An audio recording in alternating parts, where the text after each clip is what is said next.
some or learn some, but I won't hesitate no more, no more. It cannot wait. I'm yours.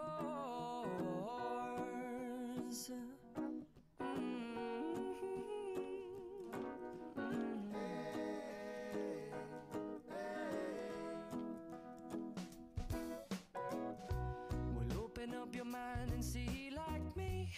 Open up your plans and damn, you're free. I look into your heart and you'll find love, love, love, and love. Listen to the music of the moment, people dance and sing. We're just one big family, and it's our God-forsaken right to be loved, love, love, love, loved. So I won't hesitate no more, no more. It cannot wait. I'm sure there's no need to complicate. Our time is short. This is our fate. I'm yours. Do you? But do you want to come on? Scooch on over closer, dear, and I will nibble your ear.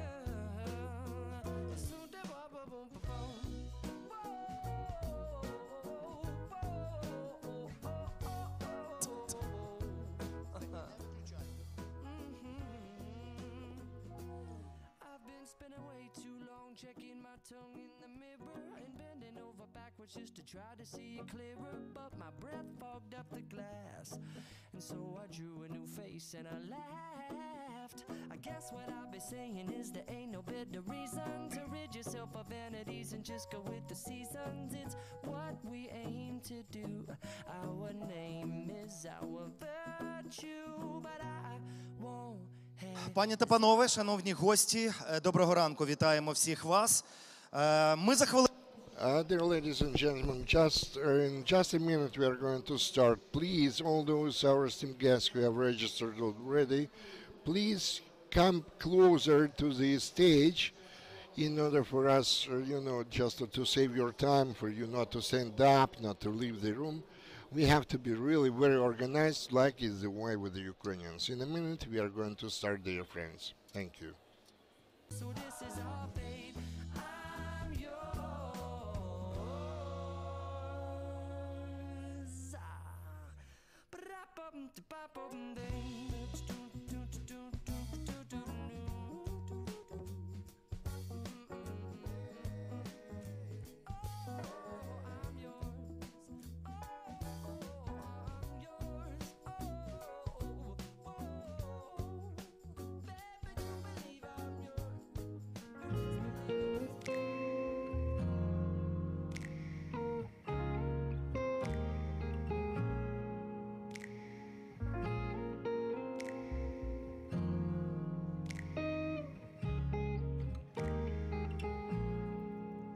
She's got cherry lips, angel eyes. She knows exactly how to tantalize. She's out to get you, danger by design. Cold-blooded vixen, she don't compromise. Before you play with fire, do think twice. If you get burned, well baby, don't you be surprised. Got me lifted, drifted higher than the ceiling. And oh baby, it's the ultimate feeling. You got me lifted, feeling so gifted. Sugar, how you get so fly. Sugar, how you get so fly. Baby, sugar, how you get so fly. Sugar, sugar, how you get so fly. Baby, sugar, how you get so fly. Sweet talking lady, love how you entice. Sugar with just the right amount of spice. Charming, alluring, everyone's desire. She's out to get you, you can't run, you can't hide. She's something mystical in colored lights. So far from typical, but take my advice. Before you play with fire, do think twice. And if you get burned, well baby, don't you be surprised. You got me lifted, drifted higher than the ceiling. Oh baby, it's the ultimate feeling. Got me lifted, feeling so gifted. Sugar, how you get so fly. Sugar, how you get so fly. Baby, sugar, how you get so fly.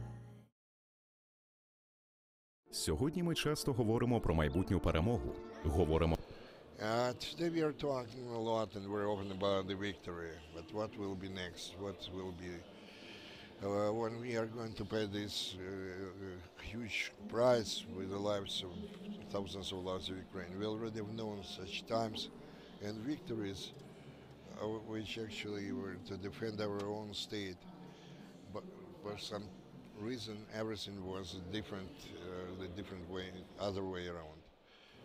There was a lot of things which inspired Ukrainians, and we also faced a lot of different disappointments, which made us as a ripe society to join our efforts not against the external enemy, but what we have inside. And, and that's why, there are legends about our invincible, unconquerable spirit. We had to switch over to the development to do that for the building of our statehood. Well, we are talking about culture, which is the Russian Empire was they actually gathered all the interesting things of different peoples and nations. Despite these are the people who actually gave birth to those, and actually the Saida became the instrument of the leading class of in the Soviet Union. The culture which actually remained with us for decades of our independence. Today we face one of the main challenges of our history. We actually had our independence in 1991, but it also brought a lot of problems. This second place, the different institutions didn't disappear with the beginning of the war. We also had some other challenges like economic, demographic, educational infrastructure, etc., etc. And unfortunately, there are no easy solutions for such problems. Nobody knows how to rebuild or recover the country with the whole of cities and how to reintegrate the millions of population back into society. Who can actually resolve such problems? How many time and resources we need in order to overcome such challenges? Then we are talking about the knowledge which we need for the new solutions. You won't find any answers to that questions in the protocols of any international organization.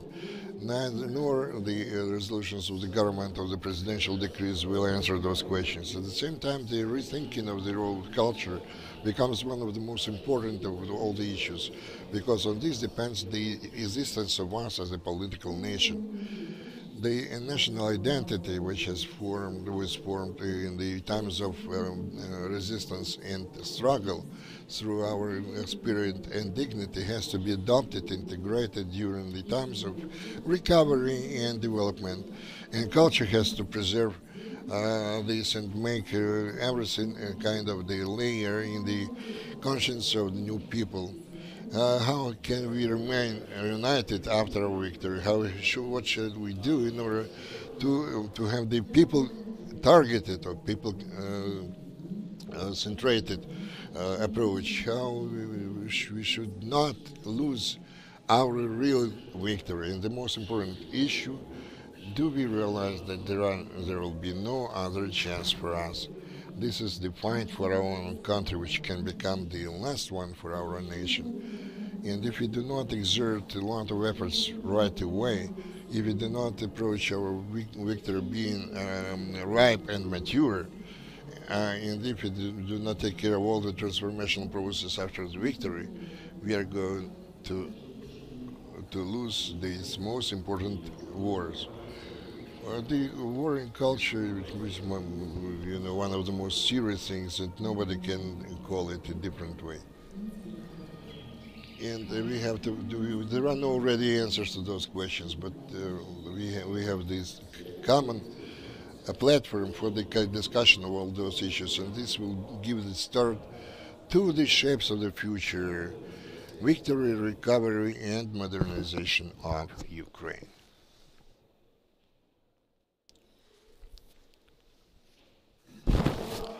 Good morning, dear ladies and gentlemen. Good morning, esteemed guests.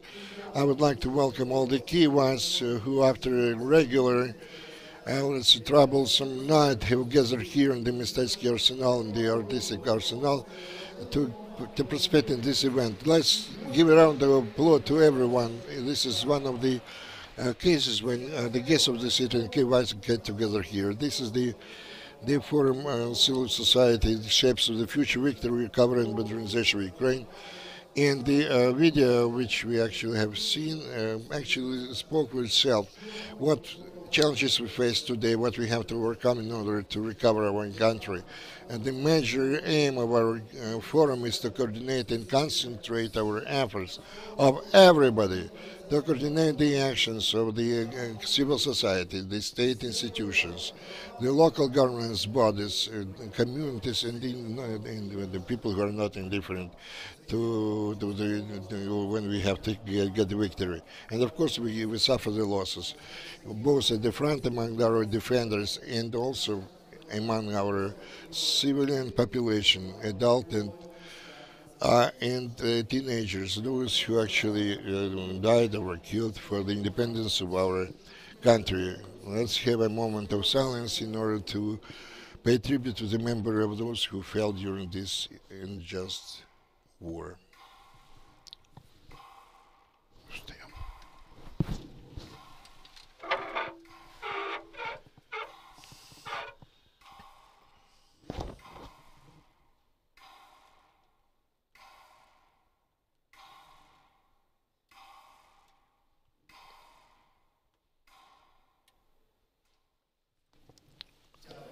Thank you.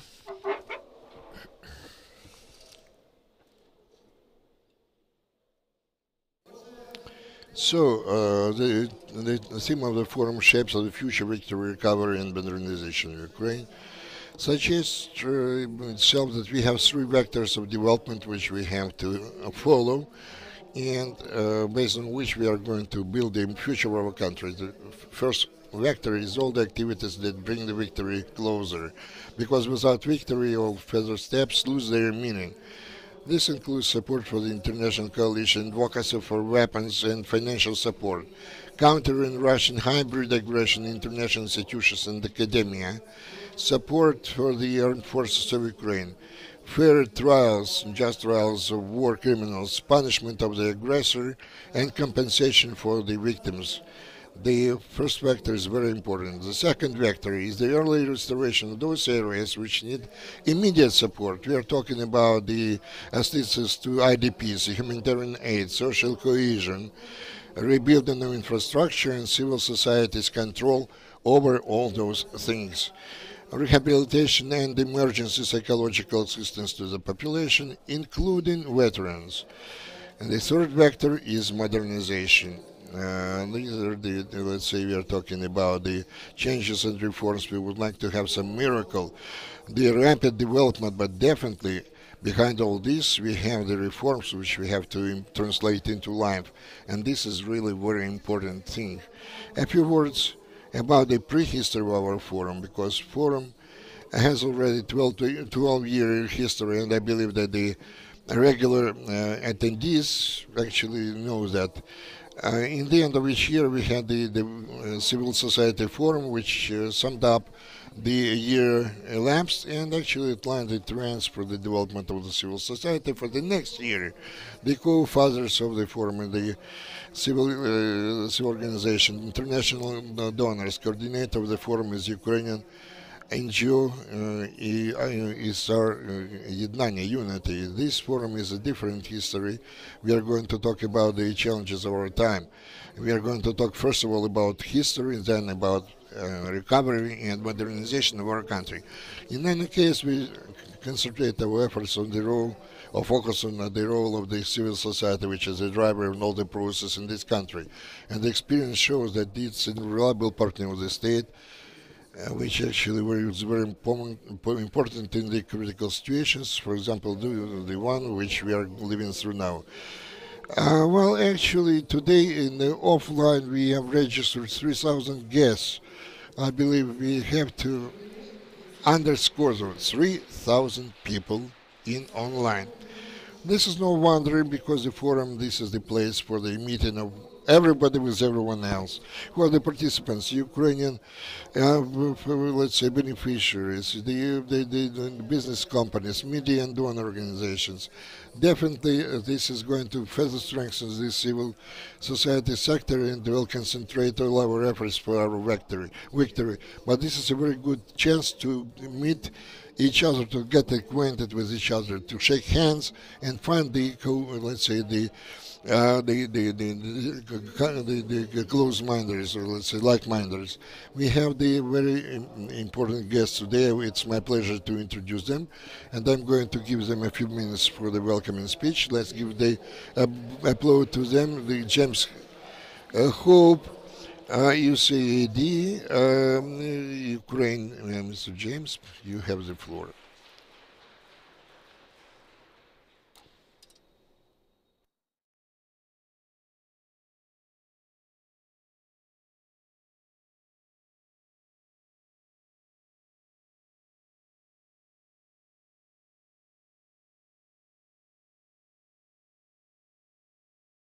Okay. Доброго ранку. Good morning.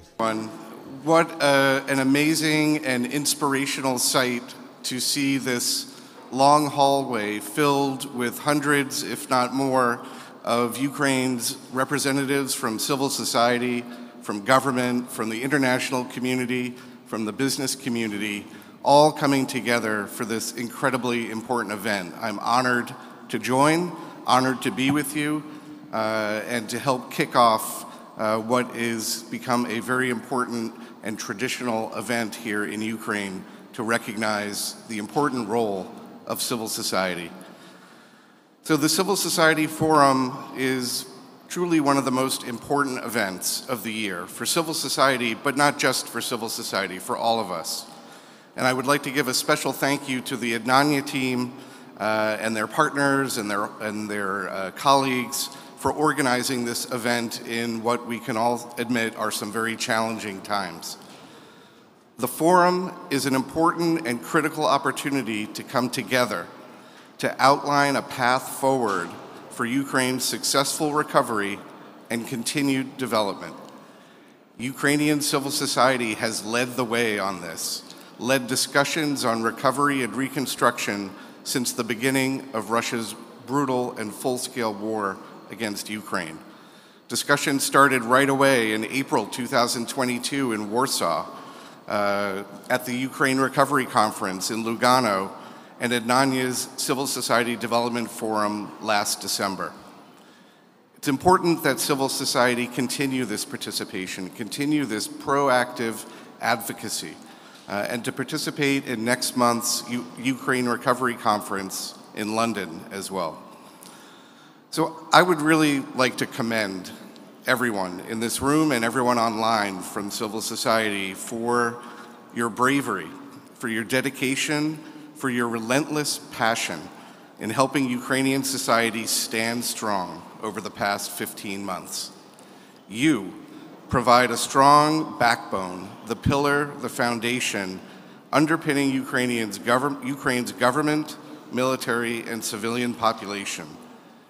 You've empowered volunteer movements, protected human rights, provided services to those most in need, your neighbors, promoted efforts to strengthen healthcare and public procurement systems. You've evacuated citizens from combat zones, from Russia-occupied territories. You've delivered humanitarian aid and supported internally displaced persons. You've documented war crimes and rebuilt civilian housing and hospitals. As an example of this incredible work, your incredible work, I'd like to recognize the Council of Homeowners Association of the Kyiv region, which, with support from USAID civil society activity, helped 2,000 residents of multi-apartment buildings restore their damaged houses. Another inspiring initiative for Ukraine's recovery is the work of the Crisis Assistance Hub, Poruch, established by the Union for the Protection of Civil Liberties. The hub has provided psychological, legal, and social assistance to over 1,400 people living in newly liberated communities in Mykolaiv Oblast. Another example, Great Idea, based in Volyn, has distributed over 500 tons of humanitarian supplies to 170,000 people and 117 institutions across Ukraine. They have become a model for how local organizations can adapt their work to wartime needs and support those most in need.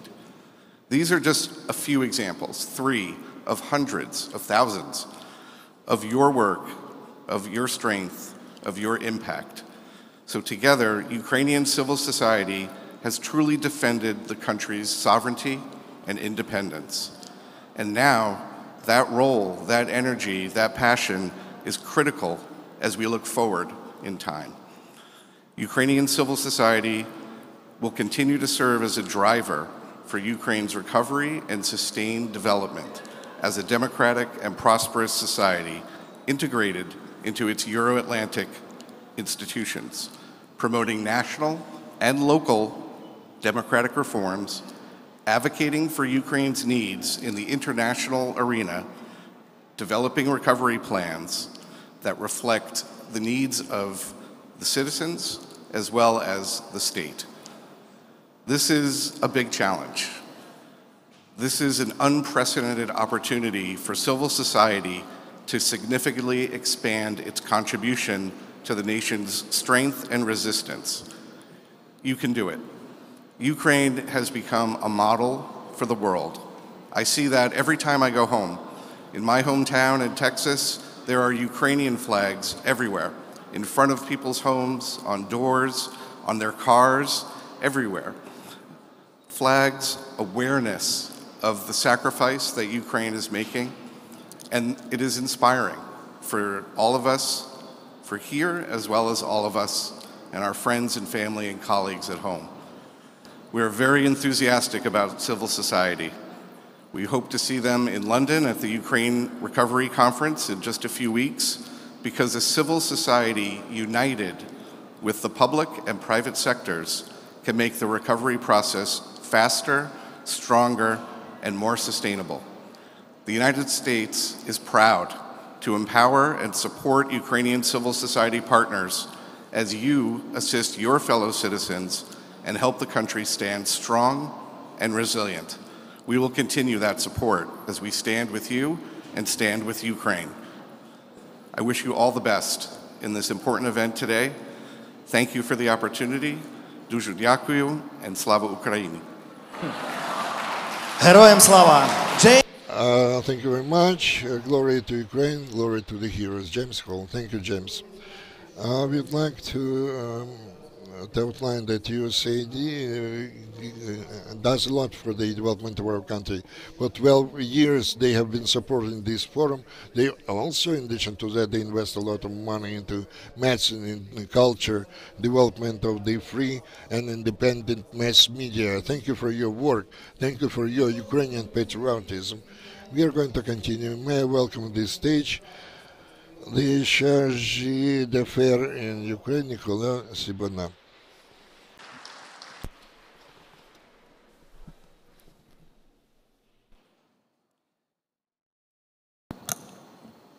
Доброго ранку.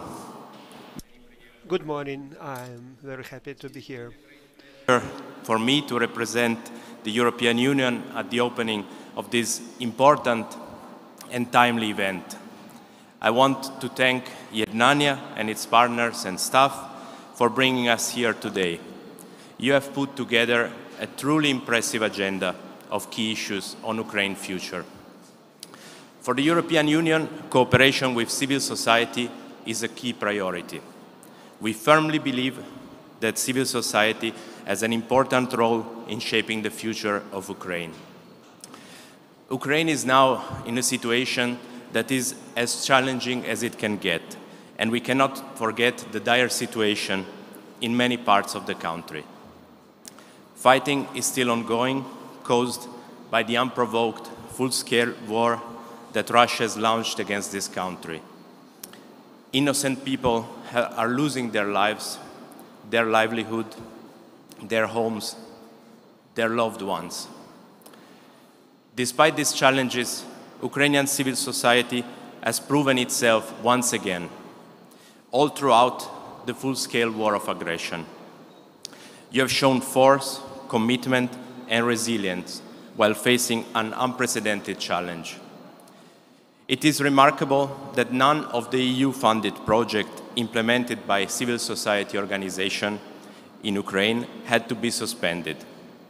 Most activities were still relevant and continued, despite the everyday difficulties. Many civil society organizations reoriented their programs to support the local emergency needs of the population. And this shows that the EU past investment in building the capacity of civil society has paid off. With a growing demand for humanitarian relief, civil society has become essential for the delivery of such aid. The networks and skills of organization on the ground were crucial in identifying and responding to the immediate needs of people. At the same time, right in the middle of the world's crisis, in February 2022, Ukraine applied for EU membership. Already in June 2022, the country was granted EU candidate status. We're fully aware of the huge contribution from the side of the civil society for this incredible achievement. But the process is still going its way. The first Commission enlargement report on Ukraine is currently under preparation.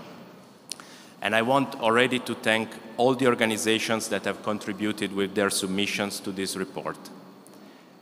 It is very important that you make your voices heard and share with us your analysis. Your voice counts for the European Union. But also, your continued contribution and participation will be required to make the whole EU approximation and integration process another success story. This will require stamina and long-term vision, but the European Union will continue to stay by your side in this process. Regarding our work with civil society, we are looking at the various aspects.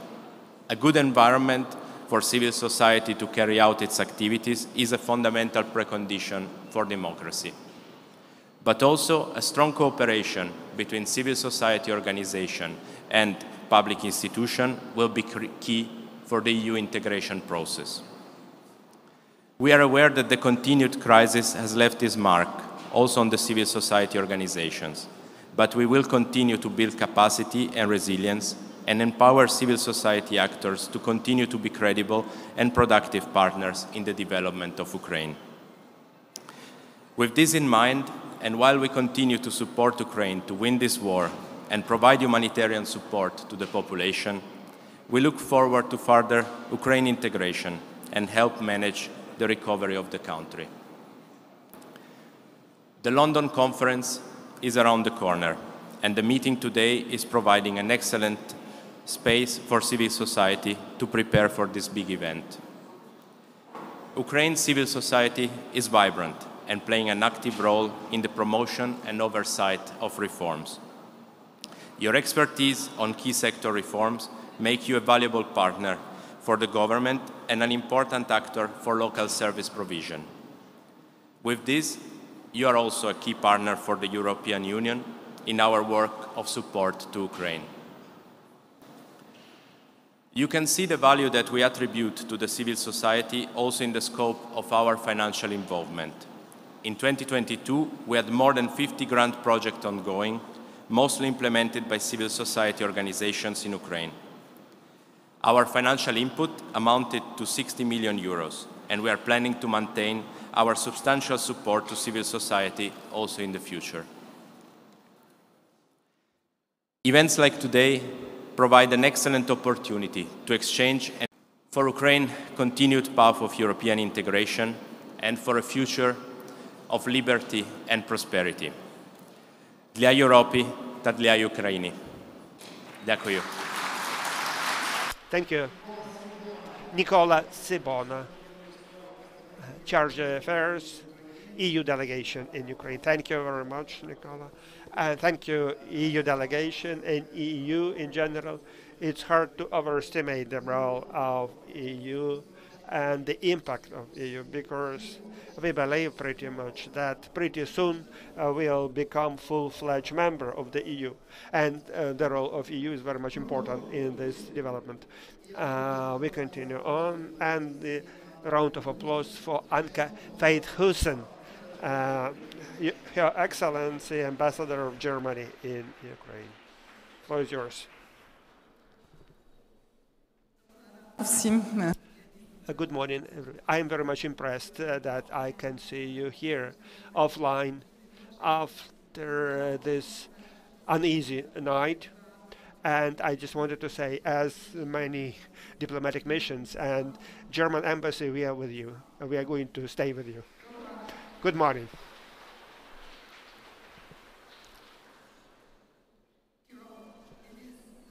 Pleasure to welcome you on the Civil Society Forum on Victory, Recovery and the Modernization of Ukraine.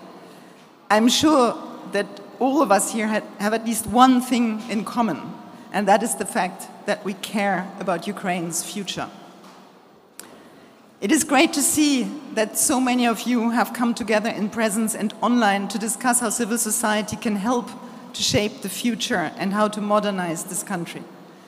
I think the three themes, victory, recovery and modernization of this forum, are perfect choices. Let us talk about victory, about перемога first. I'm convinced that the reason we're talking about this is Ukraine's civil society.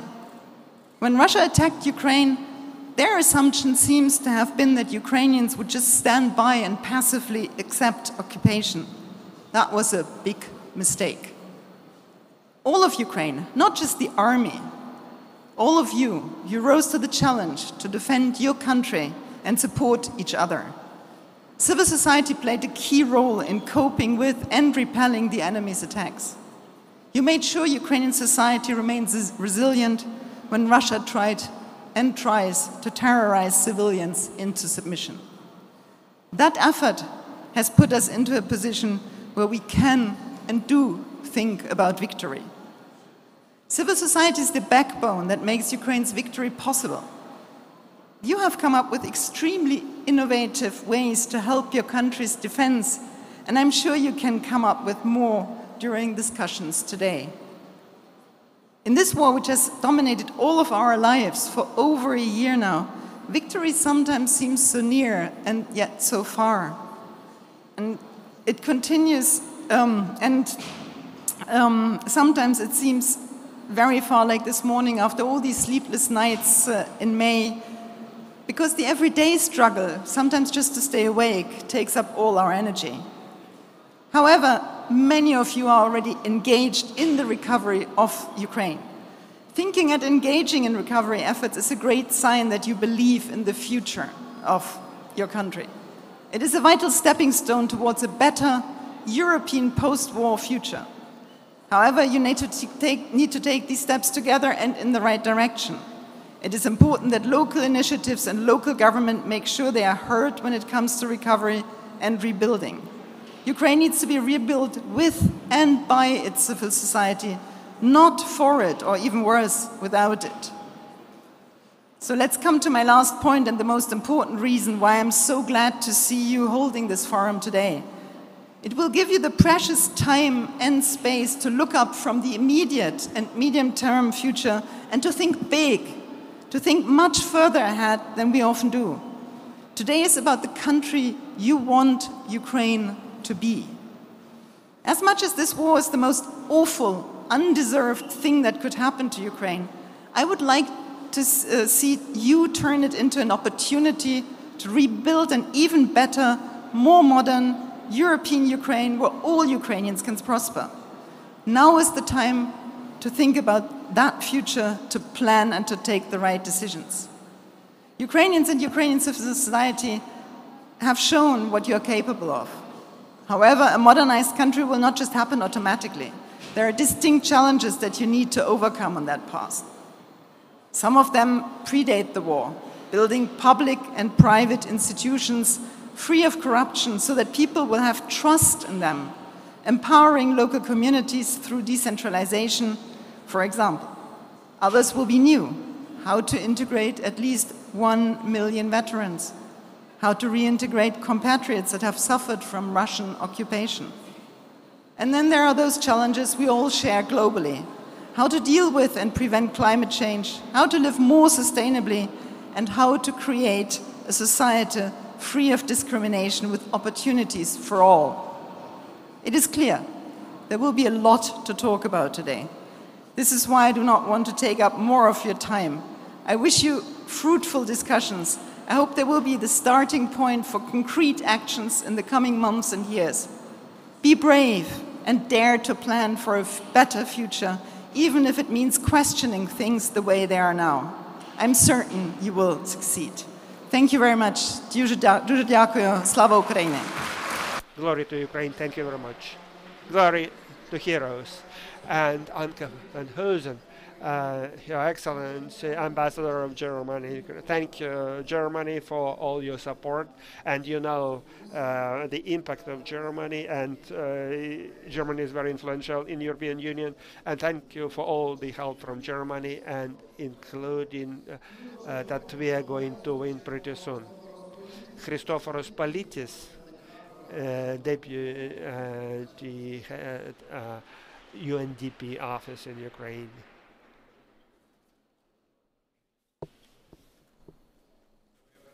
Good morning.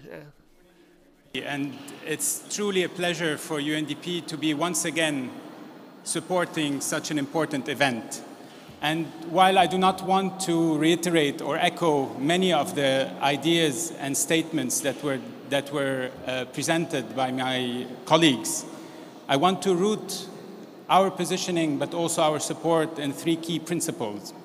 The first one is the principle of inclusivity.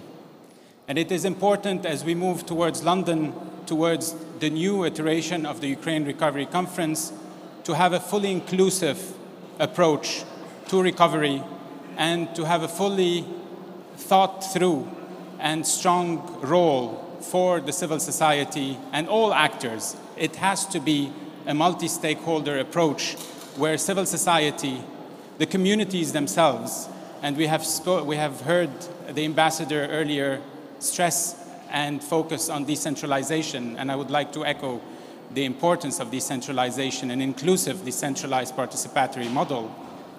Civil society, the private sector, and the government working hand in hand towards an inclusive, fair, and equitable recovery process. The second principle is the principle of integrity. It is the basis of trust. Civil society today, and even since the start of the war, have played a key role in ensuring the ideation of innovative approaches to address the challenges. You have been at the forefront of providing humanitarian support, providing recovery processes and inclusive decision-making processes, but also, and most importantly, to bring up from the grassroots, from the communities, targeted but also grassroots-focused solutions. And this is where we see, as we move closer to London, the role of civil society.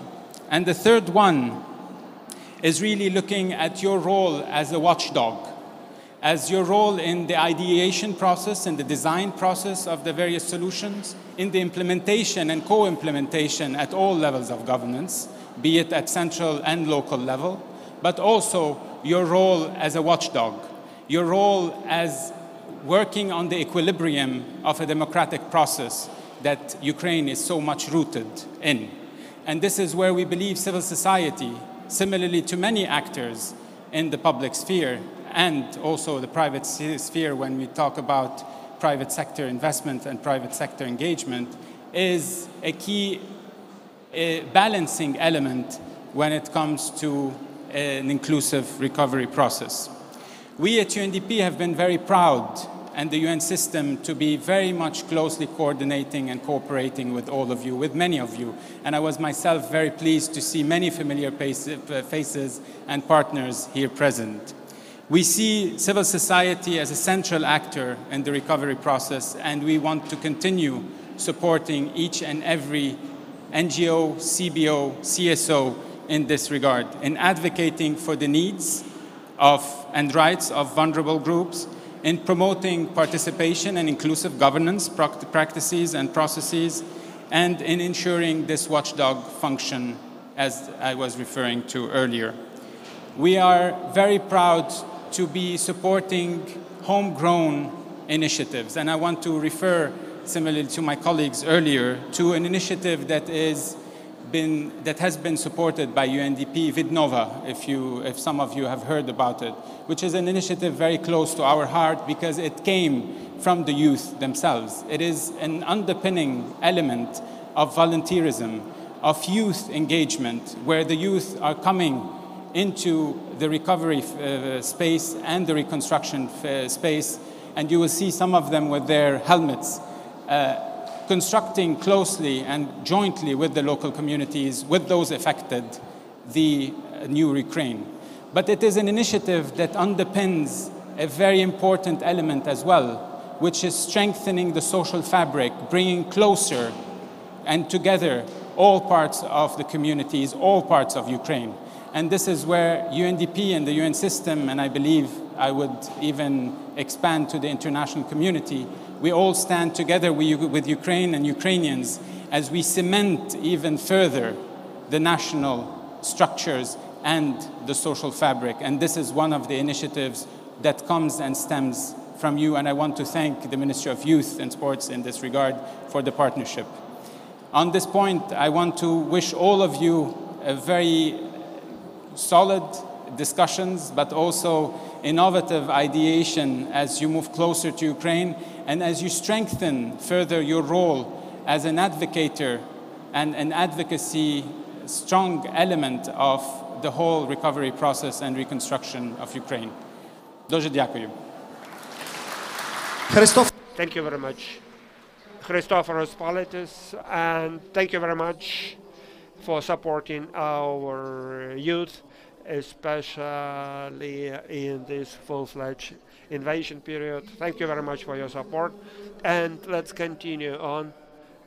And so you have appreciated that our guests, they know Slava Ukraini, Heroyam Slava, and all over the world we have Ukrainian flags, and activists and regular people are dressed in Ukrainian shirts with embroideries and, you know, vyshivanka. And do we? What are the changes and changes of the attitude to Ukraine? Alresa Lutsevich, she's going to talk about the world on the brink. And before Aresa will come to, and attention to the screen. Couple of minutes.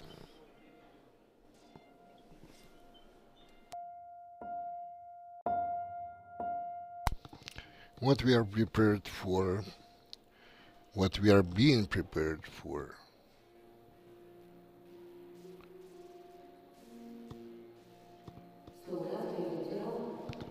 The soldier footwear is meant for such roads. The God actually has trained you and actually guarded you for a lot of years. He actually tried to make you learn your mistakes using the Bible, wearing your gas mask, whatever you have. You know, this has to remind you of every one of us. All you have is the freedom to fall in the battle, in the fighting. And this is all the guilt of yours will be removed from you by the God. The footwear is meant for the living persons. We are going to preserve that footwear. In those bogs and marshes, you cannot actually move without artillery coverage, and until you have the bravery, you have to blow in the let's say in the trumpet, and then the walls will fail to the sounds of your trumpet. And all this is done by the trumpet. For some reason, you took this trumpet. This is its golden, actually, sound. When you can feel your heart, in your heart, and the earth changes its chemical composition because you become part of that earth, under the earth, and you know how it's better. It's better, to row in the sea, or let's say to rot in the behind the bars than to become rot in the land. But the soldiers' souls are meant for his camps. He always finds comforts with those who actually visits him. And you have to value every minute you can stay with us. That's why you hold in your hand this trumpet. The God actually tries to explain to us how to hold to the earth, how to bypass the traps, and how not to be afraid of the darkness or the height. I think he himself doesn't know how to help us. The poetry by Sergei Zhadan, The Soldier's Life Poem.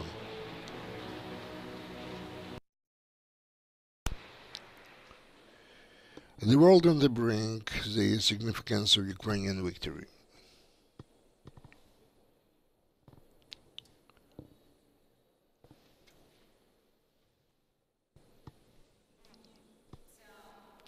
Well, this poetry, this poem is kind of the concentrated time of ours. And after such wars, we must feel ourselves, but perhaps kind of infantry for the recovery in our common effort, together with the infantry in the, let's say, which takes part in the hostilities and who actually provides us with the opportunity to do something about that. The full-scale aggression of Russia in February last year started the, let's say, the clock of a new time. It opened a new century, perhaps like the new century started last century, after the First World War first. Today, the ruination and destruction of Bakhmut. The wreckage of the missiles is the wreckage of this world order, which we created upon the completion of the Cold War period, the completion of the Cold War, which we actually, in the West, we agreed to that, and in the Kremlin, after the beginning of the 21st century, Putin decided to destroy that. The rules which underpin this world order, which put the end, in fact, to the buffer gray zones, actually, and opened the doors of the prison for peoples in the east of the Europe, were destroyed. Again, Russia is a aggressor country. We have to recognize that. And they agreed with the Istanbul Declaration in 1991 that such sovereign countries like Ukraine, Moldova, Georgia, Poland, and others can actually select to be part of the military unions, and we actually lived under such an illusion. And this illusion actually reigned in the West, what they called the shared neighborhood in the European policy. Russia was considered to be a strategic partner. However, when coming to reign the Russia, where the security services, together with the organized criminals, now we face the revenge for the cold revanchist, let's say, time for the Cold War. And this aggression, which is a global shock, we hope, will make it possible to reformat the world order and in the conditions when the Russia from the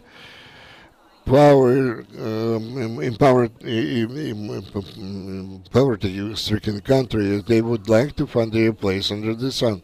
And the United States and European Union, to some extent, would like to preserve the status quo, which doesn't exist.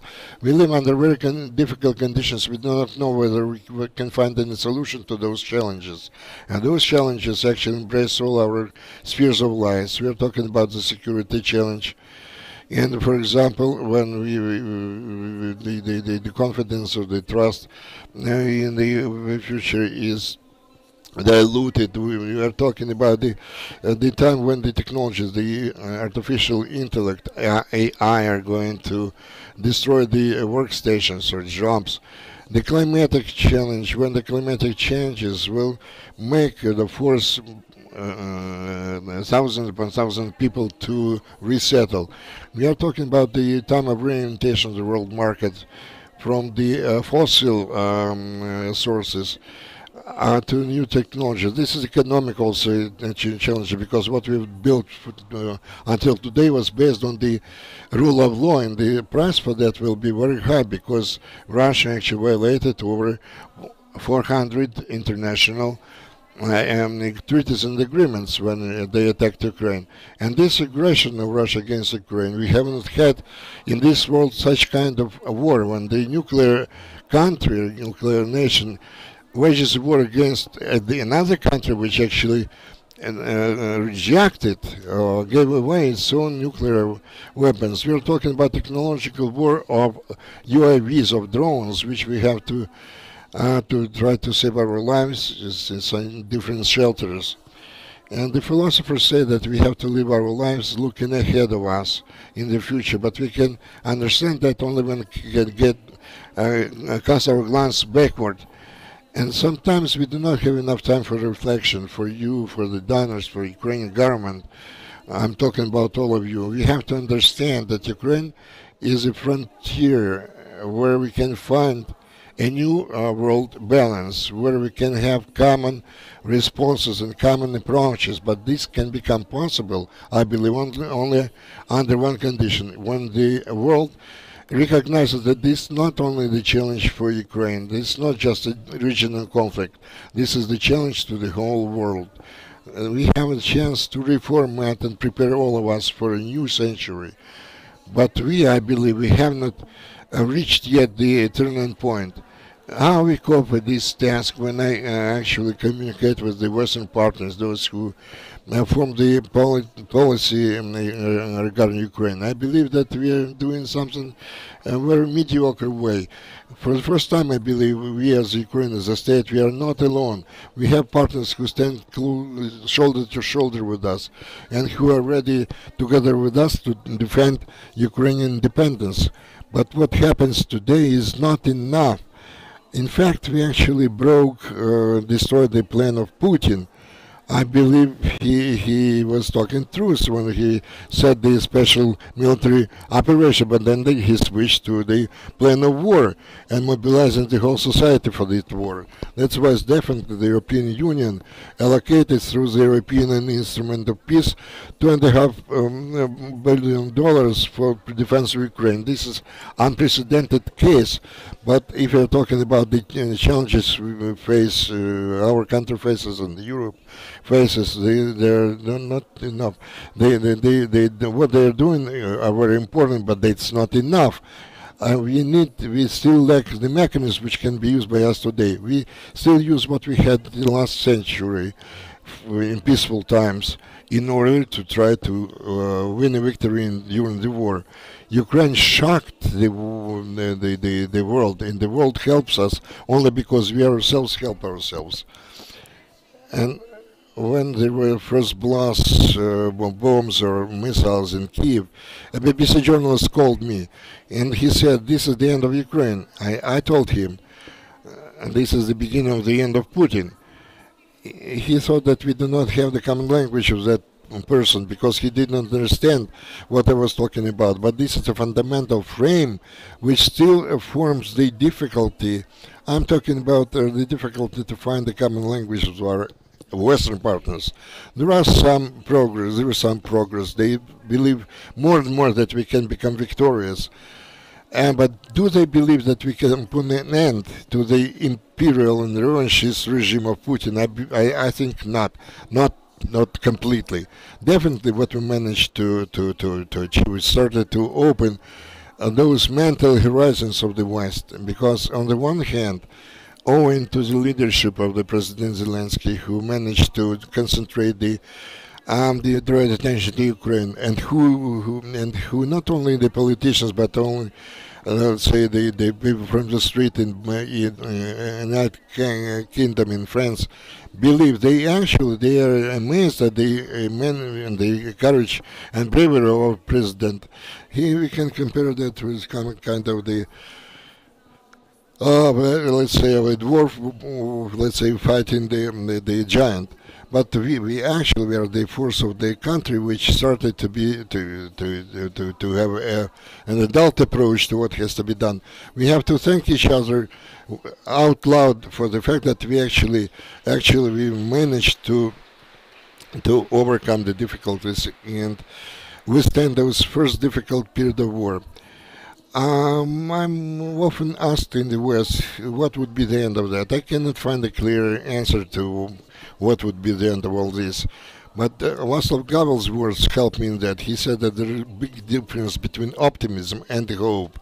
Optimist is the person who believes that everything is going to be well and everything will be very good. But I hope that you understand who we have to do certain things, irrespective of what would be the end of this renunciation. The war is always an unjust thing. There is a victim and there is the aggressor. I know that there are a lot of people here who communicate very often with our Western partners, and I think that we have understanding what we have to do today. The supply of different certain spectrum of ammunition, let's say they join the European Union, join the NATO, and actually the sanctions which will actually suffocate the Russian industry, etc. We have to help our companies, enterprises, towns and cities who can actually ensure, first of all, dignity and give the jobs to the Ukrainians who work in the rear for our victory. We have to achieve the just attention and the punishment for the war crimes. Ukraine has to blame everybody for that and not to be alone in that. We have to establish international tribunal, and what is also important, we have to provide the basis for the management of recovery. This is one of the largest scale projects of the future, new century, and this can become such if Ukraine definitely changes the institutions. We'll be able to balance the development of the regions which were affected to different extent by the war, and they will raise the human capital, human development, education, medicine, and protection of human rights and justice. Our task is to win the victory in the war and to take Ukraine out of the trap of inefficient control and management, the not clear economy, and from the violence which actually came from the east and affect negatively the life of our people every day. It very much depends how we are going to be prepared for this process. But we not only use only the dedication and justice. It's not enough to bring the success to this task. And that's why Chatham House participates in that, and we receive a lot of civilian activists in our platforms to provide a foundation for this process. The challenges we face here, we have to expand the vision, not only from the recovery or rebuilding of physical infrastructure to recovery of human capital.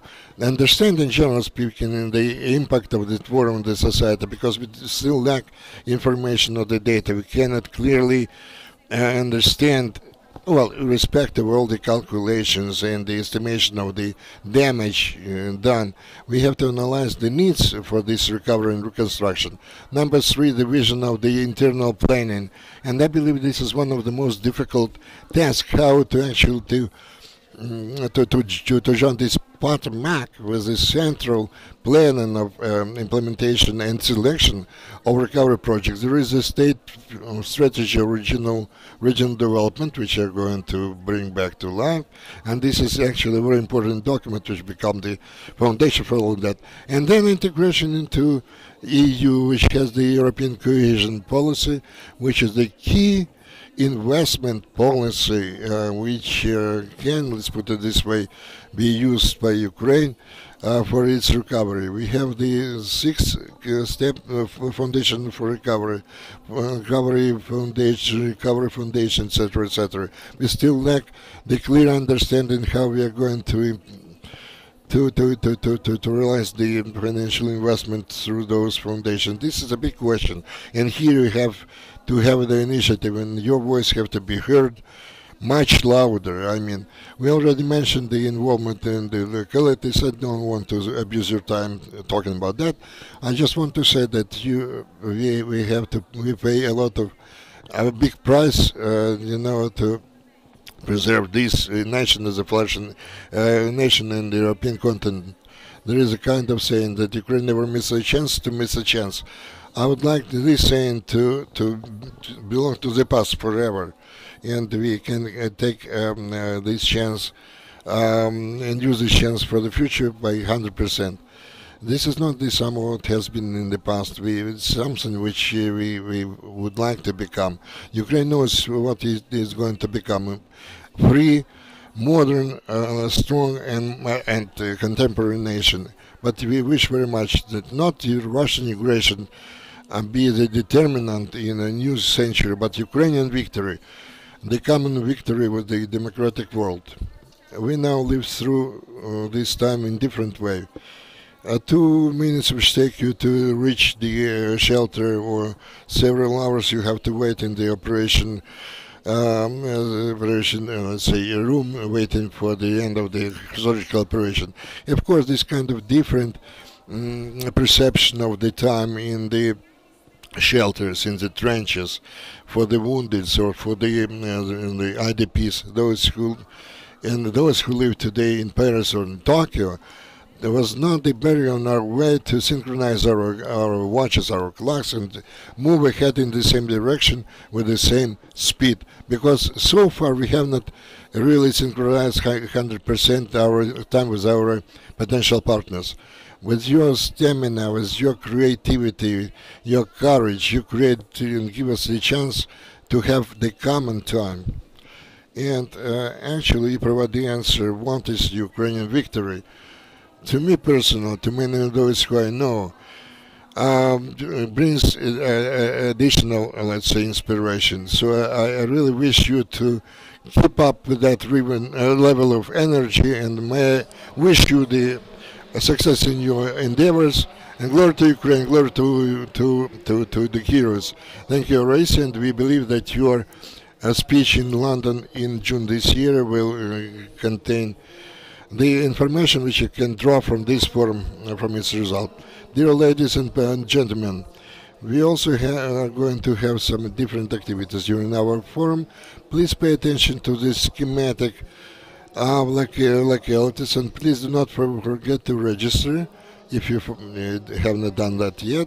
And the war is still continues, and if we have the air raid alert, so we'll have to leave this space and go to the shelters. In your handouts you have the map where you have to move.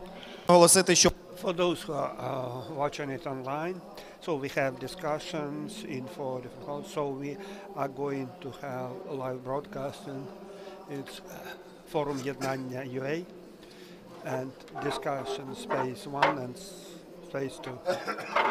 And as well, information will be provided about whatever happens at our forum. And I just want to draw your attention that organizations that have supported us, USAID, EU, delegation, UNDP,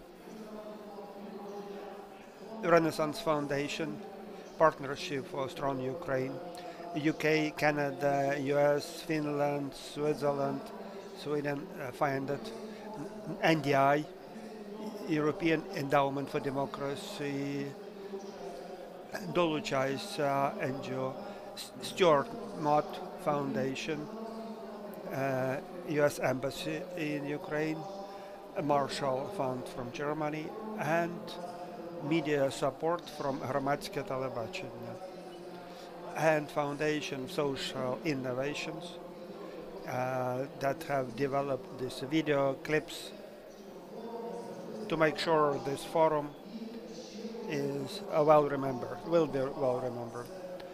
And the handout documents that you are getting, we have draft resolution. There is QR code and barcode, actually not barcode, but QR code, and you will be able to sign this resolution. And please be engaged.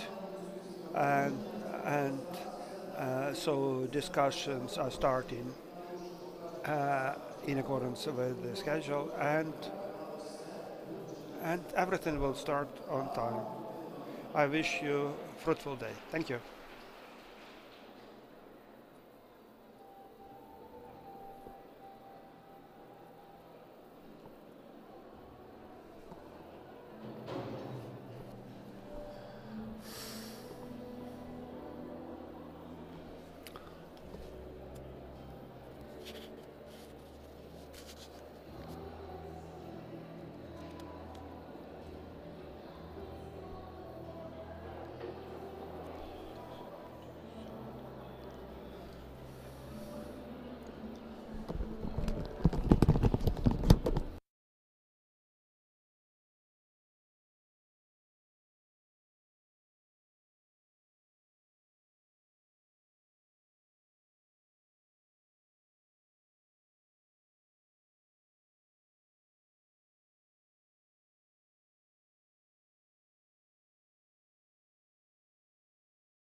Для мене ідентичність дорівнює колективна сутність. Тобто я такою термінологією оперую, ідеалістичною в цьому смислі. Колективна сутність. Якщо у тебе є ідентичність, це означає, що колективний інтерес для тебе стоїть на щабель вище індивідуального. От на цьому і стоїть ця конструкція. Нація, національність, етнос – це просто одна з форм існування великого людського колективу. Вони можуть бути різними. Скажімо, ідентичність субкультурна може бути навіть сильніша, ніж деякі національні ідентичності. Залежить від історичного, власне, моменту. Головне, що за цим стоїть певний смисл, якась смислова вісь, навколо котрої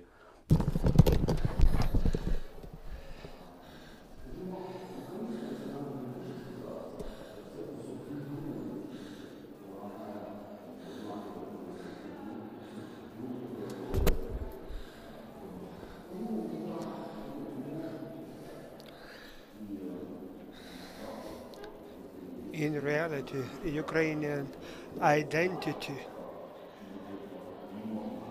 what we can say about it? The nation that is fighting the war can be called Slachta, or people who are warriors. And so this is concrete and specific coordinates that we follow. And different nations, they have different approaches. And big team and be built around idea of comfort and sustainability. Germans, for example, or other European nations. There are big groups. They have their idea of freedom. For Ukrainians, the most important is to be free. And about Americans and English, for example, the idea of freedom, it is this kind of excess of national identity. And being Ukrainian, it unites people when we are fighting war. About Russians. Russians are fighting for motherland as in the way they understand it. And in Ukraine, the most important slogan here is to fight for freedom. And the most important, Ukrainians have the best understanding now what does it mean freedom. It's about your concrete individual freedom in all senses, political, economic, and so on and so forth. And this is very interesting and phenomenal idea, because people have different individualities, individual approaches, but how they can be united. The idea of freedom unites really people, very much different. And for example, Ukraine and freedom are synonyms. Cause and factors, society, role, identity during the war and after war, and during period of modernization of Ukraine. Good afternoon, everybody. I'm Natalia Krim, and I'm honored to moderate the most powerful panel discussion about titanic changes in the society to make sure that identity, cultural practices, political nation are the key factors of our discussion. We are starting from values, and we are talking about key outlines, key ideas for recovery of Ukraine.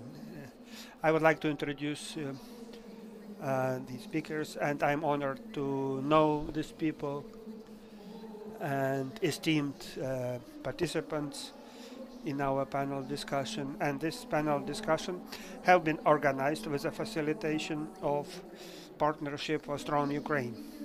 And today's speakers, the creators of the values and messages, Joseph Zisers, Vice President of National Communities of Ukraine.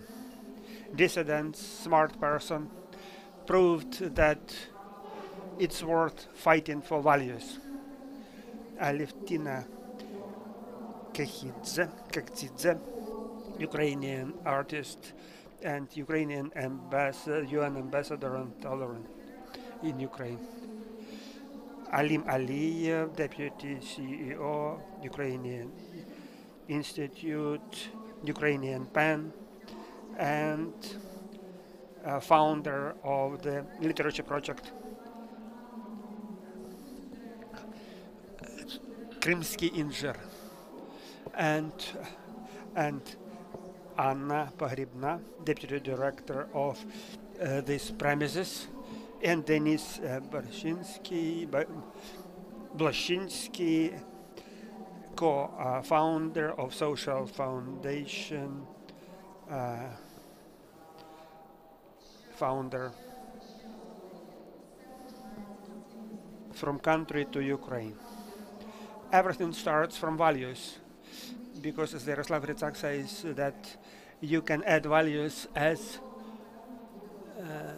something very much important, and you can say that identities are developing and we are rethinking it, and we are adding new senses, and we have to talk about collective trauma that will develop identity in Ukraine, and we have to talk about uneasy things, about personal experience, but today about identity. From my professional standpoint, identity have to be developed in two ways, via ethnic origin, it is one way, and via values. Identity can be a choice.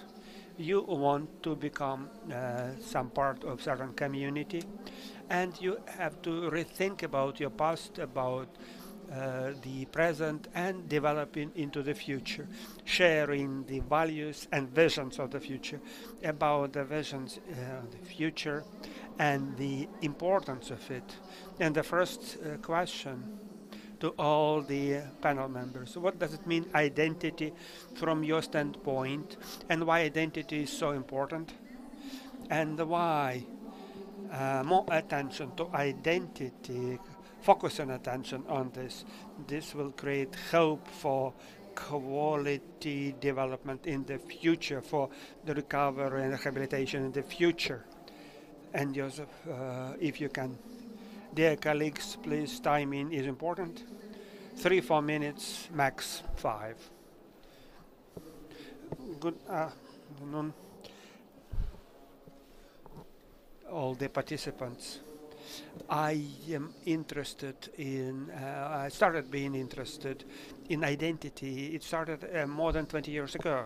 And this 20 years plus, I am dealing with this issue, talking about it, writing about it, lecturing, teaching about it. And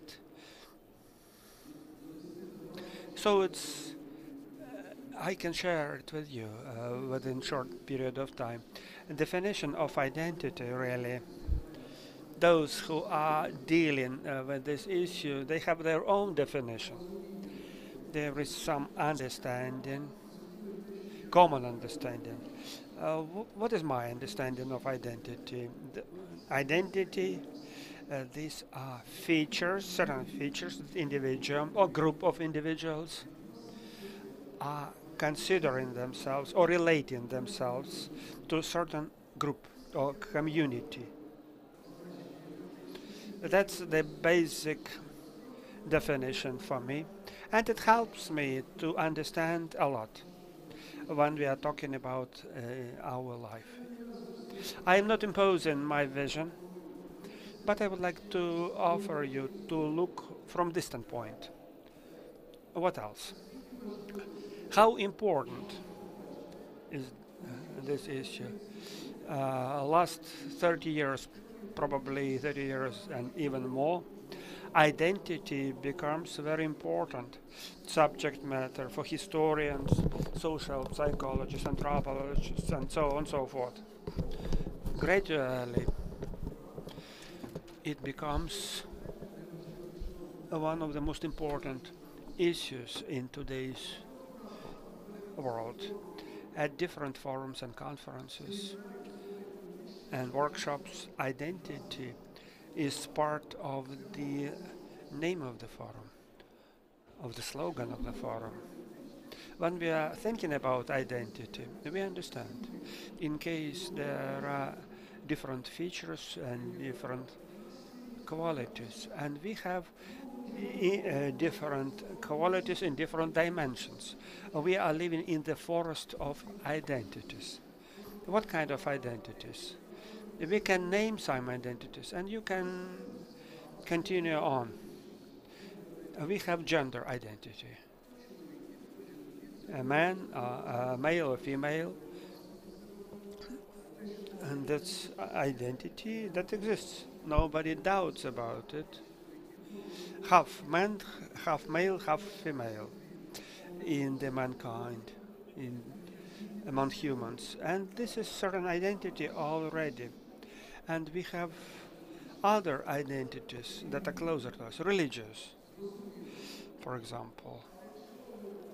But if you continue the subject matter, that not the confession that is important, but the attitude of different people, different civilizations to the whole institution of religion, what is really important in the religion.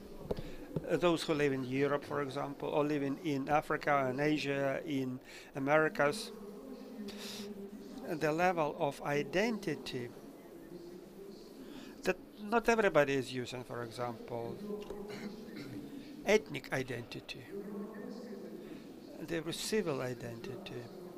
Most of the countries in the civilized part of the world, these are civil and political nations. They are ethnic, religious, but they are somewhat different from other identities. And this happens simultaneously for every nation and people. It's also some organism, some body.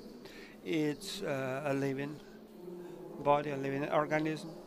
And we can talk about it, about our personal identity. To me and to my friends with whom we discussed for a long time now, this issue, the Maidan of 2004 became a very important point. When with like-minded people, we developed the notion of sociological identity. What was important for us, what was happening in Maidan, but there was also anti-Maidan. So Maidan and anti-Maidan, and there are 2 points which underlie or underpin the conflict which took place in 2004. Maidan is kind of a marker for me of to which extent the Ukrainian identity is being developed in different dimensions. The 2004 Maidan demonstrated that the civil society can be measured, let's say, by at least millions upon millions of people in Ukraine. To me, the kind of part of dissident environment in the 1960s, 1980s, it's very important. We envied to Poland, where the, let's say, Solidarność and let's say 6 million people joined that organization, and we were only 500 in 1981 who were, let's say, prisoners in different let's say, prisons and camps, just to bring you to the notion of identity.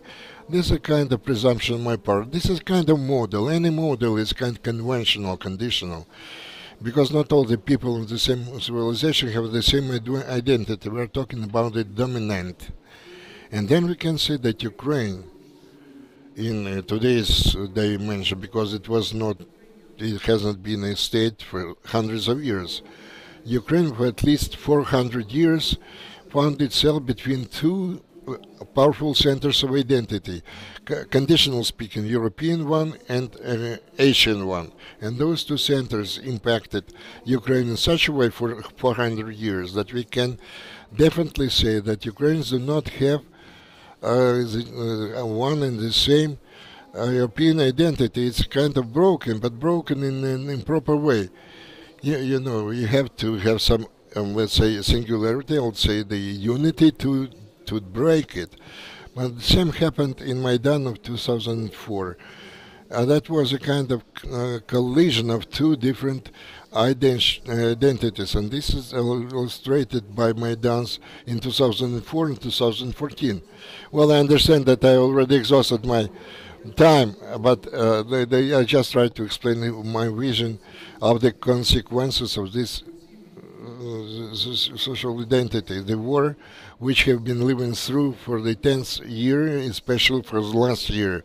This war for me, when I visualize this from the point of view of the civilized identity, means that 1 year back Russia, let's say, switched on the factors of civilized war. And those factors have been known for the humanity for many years. But this war became for me the inter-civilization identity. Let's say Ukraine is supported by dozens upon dozens of different nations, and Russia is supported by a mere dozen, let's say, countries. So those two massives, for the first time ever in history, we have such a conflict. Never before the democratic world let's say, resisted to the non-democratic world. And the last issue, our desire to become part of the NATO. This speaks a lot about our identity. We do wish very much, myself included, that we become part of NATO, but there are some rules. So the rule is that one of the basic foundations of European identity, we cannot violate the rules. But we believe that for the sake of us, they can actually have an exception to the rule. This actually differs us from the European identity. We are moving towards that. And the civil society is a marker. We have 13, 14 millions, but not just a million which we had in back in 2014. This is mark of our identity. We are following the correct way, but we are not yet far enough, when we have and let's say dozen upon dozen, not the 30. So we actually embarked upon the correct road or the right road, but there are a lot of factors, both external and internal, because all of them are consequences of our civilized identity. Thank you indeed. The civilized identity we actually put in our treasure trove, or to our vocabulary. Lena, can I ask you about identity, your vision of the strengths or power of this term? Thank you. Thank you very much. Good morning. I'm going to go step by step, point by point, in order to not to abuse your time. Identity, on one hand, is something which you have inside you, something which is just inside of you. And number two is something which you are ready to fight for, and something which you are ready to die for. And today, the war which is waged today in Ukraine is actually, first of all, not the war for the territory. This is the war for the values, for the identity, the war for our future, for the right to select our own future. What I can see, if we are talking about Ukrainian society over the last 9 years, especially over the last 18 months, how it's been transformed. We are talking about transformation in the understanding of political nation. And when today, all of us, despite our backgrounds, despite all our different previous experiences, we try to become one and the same whole, and to perceive our country in this war as our personal war. And when we are talking about political nation, first of all, we are talking about our common experience, a common experience of let's say, living through something. Sorry, but the majority of us today came with the red eyes and having not enough sleep during the last night. And unfortunately, this kind of common experience, common trauma, we have to understand and realize that we are going to have them in the future, but we have to think about that even today.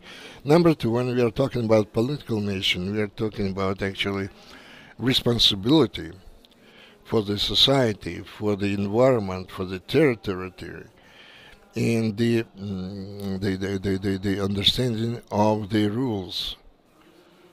And Joseph actually was talking about our accession to different alliances.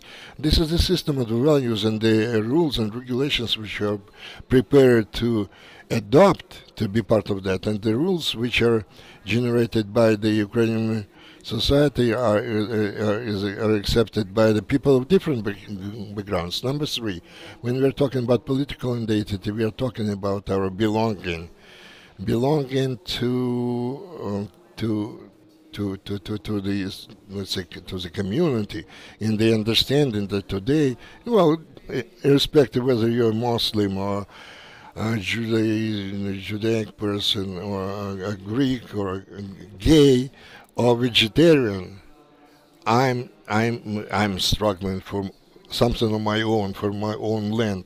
So today Ukrainian society is a society which part of that is in the ranks of the armed forces of Ukraine, or they belong to volunteers or help the volunteers. And honestly, I speak and I cannot see any third option when we find ourselves not only in the heart of the war, when we live through the time when Russia actually commits the acts of genocide in our territory. And the last thing, multicultural dimension, that's what I really like to hear from Mr. Joseph. Today we select not, kind of, let's say, imagined multicultural identity when we leave one song, one dance, or one tradition for a nation. We are talking about multicultural, let's say, dimension as a multi-subjectivity, and the ability to impact the decision, impact the order when we can become part of the social processes. Identity, we are talking now about the level of our perceived identity, our subjectivity, and our subjectivity, we create that beyond the boundaries of Ukraine, abroad. Sorry, I mean, maybe there will be a different question, so we just remember this for later. Aline was talking about the personal experience, not an easy one, which has to be interiorized and analyzed. This is a huge work for each of us, and also a huge work for special people. I would like to address Alevtina, asking her about identity and the personal experience, which can and must become, I don't know, maybe I can formulate it in a different way, become the basis of formation of some new identity for new Ukraine. Thank you very much indeed. Good morning to everyone. As an artist, I would like to emphasize that the simplest and the most apt would be, when we are talking about identity, not something which we could put in the box, let's say, seal it, and this is the simplest thing, It's very simple to look at the differences or the changes when we are talking about the crisis of identity. What I mean to say, we were thinking something about ourselves, but something happened. We found ourselves in some critical situation, crisis, and we realized that we are different, or we started to behave in a different way, or vice versa. The world perceived us in one way and a different way, let's say, and through this situation we are already talking about war. Clear, we cannot but talk about that, but because of this war, what happened? The world did not know that Ukrainians are the way we all of us know what we are actually like. So that was the crisis of identity, and we did not realize 100% who and what we are. 100%, I mean. Coming back to the past, when if you remember what we were 9 years ago, we were fighting for some of us for our freedom, but the rest of us, honestly speaking, we just adjusted to the new conditions, and we have to think what actually made us the way which we are today, what we are today. And not to start to talk about the visions, a kind of different question already. So, but identity is something which when we can look at ourselves today and compare what we were yesterday, what was the situation yesterday. It's always an attempt to interpret ourselves on the one hand. On the other hand, whatever we say, whatever we think, but anyway, what happened to Ukraine during the last year is some incredible thing. And can there be any simple answer to that question? I really think that we believe that we are united. Why we are united? Because we believe each other. And this is the most powerful trait of Ukrainians. When we're talking about trust, when we can help or sympathize with each other and be very close to each other, this is the trust in my understanding. We are very open. Well, the sincere trust, multi-million people assistance, we are going to come back to that issue in later. Who are the author of this identity? How it has to be implemented or to be remelted into the real actions. I would like to address and ask Dennis about identity and civil society, your vision, your understanding of this active player in the field. Thank you very much.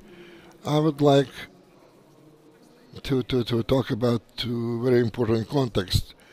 In the end of the first round, would be worthwhile to concentrate our attention on that. It's a static aspect and a dynamic aspect of identity. Static aspect lies in the sphere beyond the culture and is support the kind of natural, has natural basis. It's very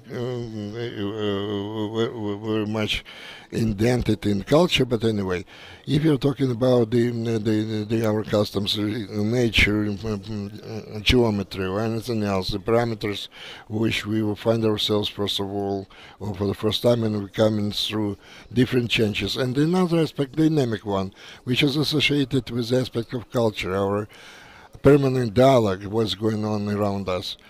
We reinvent ourselves all the time. Something, you know. So when we are talking about those two aspects, very often, especially currently, under the current situation we are living through in our country, there is a big temptation to base ourselves on the second aspect, dynamic one, because it's very difficult for us to understand what's going on. There are too many changes, and we need some kind of magnetic field, a vector, compass. And we have to be in these dynamic changes environment. Sometimes we have desire to abandon this kind of the dynamic sphere, but this is something where we can actually draw our energy from. Well, I would like to talk about two metaphors which will help us perhaps to move ahead. The metaphor of a ship or metaphor of a house. Both of them are based on some kind of movement. A ship or vessel moves somewhere towards horizon, and the house is being built, and it goes up to the sky, and there are some flats, apartments, some people actually inhabit that residential space. In both cases, there is something invisible that will help us to take care of our key function. Let's say the ship has this keel, and the house has a foundation, and the people who live in that house and they use different services, and they do not ask themselves why we are moving, what makes us move. And those people who are architects or the managers of this process, builders or constructors, the seamen, who actually they shoulder all these functions. In my opinion, the civil society in context of the identity can become or can play the role of the responsible essence, which is going to shoulder this construction or structure, because identity is a global phenomenon. Not myself nor any other group can, let's say, undertake this responsibility for that. But we can create certain preconditions or prerequisites and allow somebody to make his or her choice in this environment. In the end, I would like to talk about identity. Is always means, let's say, the option selection, always process, consequences, and responsibility. And here we have a very wide or broad spectrum of opportunities for the civil society, but about that we can talk a bit later. Thank you very much. The global research values, and Ukraine participates in some of the ways of this research. They fixed that between 2019, the number of people who take proud that they are Ukrainians actually increased by 20%. The last research of the Raytheon company demonstrates that 94% of the people are proud of the fact that they are Ukrainians. The identity is something that takes pride. We are proud of something, what we can offer to the world, or identity from the point of view of the people who form the cultural policy. Anna, you have the floor. Thank you, Natalia. Welcome everyone. I believe the identity is one of the words which actually requires quite new meanings. It's been crystallized to some extent, and crystallized because we form some kind of the not the static notion, but it actually has different meanings, different senses added to that. We were talking about the values which actually fill the notion of identity, which is shared by the majority of the communities of the people. However, to feel oneself a Ukrainian and being proud of being part of this community is really a real fact of life. And whether those values fill that notion, and what is the role of culture in this? A kind of interlusion in the project of the artistic arsenal. This is a project which took place 2.5 years ago, and it was completed about 2 weeks before the full-scale invasion. We are talking about the exhibition about our identity in 1920s and 1930s, and how we try to get the feeling of the identity. And we are talking about what can we talk about, the cultural heritage or a legacy. And actually we identified for ourselves what is identity, what was culture like 100 years ago, what people actually created that, what were the risks they faced, and what the changes today. But after the full-scale invasion, some of the meaning changed. What we tried just to get the feeling of anti-colonial aspects which underpin that exhibition. Not only we are talking about Ukrainian version of futurism, but generally speaking, how to put it, it's coexistence with European cultural space. It's, let's say, separation from the Ukrainian or Russian avant-garde. And because the war is known for many, let's say, awful facts of let's say, destruction, ruination of this cultural heritage. And now we came to understand that 100 years ago was the same situation, and something which we can understand today, and which is understandable for the world, the whole world, especially for the people in Ukraine who are living through these extreme conditions today. This spring, actually, we opened the exhibition entitled "Ukraine and Avant-Garde" in Estonia, in Tallinn, in Estonia. And preparing this project for Estonia, we emphasize specifically on this anti-colonial aspect. And our vision was such that actually in Estonia, they are getting this message, how important we can speak up and to be the subject, not the object of this. Talking in more broad terms about Ukraine, Ukrainian heritage, Ukrainian identity, and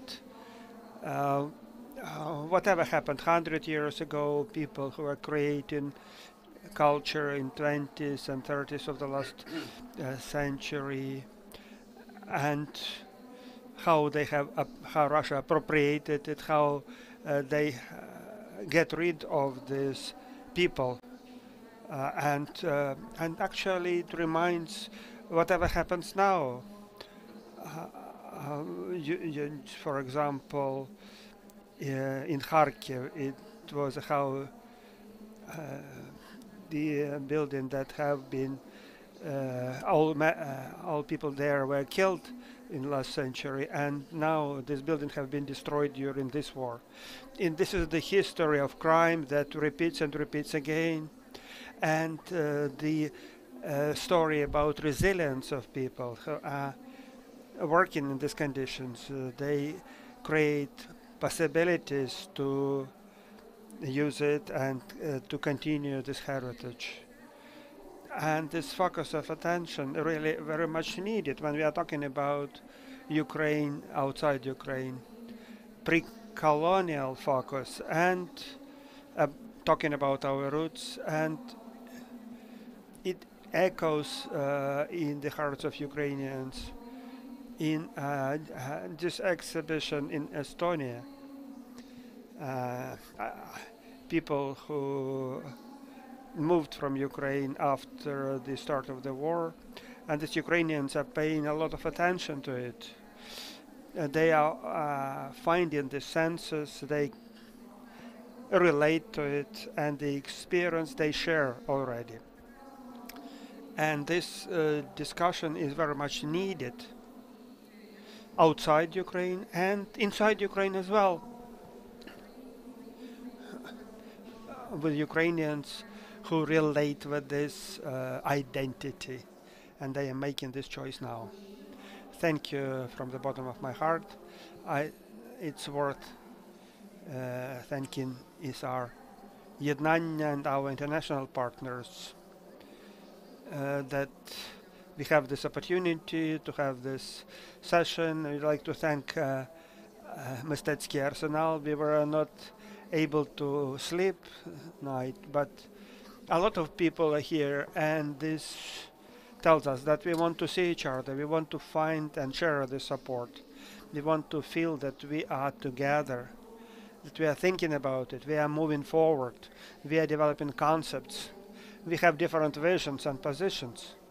And thank you for sharing these broad ideas and the about the future of Ukraine. Thanking everybody.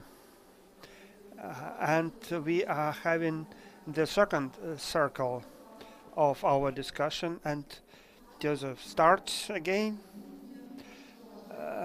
Plan, design, future. What kind of values we are picking and using it in the future, and how Ukraine really is represented outside Ukraine. What is important to talk about when we are outside? What we have to share outside Ukraine. Thank you all the previous speakers. And I just wanted to dwell a little bit about what I started to talk about. What is really important, why it is important to emphasize the civilization identity. More than 30 years as a country, as people, we are trying to get away from Eurasian empire. And we are having a lot of victims. It costs us a lot. It's not the first time it happened. Let's remember how Finland get away from empire, as they have lost people and territories. It's not just the border. We are not the first to get away from Eurasian empire, but our civilization identity is such that we are following freedom. We are, and this is the cornerstone of European identity. And this is part and parcel of European documents. And we are following this idea 100%. The problem of just actually, it's not about the numbers. About 30% of Ukrainian population and pushing Ukraine to a European future. And it's not parliament, it's not cabinet of ministers, it's not president, but civil society is the most important, the cornerstone of our civilization movement to the civilized future. It's very important to understand. In case we utilize civilization identity definition, many countries follow this way. So actually, as iceberg, you see, is losing some part of the ice and floats on its own. So we are doing the same thing. It's for the first time in the history. Post-communist country, Slovenian country, that is kind of separated from this iceberg, from this empire. And this way of development have been tested by others. Let's see where we are moving. We are moving to Europe. But Europe means Norway, Sweden, Bulgaria, and Greece. What is our future? If you are looking from the standpoint of civilization identity, maybe I'll tell you something unpleasant. But I was taking part in many discussions, even with great Oksana Zabushka. We want to be like Poland or what? Or like Germany or like France? Can we become like this country? No, we have our own civilization way of development. It's not about choice. It's about evolution. We are developing European identity in an evolutionary way, pretty slowly. And the problem of choice and the problem of identity, it's kind of a collective underconscious. And we are moving to European community. I can see only one country that is close to us. So this is Slavic country, post-colonial and post-communist country. Only this way we can identify civilization matrix that impacts the future. And this is Bulgaria. Bulgaria. In Bulgaria, they have lots of problems. They are EU members and they are NATO members, but they have pretty serious corruption. Lots of young people are leaving the country. I am traveling there. But they are part of European community now, because political decision was adopted. NATO and Europe. In case Bulgaria would be part of, engaged in some war, nobody will accept it. Like now, they are helping us, but they are not allowing us to become member of NATO, because otherwise NATO countries have to be part of war. And this increases nuclear war threats. I'm not idealizing a Western society, but we are aspiring to be part of it. We want to be part of it, but there are rules. And this advises us like, and we are teenagers in this respect. Like teenagers, they are not aware of their wishes, and they are not aware about consequences, what will happen. And so we are moving, not fast enough, but the speed of this development is based on our identity. We have pretty big mass. We are pretty heavy, and we have to move, but we can speed it up. We are moving this way already 30 years because the state is very much important part of identity, and the state have to facilitate to understand where we want to move and to facilitate it. And we have to vote for the authorities who understand it. And unfortunately, authorities that we needed were not, almost were not there. We have to vote for certain authorities. Thank you very much. I think it's very much to the point that we are building up our identity, taking into account understanding others. Alim, just we promised to talk about how Ukraine is looking when we are outside of Ukraine.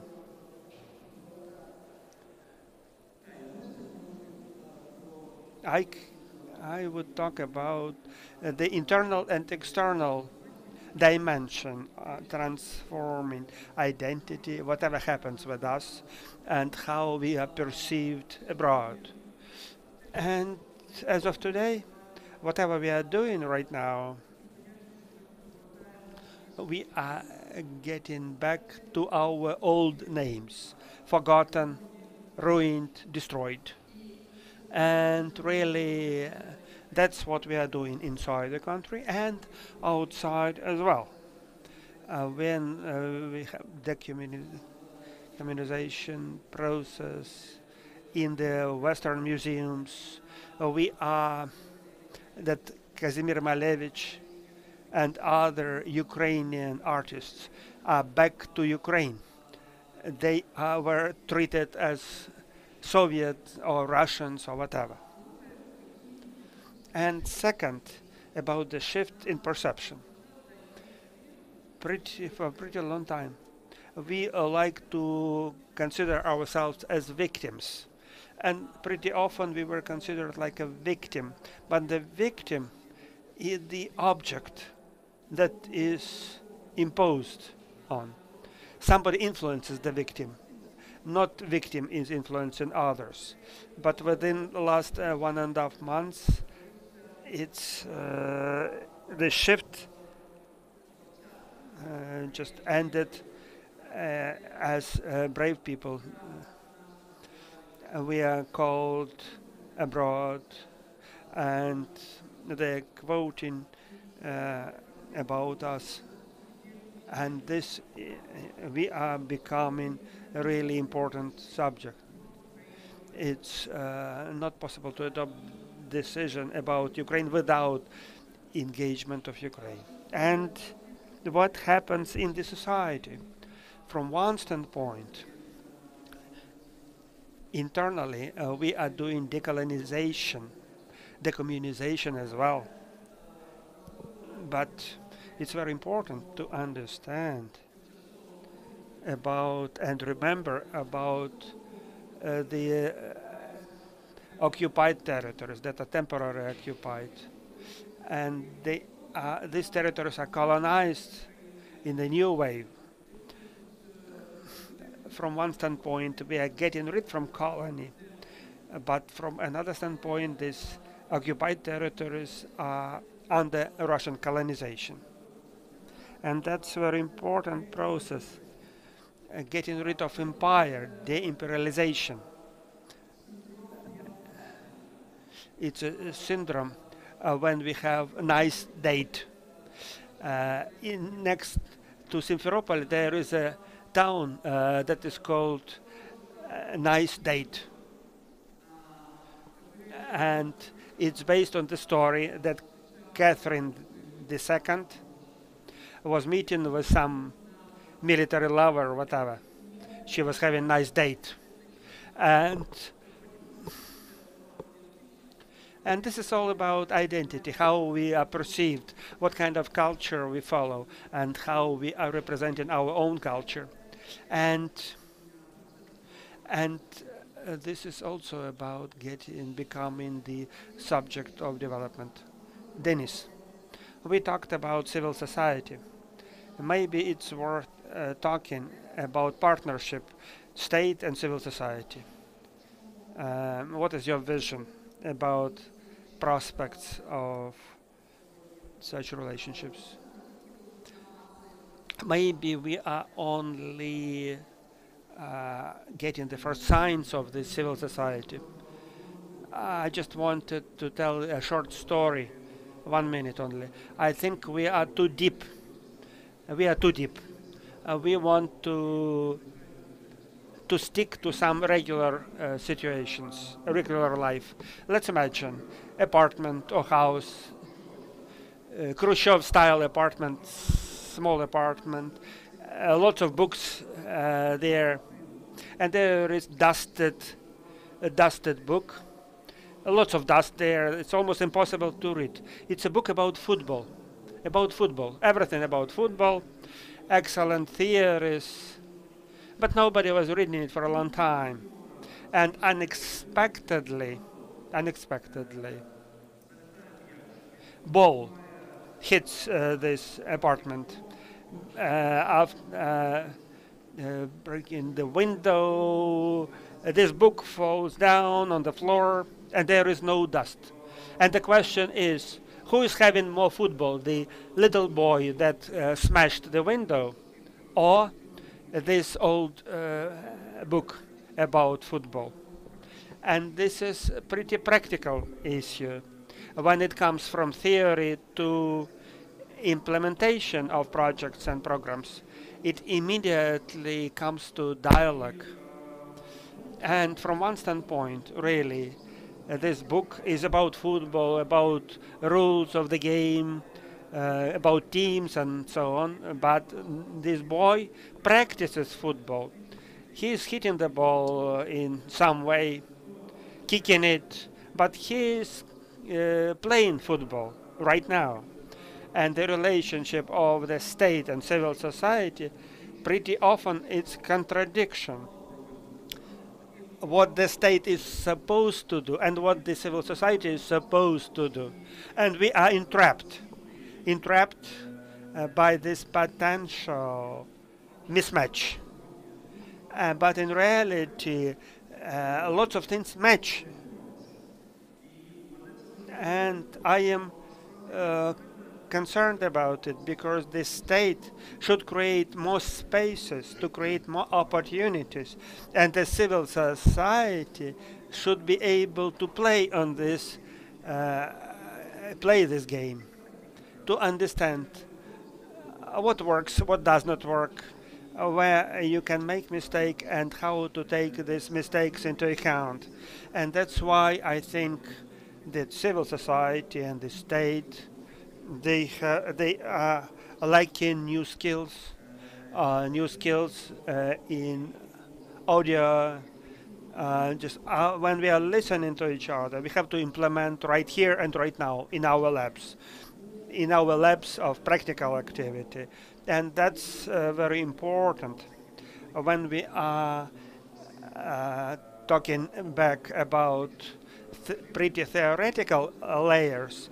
When we are talking about the great meta systems, huge meta systems, we have to take into account multi-layer components, because Joseph was absolutely right when we are saying that we are living in the whole forest of identities. We have unlimited number of identities, and when we are interacting in meta systems like public governance, state, civil society globally, before implementing programs and projects, we have to think about it, think it over, and to utilize lots of energy to try to understand how we are getting into the context, to listen carefully and to be able to do it, to listen and hear. and not to be like this book about football that nobody reads and is very much dusted. Very good idea, let's say, the platforms for testing our possibility in the civil society as a kind of trial platform, I don't know, for implementation of some projects. No, the laboratories, the lab, we are talking, this is the next metaphor, I don't want to use too many of those, but what I mean to say, all the time we have to try something. While identity is a professional, let's say, selection or choice, we have to prepare each other for this. We have to be looking for something all the time, in search. Without that, we cannot just stay on the spot all the time and think that the whole world will follow you in the same rhythm. You are going to just fall down. Flexibility, adaptability, and the ability to create something new under the non-standard conditions. Thank you. When before the panel we were talking with Aleftina, she coined the phrase which I shall put down in my notebook, and I'm going to quote that more than once. Reconstruction or recovery is the imagination. Imagination is formed by memory. Memory means the artist's or artistic world. Maybe we are prepared to talk about the active role of an artist, that culture is kind of the horizon of the future. Well, in fact, the human being is such a creature that we cannot imagine something from nothing, We have to have something to use our imagination. The only thing we have is our memory. And so I'm talking what we remember and how we remember that. I heard from Joseph that we are a young nation. We are about 30 years. We are all about 30 years old. I started to think about that, and a metaphor came to my mind that, in fact, perhaps we are kind of young, let's say, young branches of a very old tree. But very important that the tree has a big memory. And it struck the roots very deeply in the ground. And actually, we already mentioned what we like, what we do not like. But again, what I do not like education in our country, the state education. It's very bad. But we learn very well. We know how to do that. We teach each other. We have learned a lot together. And again, this kind of remembrance. And the tree with those big roots. In the bookstore, they told me that most popular today among the buyers are the history dedicated books. It's incredible what's going on in the bookstores. They actually bought all the books about who we were. From Timothy Snyder to Plakhy, we started and we learned a lot quite quickly. What I do not like, I also do not like the judicial system in our country. I do not like it immensely. I'm from those people who, if we're talking about Maidan, we have a fantastic Maidan 1 and Maidan 2, and justice and punishment is very important. What is interesting, we Ukrainians believe that the world is unfair to us, and the question of justice and fairness, we think the world is not too kind, does not treat us too kindly.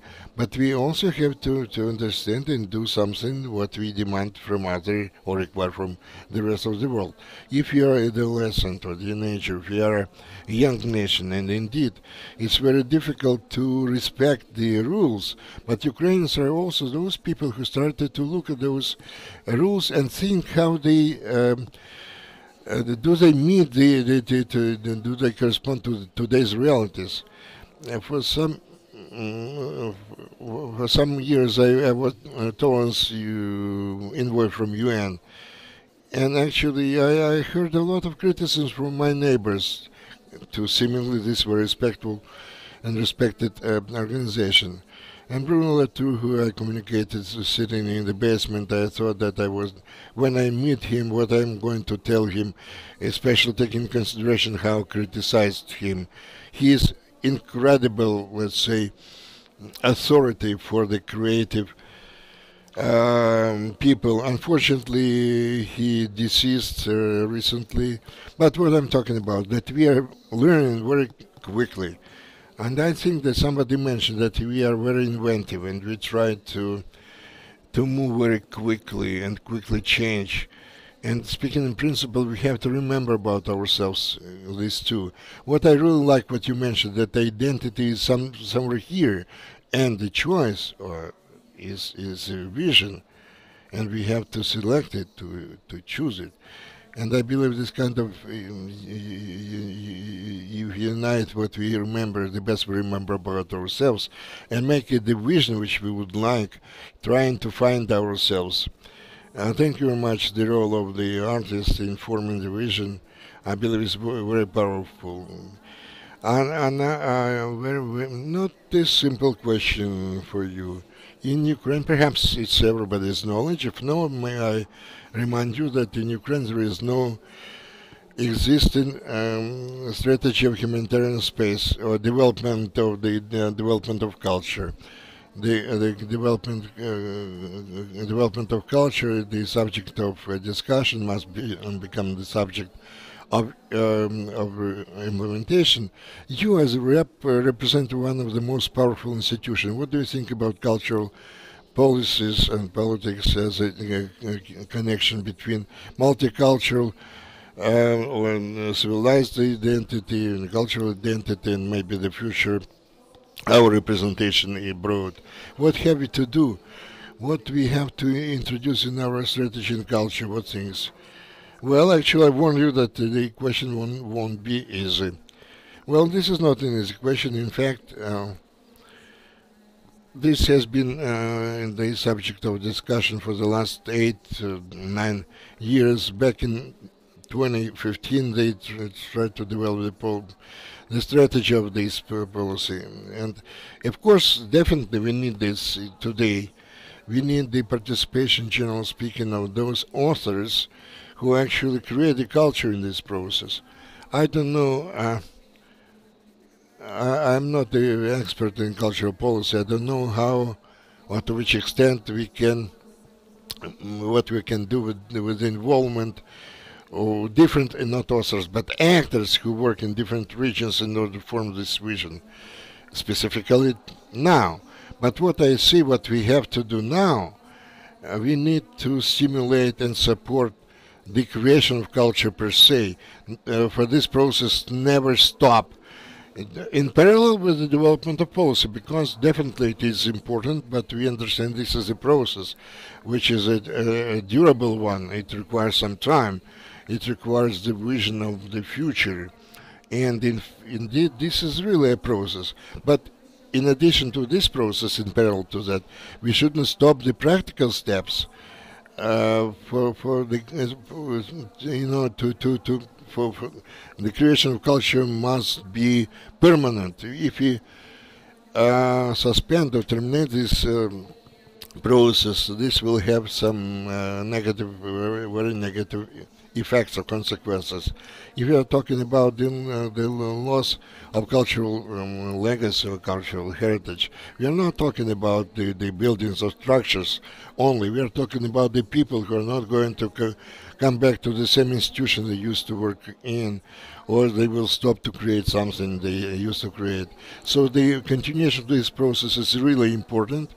And very often we hear among the experts and their fear what is going to happen to Ukrainian cinema in a year from now, whether we'll preserve the waves, new waves, let's say, what will happen in 4 years, what will happen to the institutions who work together with their partners abroad, creating something. Will they continue to do that in 1 or 2 years from now? So the support of this process is absolutely important. Also, it is important for culture to be created further on in different local environments. so it must be to a maximum extent decentralized. We tried to focus our attention on that before as well, early as well, but for some reason we do not have many opportunities now. In many regions we have a very bad situation, but what is important that the context has changed and the communities have changed, residing in different regions. We are talking about the big time resettlements of people. We now have new challenges. We have to all the time to analyze those challenges in order to come up with the projects which can take care of those phenomena. Maybe we can create some kind of the communities or some kind of centers which can become the platforms for the dialogues or discussion, because it's very important to work on the creating such identity, because dialogue can take different positions or stances into account. And we can talk about differences in the experience. We cannot share all the experiences, And the majority of those who have gathered together in this audience maybe they have similar experiences last night in Ukraine, but many people who reside in different regions in Ukraine, who came through the experience of being resettled to different oblasts of Ukraine, etc. We have many different experiences, and the difference will surface further on as well. And only some kind of common experience of being together through some cultural practices they can promote or allow us for this experience be heard and be shared. And that's why I believe that the maximum appearance of such, common spaces, secure spaces, practices which will promote this dialogue or the discussion, and the continuation of creating such culture within different projects of different levels, which will enable us to have a broad discussion of intellectuals, let's say, and some different projects, or the people who are going to work with the pilot projects, which are going through different big challenges, while creating of secure, safe spaces. We have a dialogue and polylogue, I would say. This is very important. This is a new facet in our optical prism. We have about 14 minutes before we end. We come to the end of our panel. Thank you for your participation. Thank you that we are talking not about decorative or recreational functions, some general thing, but some practical. I would like everybody of you to formulate and use just 2 minutes for each of you and say what you would like to share. I don't know, the values, culture, practical steps, self-perception, Ukraine abroad, we as the basis of the future world. So 2 minutes for each of you. And with your permission, I also will take 2 minutes. We'll start with Yosef. Thank you. I would like to thank everyone. In continuation, maybe 2 minutes, but in continuation what I mentioned, how are perceived and how they look at us in the West. As teenagers, the people of the age who already can do some or can commit some adult actions, but they do not understand all the rules and the laws of the adult world. Whether we like it or not, it's not important. This is how they perceive us. But why they help us? They help us as they help children or teenagers, but their own children or teenagers. Their own, not, let's say, alien ones. Why so? Because starting with our dissident times, starting with Vasil Stus and other dissidents, Oles Tikhy, Valery Marchenko, through the hundreds of victims who perished at Maidan, Ukrainians can actually victimize themselves for the freedom. Just read the Lisbon Protocol, the first function, freedom without borders. This is the most important which we have in European identity. That's why they perceive us as their own children, but still teenagers. The identity has a lot of energy. We are talking about millions upon millions of people who share the same certain values, as they said today.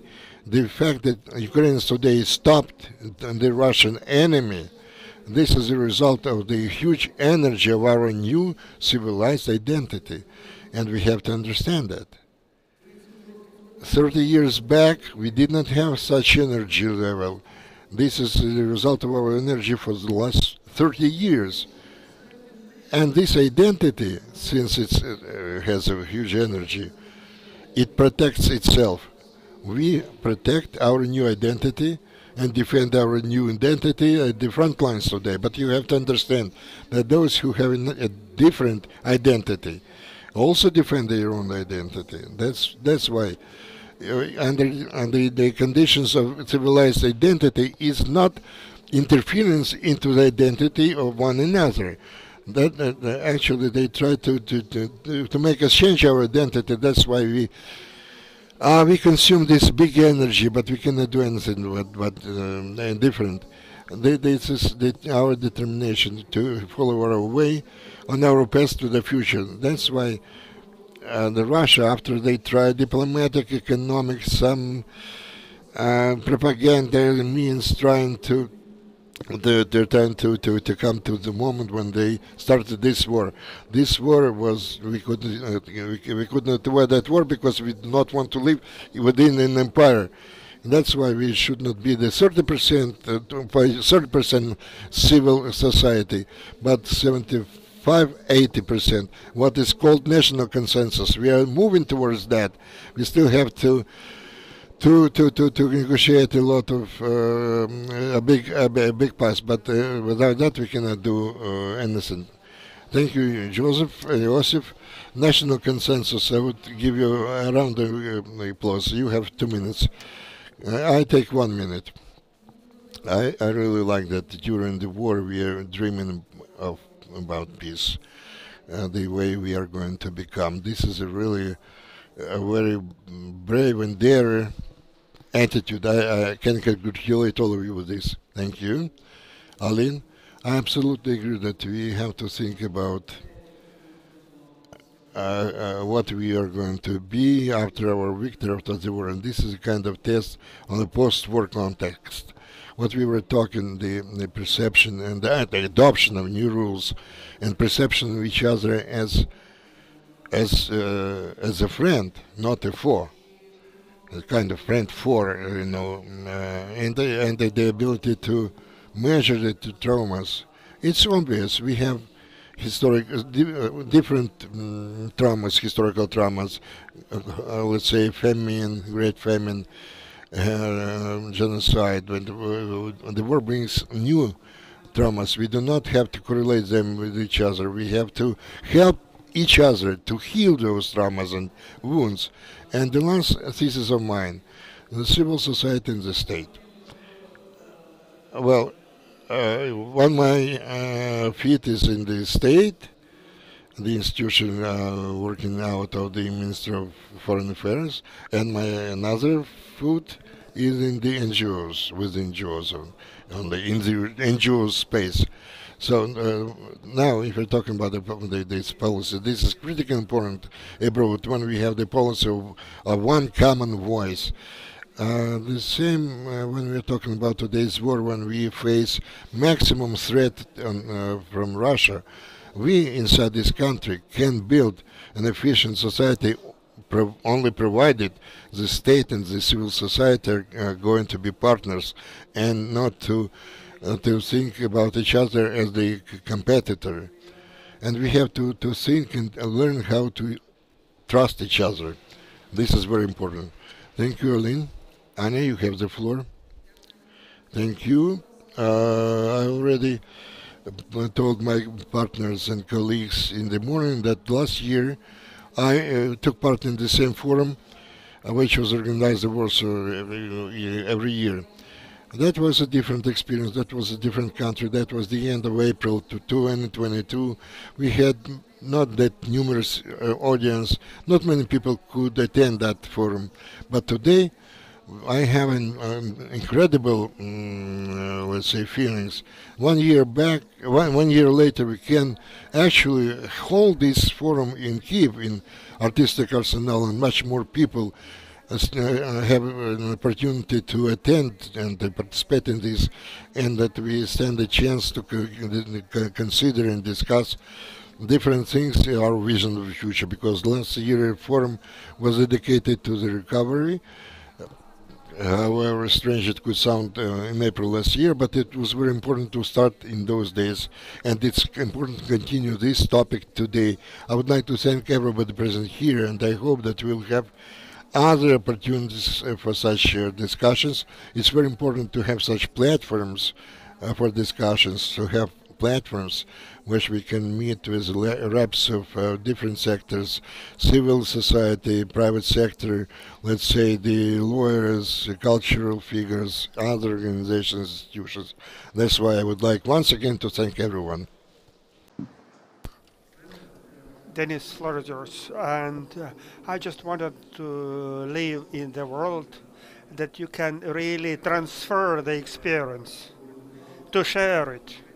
Really, when we are talking at the conference and we are saying we are coming to exchange experience, I think identity issue won't be the part of the agenda in this case, in case it will work. But God knows something. God knows something. That experience is impossible to transfer, to share. When we are talking about practicing identity, about certain programs and projects in this field, we need to listen carefully about somebody whispering. It's like a whisper from the bar or from other halls, but actually God is actually whispering. Guys, be brave. Look for new senses. Look for the possibilities to understand who are you. And this bravery and possibility to touch something that you don't know, this is very important in the constructions, and we as a civil society, we have to be part of it. We shouldn't forget that at some stage rules and algorithms and policies are needed, but while we are searching for our own identity, we have to be brave. We have to go all the way into unclear, indefinite situation, and to understand and try to understand who we are, and trying to define ourselves, and try to build such systems that will allow those people who are wandering in the unknown to accumulate the experience and to provide this input to enrich us and to develop our own ones. That's a very important focus. Thank you. Just excellent, Denis. I am going to use metaphor. Now people who are helping the wounded, medical staff, that they want to get sure they can infuse some blood, real blood, not substitutes of blood. I think this very powerful conference that starts with discussion about identities, values, cultural practices, that's like a blood that we are infusing, we are injecting this blood into reconstruction, recovery of the state. In 2013, Ukraine have signed Joe Declaration, and culture is the fourth pillar of sustainable development for reconstruction and recovery of the societies and nations. And Ukraine have signed this document because including culture into all the political programs, development programs, that's very much needed. Somewhere here, there are other discussions about the role of civil society, the activities of the veterans, humanitarian assistance, request for justice and the role of business in reconstruction and recovery of Ukraine. That's very important. But it's like treating people. Anesthesiologists, surgeons will come later. But first, you need to inject some blood. During this full-fledged invasion, it's very important to talk about the future, about the culture, about including culture in all development programs, because values can be added like butter to the bread, and we are providing our own input into fighting for identity, independence, and uniqueness of Ukraine. I thank you very much. Денис Блащинський, Анна Погребна, Алим Алиев, Альтина Калтихидзе, Yusuf Zilza, Natalia Krivda. Thank you, citizens of Ukraine. Thank you very much.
Раз.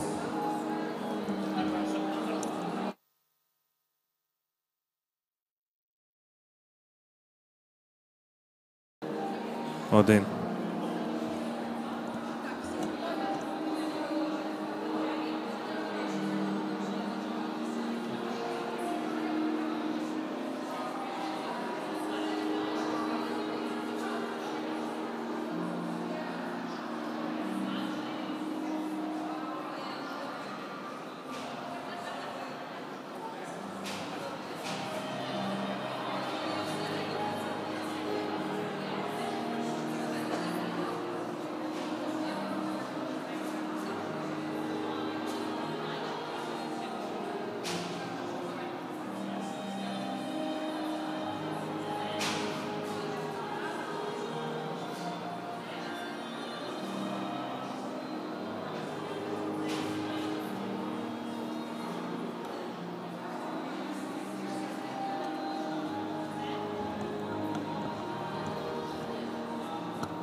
Секундочку, кажу ж вам.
що ще встиг відео.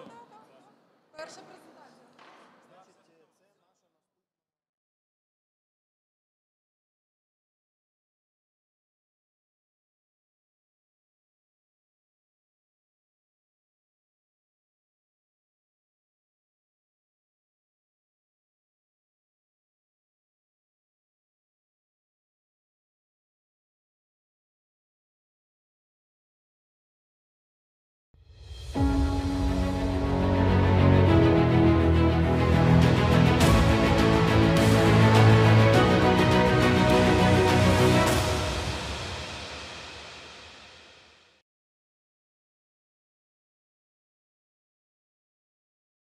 Кожна донорська організація має свою власну теорію змін. З цією теорією змін вона заходить на ту чи іншу фізичну і ментальну територію для того, щоб реалізовувати свої проекти і програми. Про це знають всі ті, хто працює в секторі неприбуткових організацій, в громадському секторі і I understand that every implemented project and program is part and parcel of theory of changes. And how we are getting these approaches that donor organizations are using. It's something that is not in the vacuum, but it arises from certain management cultures, from certain style of thinking, from certain understanding of issues based on the respective culture. And these small initiative groups that have organized certain program implemented, for example, in Ukraine. Certain challenges that we have to take into account when we are talking about interaction with donors. And this is really, first of all, we are talking about cultural variety of basic programs when we are talking about theory of changes. And the vision of French, American, German side will correspond to certain cultural paradigms in the respective countries. And the design of the programs implemented in Ukraine will take into account the above-mentioned cultures. I just wanted to emphasize two issues.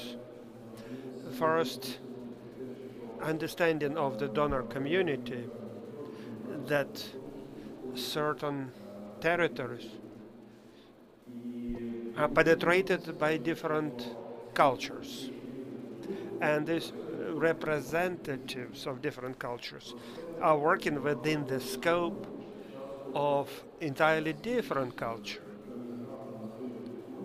And sometimes it is even mentioned in certain documents, but when we are talking about program implementation, sometimes we are losing these intentions to synchronize all these varieties in cultures and to take this into account when we're talking about mental, geographic, and other issues. And sometimes very difficult and sophisticated constructions arise. A person with certain Serbian experience comes to Ukraine with different specifics and offers solutions based on years of experience in other countries. Same thing, pretty often Ukrainian NGOs are not always able to understand that interacting with donor community means interaction with certain culture. And the programs are developed in such a way that have to take into account the interests of donor cultures. These are two challenges. And these two challenges, in certain circumstances, may cause some friction and may reduce efficiency of the respective programs. And now when we have full-fledged invasion, we have to take this into account and these challenges we have to cope with.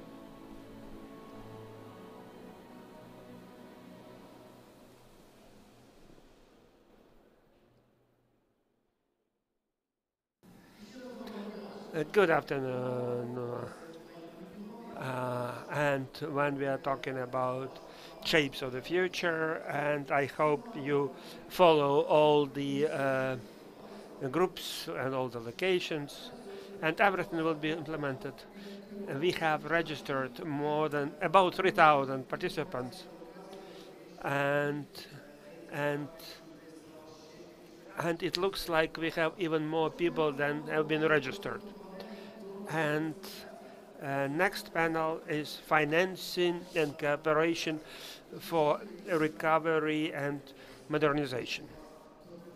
And please follow the timing rules.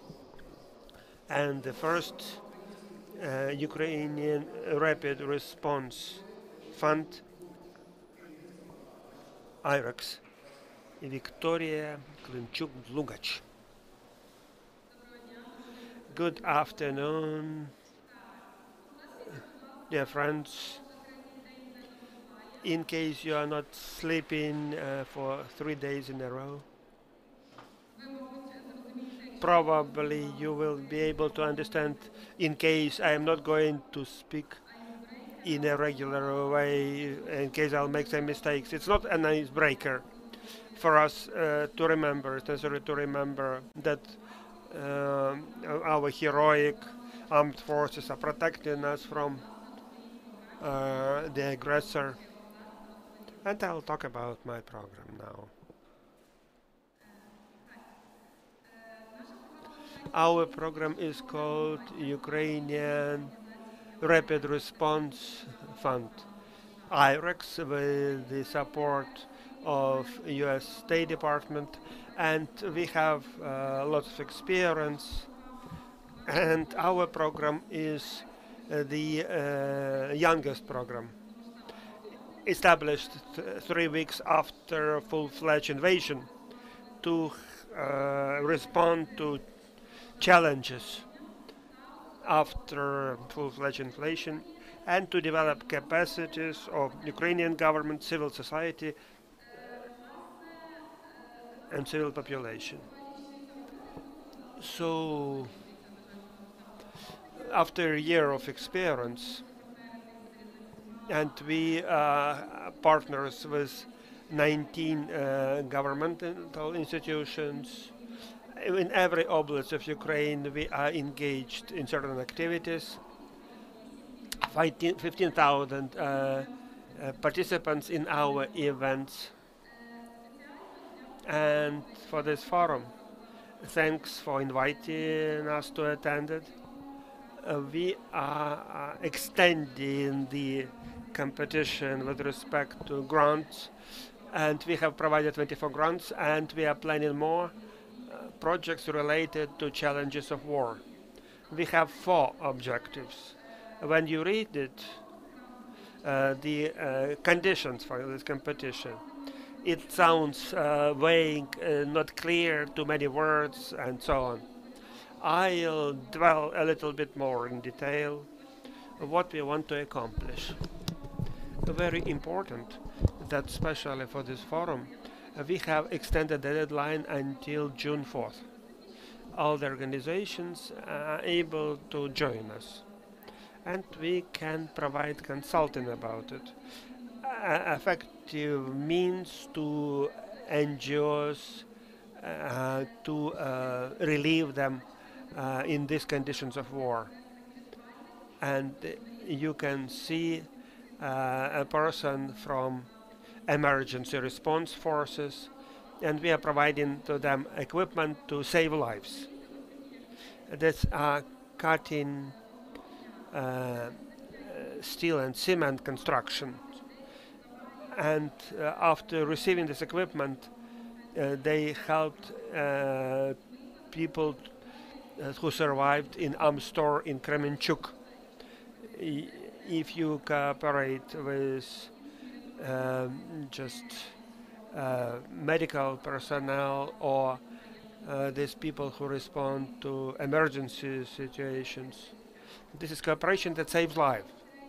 And as well training on paramedical and medical assistance, psychological support. We are really proud that we cooperate with Ukrainian veteran funds. We are supporting their activity, supporting veterans and family members, and as well generators. We provided different capacity generators to 9 different oblasts of Ukraine.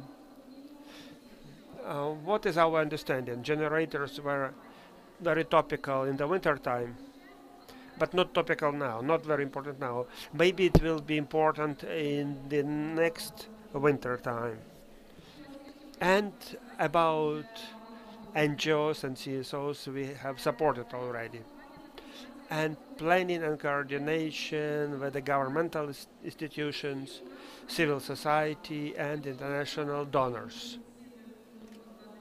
So it's almost no applications, zero, or not one kind of application. So we have very few applications in this field. You are going to be like a rare bird in this respect because there is no competition. In other areas, competition is much serious. And objective number 3 is uninterrupted communication with the key partners in the conditions of unstable communication. It can be NGO, CSO, governmental institution, whatever. It's about communication. It's cyber security to people from emergency response forces. And after 1 week of training, we managed to respond to 150 cyber attacks. That's pretty good cooperation. As well, we are supporting journalists, especially relocated ones, equipment, no laptop computers, bulletproof vests, and so on. And substantial emphasis with respect to recently deoccupied territories, cooperating with Ministry of Culture after liberating Kharkiv region. They say no communication, no internet, no power. People were not aware even what happened in what kind of tragedy happened in Bucha, in Kyiv region, and these publications. They can read newspapers, and in case they don't have internet, how to get help, how to call hotline, whatever. Uninterrupted communication means mass media, governmental communication. Submit your application, and we are waiting for your applications. But it's not the whole thing. And 3 slides back. Can you do it? That's the one. What we are not funding. We are not able to fund. We are not talking about private life, definitely. But in program, we are not able to provide support to the armed forces of Ukraine, territorial defense, but we can provide support to medical experts. We are not funding humanitarian assistance in classical understanding, like clothing, disposable goods, and whatever. And we are not funding anything related to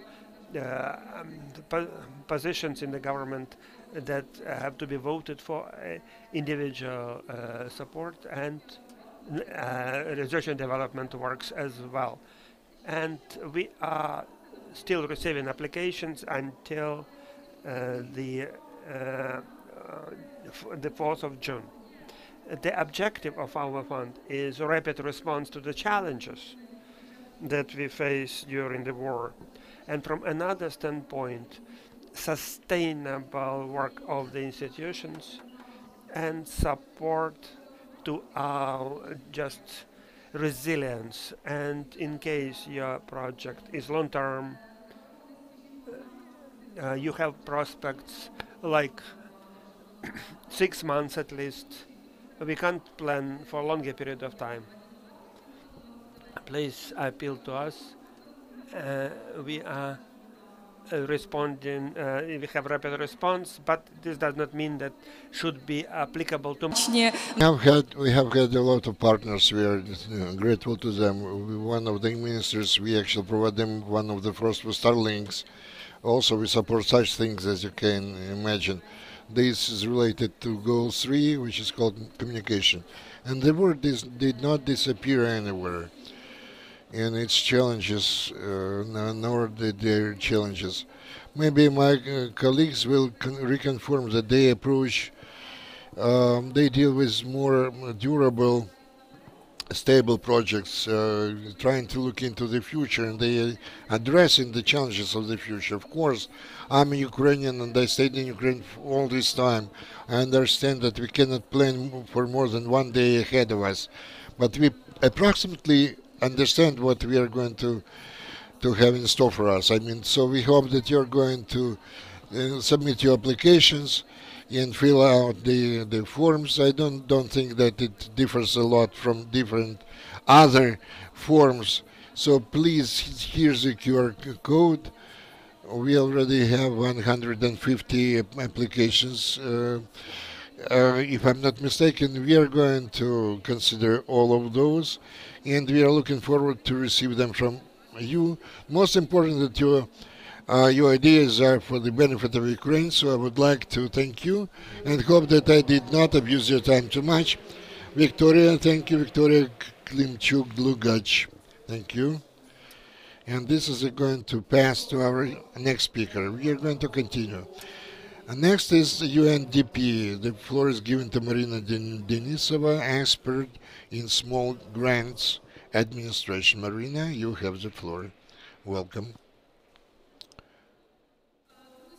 And dear friends, I'm happy to welcome all of you. In continuation of the previous presentation, I would like to thank all of you. Despite this very difficult night, we gathered together here. I also would like to thank the organizers for the opportunity given to me to present our grant competitions, grant contests, and grant programs today. Okay, the previous slide.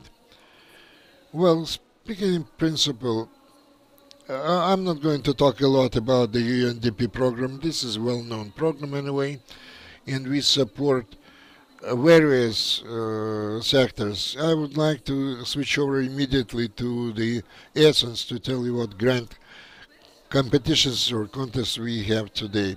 The first competition we plan to introduce within in the component public security and social cohesion.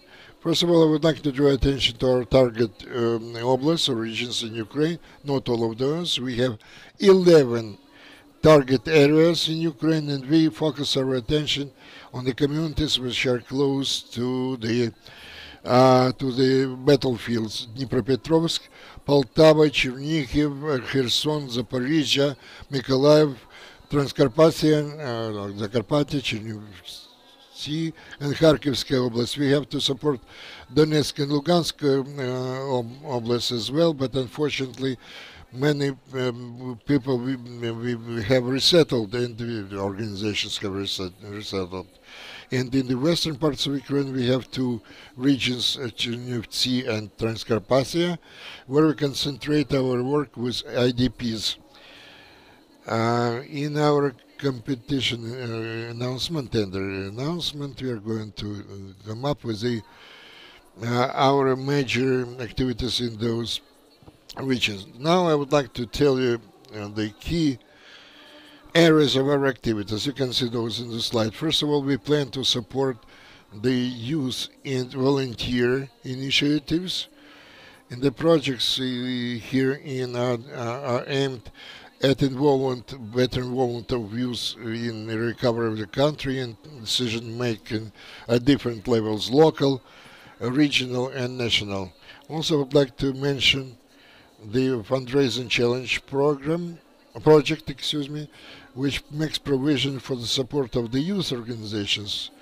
And there is kind of the jam, because those organizations have to involve or attract additional funds from some other source, I would say, and we teach those organizations how to attract the funds. Within the framework of this project, we are going to support 10 to 12 projects, and the amount of financing by us is $5,000 to $6,000, and the preference will be given to those organizations which will attract more sources of financing. Then initiatives launched by and for IDPs, and also we're talking about the councils of IDPs, the councils of inclusive development. This is our support. Is going to be focused on those communities which are receiving other people, Chernivetska and Cherkasy. And then next direction, development of public infrastructure. We are going to focus on more safe communities, but we are going to consider similar projects in other oblasts as well, or regions as well. If you are interested in this specific project, and if you are going to come up with the competition application, pay attention to the assessment of safety risks or security risks, whether they have the bomb shelters in this community or nearby, how far it is from the frontline areas. Next direction is the public safety. The projects here are aimed to supporting and improving the individual safety and security of different communities, individual security as well, and let's say improving the trust between NGOs, for example, the local governance bodies, and we plan to support the projects which makes provision for cooperation with the emergency security service or the police. And this is a separate direction of our activity, and we focus our work on the police in building the confidence and trust and psychological support. Another item is social cohesion, which makes provision for strengthening the identity belonging to the community, creating some creative spaces, tolerance to some vulnerable groups of population, etc., etc. Two more directions.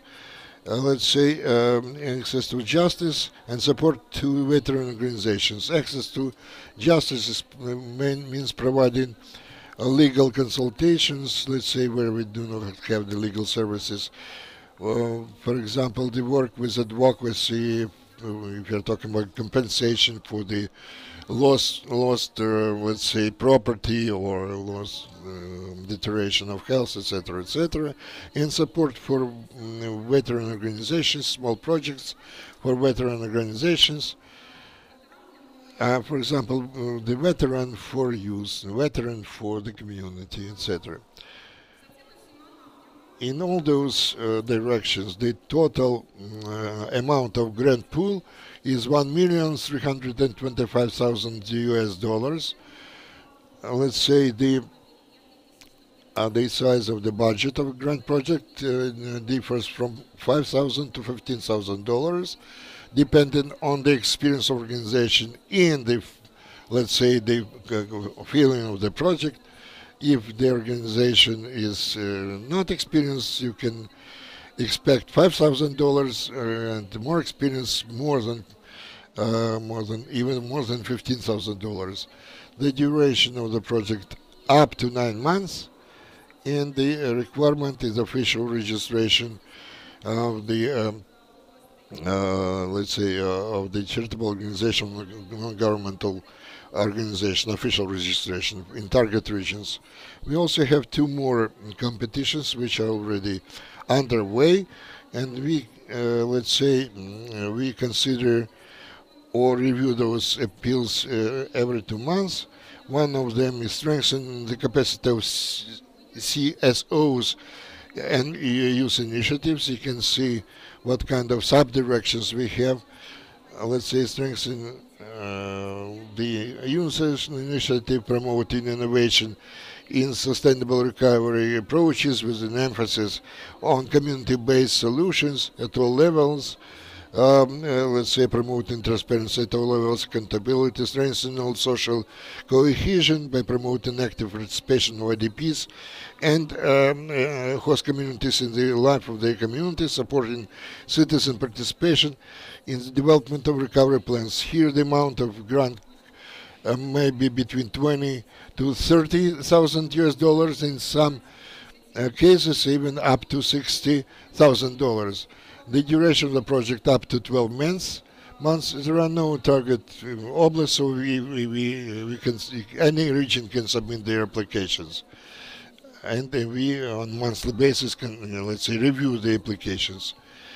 You can scan the QR code and see more detailed information. And the last competition, which I was going to tell you, in let's say, the promoting human security in Ukraine through response to the multi-dimensional crisis caused by war, in the context of war.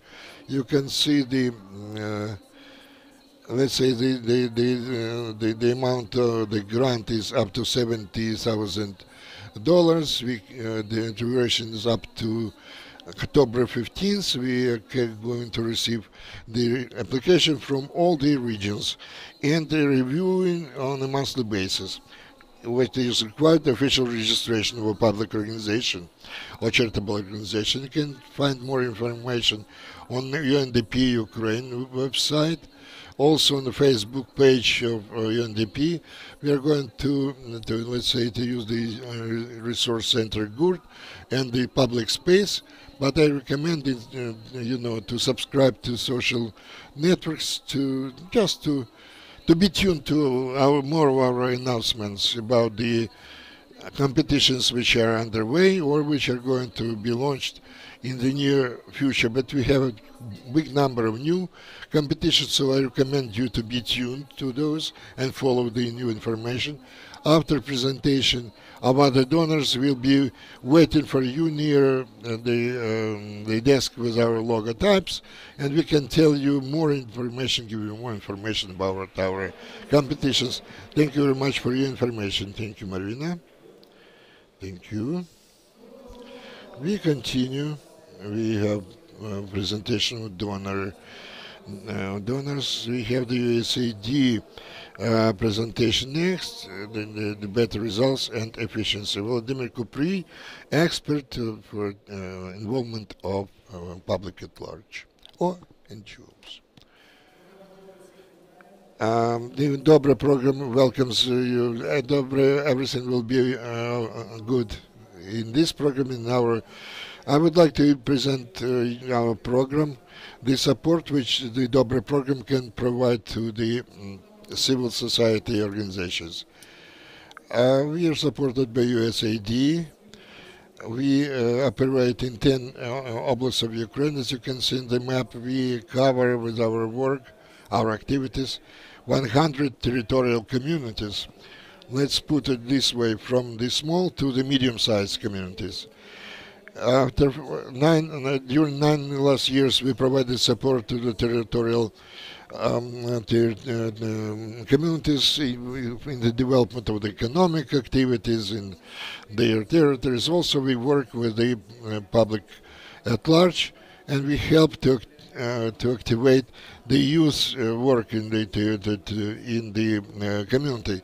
And one of the aspects of our work is the involvement of the public at large. We try to adapt ourselves to new conditions. We try to help the local organizations of civil society, initiative groups, youth organizations, youth councils to become involved in renovation or improvement of infrastructure which was affected negatively as a result of the hostilities. We work today in the active phase with 32 communities in Chernivtsi, Ivano-Frankivsk, and Ternopil Oblast, and also in Chernihiv Oblast. Also we work in the center, Kirovograd, Dnipropetrovsk Oblast, Kharkiv Oblast, and also our southern regions, Mykolaiv and Kherson. Unfortunately, because of the security situation, we do not work so actively with the Zaporizhia Oblast, because we understand that our partners are under occupation now. But we hope that owing to our armed forces, that our occupied territorial communities will become deoccupied with the time passing, so we have some reserve for them.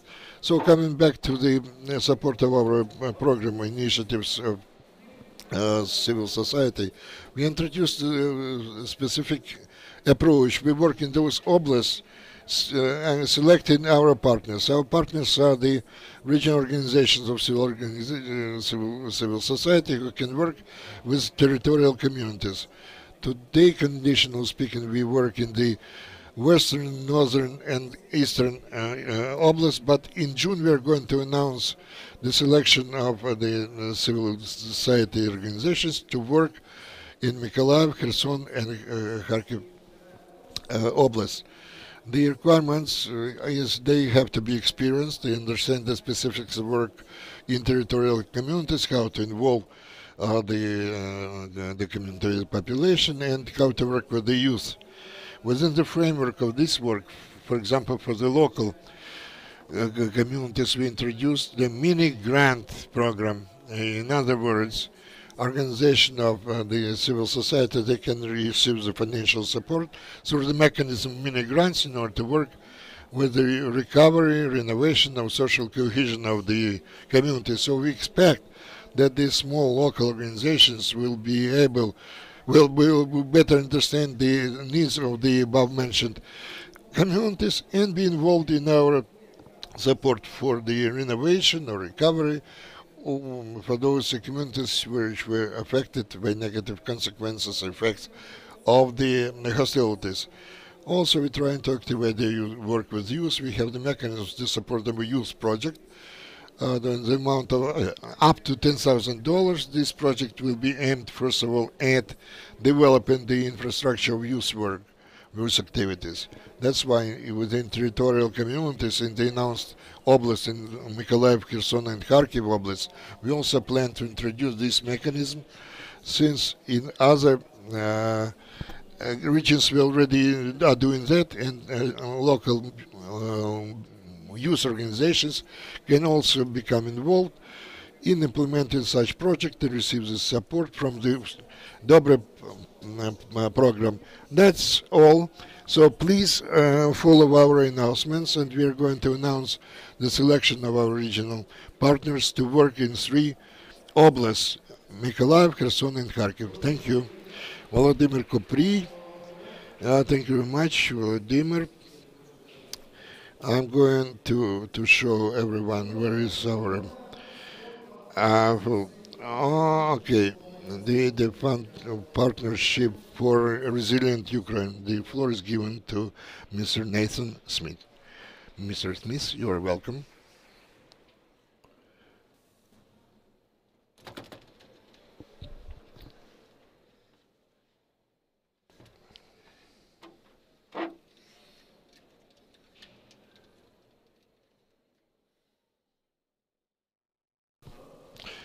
Вітаю вас.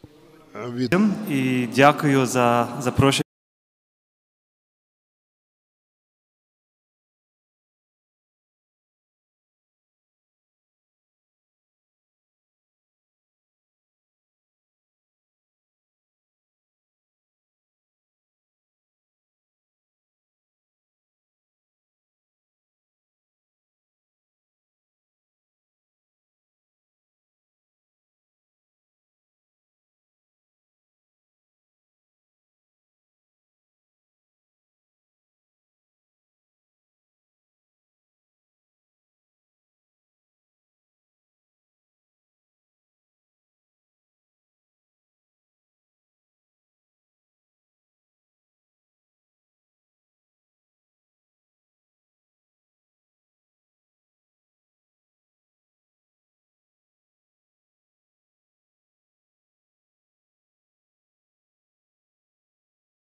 victory of Ukraine, social recovery and rehabilitation. We talked already about how this recovery and rehabilitation should look like.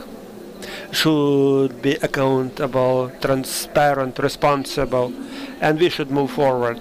And strengthening international partnership, what we call soft power, cultural diplomacy, joint projects implemented by Ukrainian CSOs together with international colleagues, and as well actually strengthening the voice of civil society organizations at the international level. We are implementing programs together with the EU, and we are thanking EU and financial resources provided.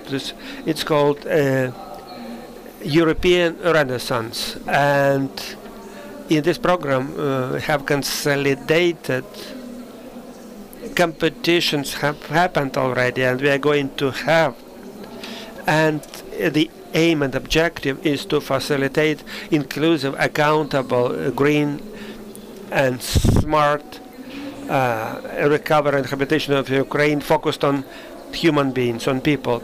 Those who worked with the Renaissance Foundations, they know that we have a website with the full information about this, and you can look and check all the details about it, and to show what we have supported in 2022. It was hard to identify 50 most important projects, small and local, international, whatever. And our idea was to show how we think about our role, how we develop our assistance and support programs, and how we implement something that is mission impossible to accomplish: active involvement of civil society organizations in the recovery and rehabilitation of Ukraine. And the last thing, I just wanted to say that soon we are going to have competition with respect to grants, and we are going to deal with the following: how civil society organization can facilitate Hromadas and communities in the recovery and rehabilitation of Ukraine. We are going to talk about design and monitoring and maintenance of plans. Should be inclusive, based on the needs of Hromadas communities, and engagement of community members in recovery and rehabilitation, strengthening the voice of communities, and as well making sure it's transparent and accountable, all this recovery and rehabilitation. And these projects have to be scalable.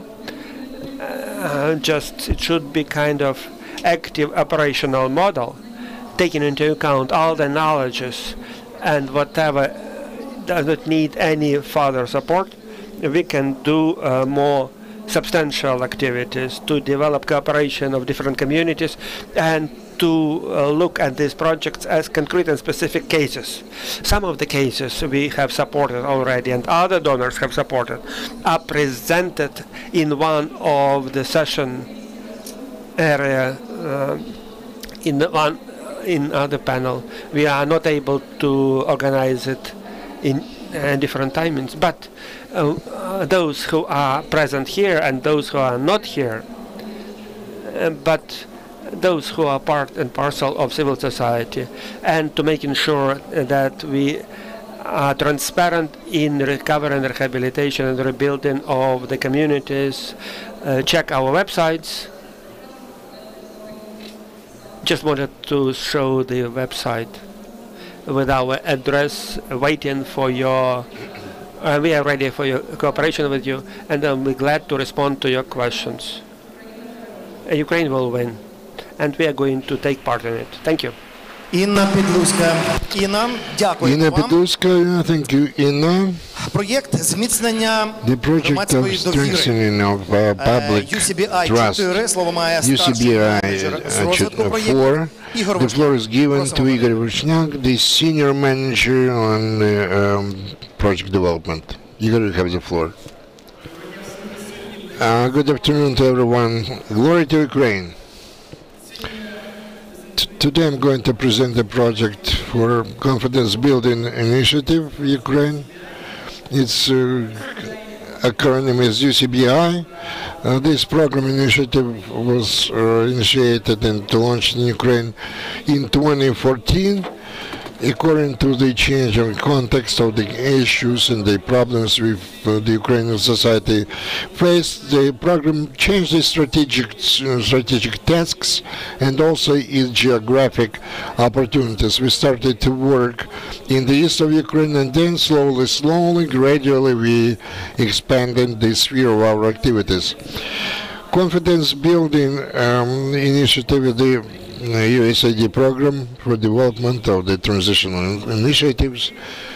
For you to understand better, our program is a program of very quick, flexible process for giving support to absolutely different actors in Ukraine, and a major focus. Why we have such velocity of speed and flexibility? Because our program can respond and fill the gaps where the long-term programs underway in Ukraine cannot actually do that rather quickly, or do not have an opportunity to do that, enough opportunities.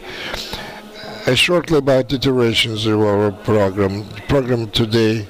Well, we are going to start the 4 iteration, UCBI 4. Over the last years, we implemented many projects on territory of Ukraine.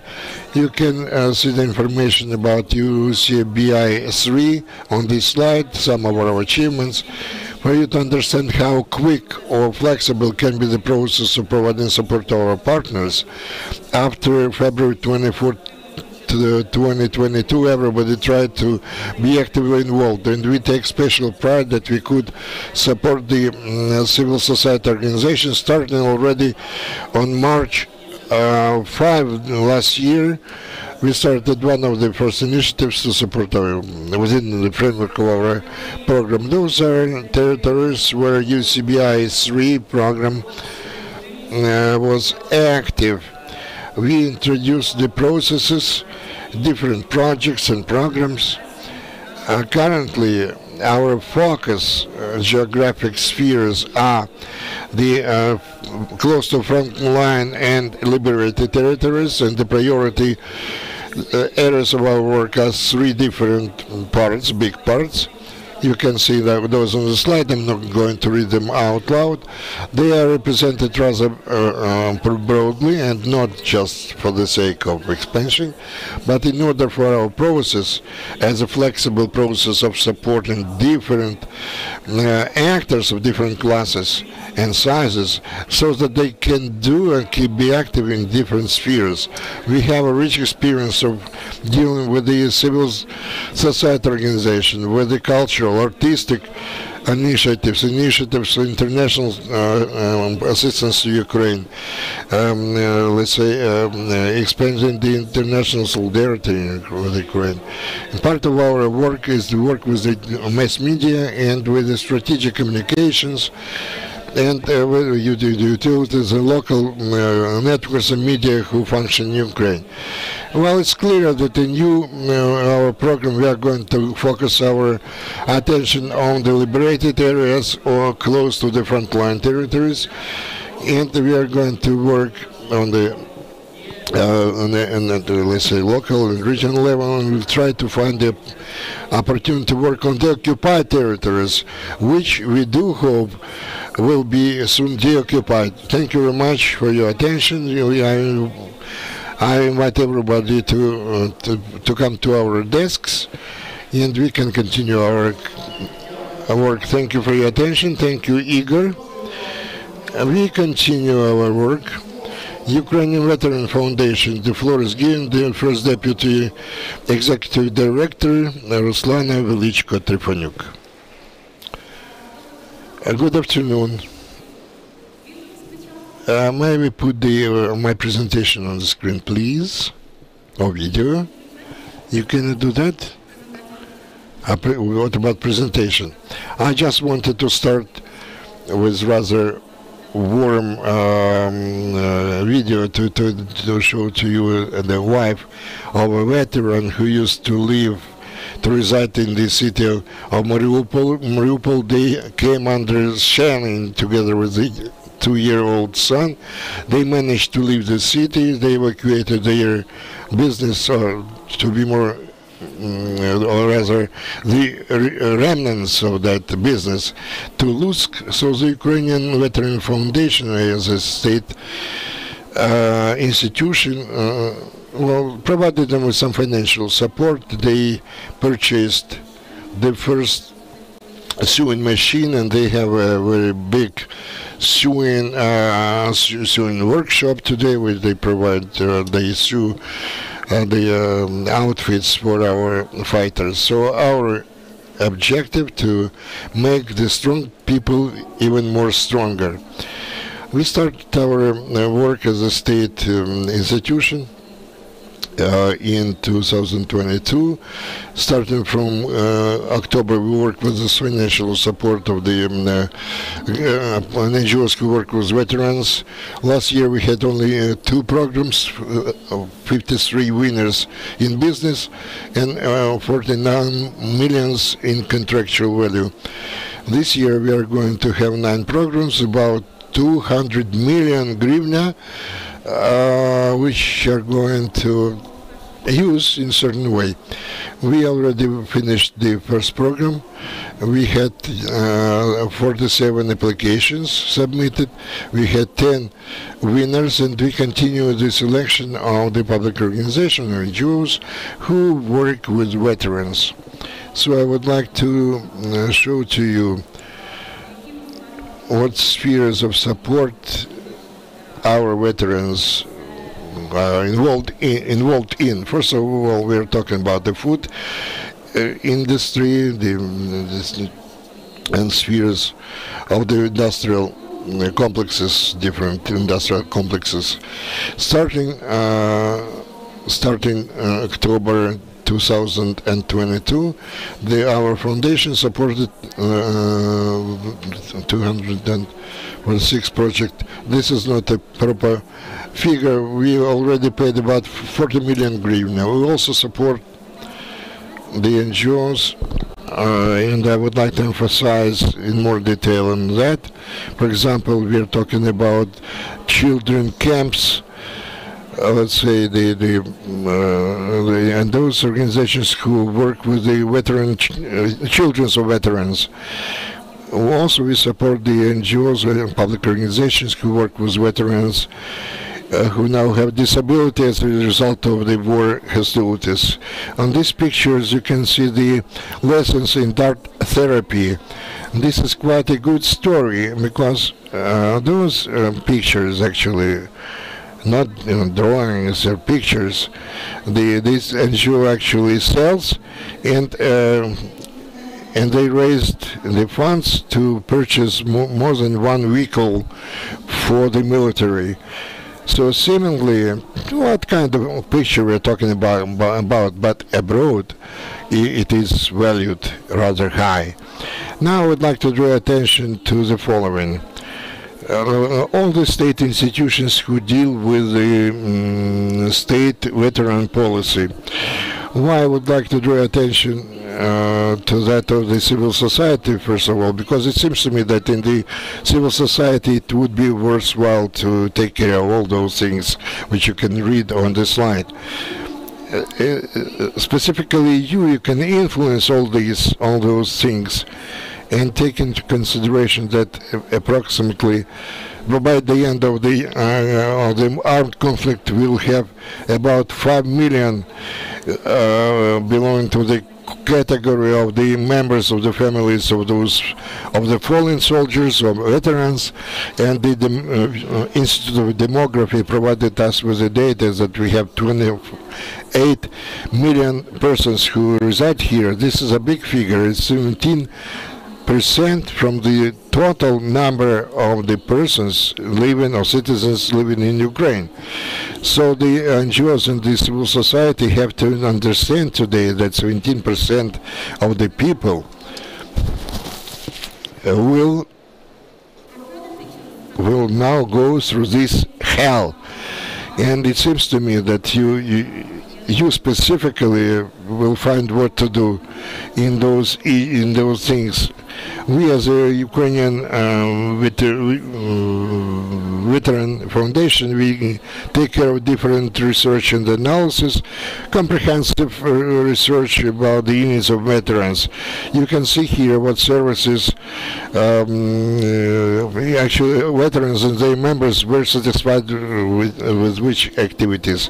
For example, subsidies for communication in the public transportation, medical servicing, and we would like to draw attention to the NGOs who work in this sphere of healthcare. They have the lowest quality, and the veterans are most dissatisfied with this specific area. Unemployment, this is the official data of the State Employment Service. We are talking about civilians. We do not include here veterans, and how many persons are going to return and face the situation that they do not have jobs and they have nothing to find a job, nowhere to find a job. Why I'm talking about that? Because we polled together with the rating sociological group, and 97% of the respondees mentioned that they would like to hire veterans, but 27% of the veterans who do not involved in the warfare or for some reason cannot defend today us and are not part of the armed forces of Ukraine, they are searching or looking for a job.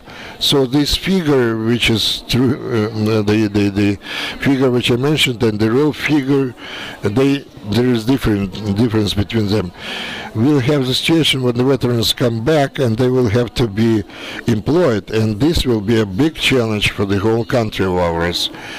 And you as the representatives of the civil society, and we as the state institution, we are ready and must start our work even yesterday or even last year in order to resolve such problems. I'm really surprised when we say all the time after the victory. No, veterans are coming back already. They're returning now, and they face already today with those figures and diagrams which I demonstrated to you. A certain percentage deals with veteran policy, but they do not have something they base on which will make the life of veterans comfortable and easier, because sometimes they sacrifice their health, sometimes even life. And let's be honest, sometimes even family relationships. And when they come back, so why? Just for them just to be plunged in the chaos which I showed to you. Well, it's clear that we cannot continue this in this way. We cannot close our eyes any longer, like it was the case after the year 2015, not to notice the veterans. 17% is a big figure which everybody has to pay attention to. So we have to start to work now. Why we deal with the veteran business? We do not deal with veteran business because elementarily veterans can't find jobs. They have the problems with employment. That's why they start to deal with to start their own businesses, and they try to provide and to offer jobs to other persons. Also, we provide the services in the hotline service, legal consultations. 2 months ago, we launched a specific program. Also, perhaps you know that we implement different social projects, and we also work with information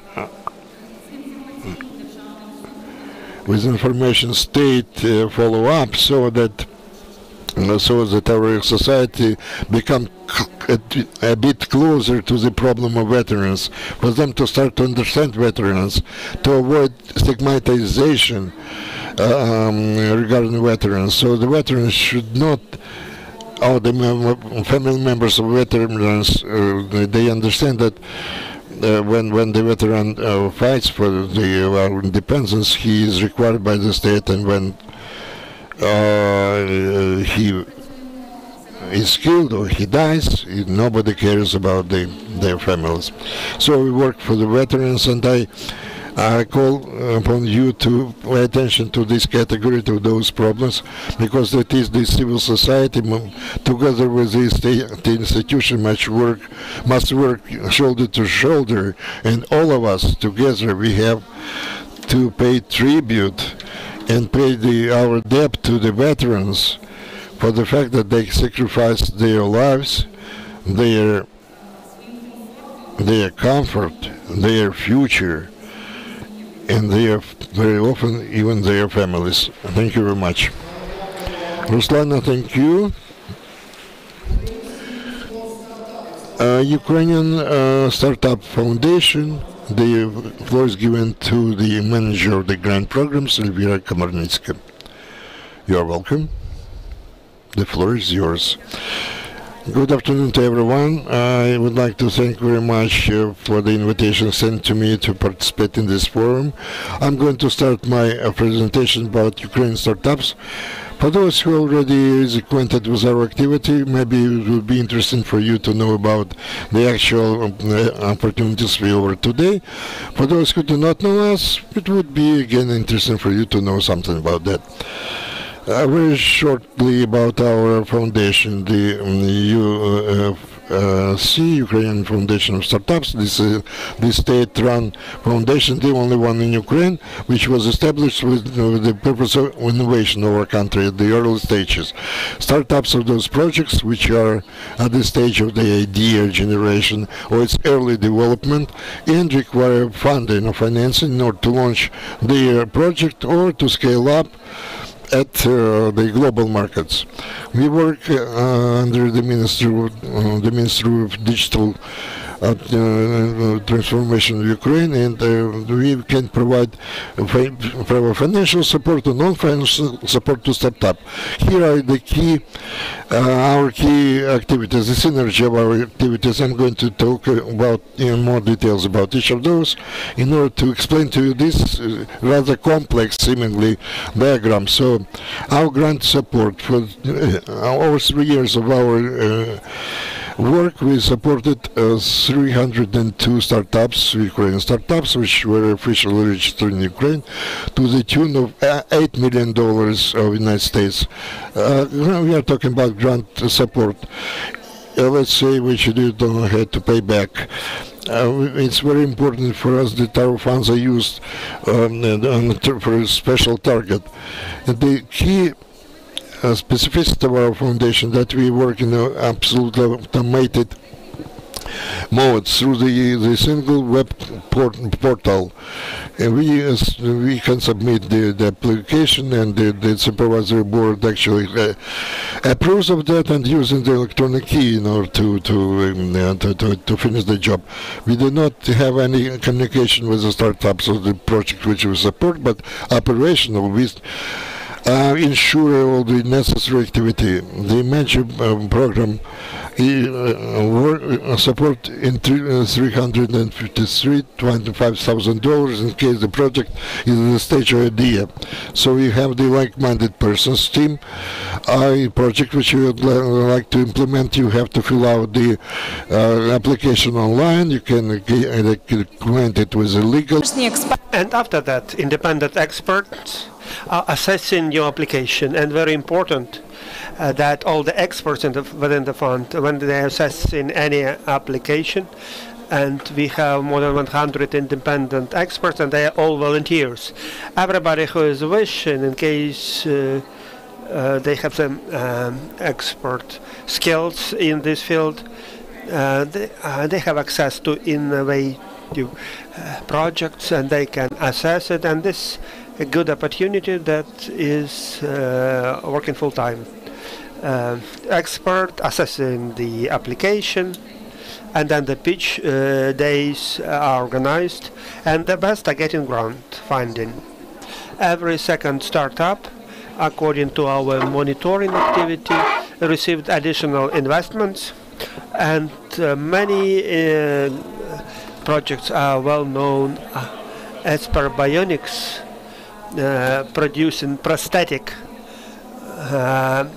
just for length and time have published on the front page this information, and as well this speeds up our victory, and this is top focus of our activity, starting from the full-fledged invasion of Ukraine. We focused our attention to make sure that we want to speed up our victory, and we initiated dual-purpose grants. And this is entirely new one that already operational, a grant up to $35,000, and it operates in top 5 critically important industries. Industries related to victory in the war, cyber security, education, healthcare, reconstruction, and we are getting application in case and infrastructure reconstruction as well. In case you want to get grant with respect to this type of activities, you can submit application, and we have information on the web portal. Dual application means this should correspond to the needs of private sector and the state. GEOS educational platform.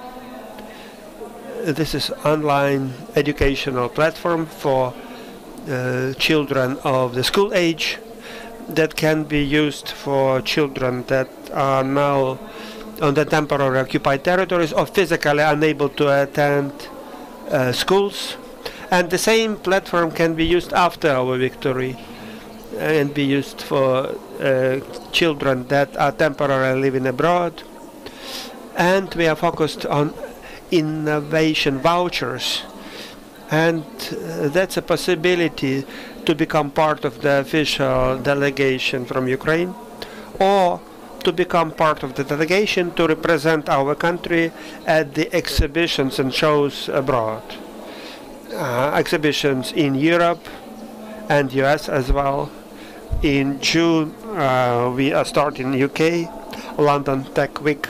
So these are globally well-known conferences, and projects can represent their project, find investors, and as well representing Ukraine.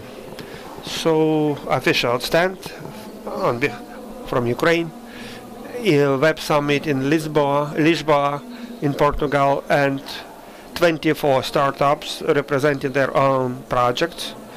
And as well, Alena Zelenska, the First Lady, and Mikola Zelen, and lots of attention to Ukraine. And we want to draw attention to challenges, to do fundraising, and to make sure that Ukrainian projects represent Ukraine and get additional funding, and to be well known globally. Briefly about delegations, we are talking about Europe and globe. So briefly, exhibition in Las Vegas in USA. It's hardware project, something tangible, and electronic hoodie and electronic mask. And within this delegation there was a student from Odessa, not even 18 years of age, but successfully representing their projects and attracting investments, and as well representing Ukraine. And some of this, some contact details, and our partners. We are cooperating with donors, international organizations, charities, so you can check it out. And in case you want to cooperate with Startup Fund, we are glad to help you. Thank you for attention. Evelina Komarnicka, thank you very much. And our AWO International Anton Plaksun, Program Manager. Dear colleagues, I am glad to welcome you on behalf of the German fund AWO International, working in 20 different countries globally.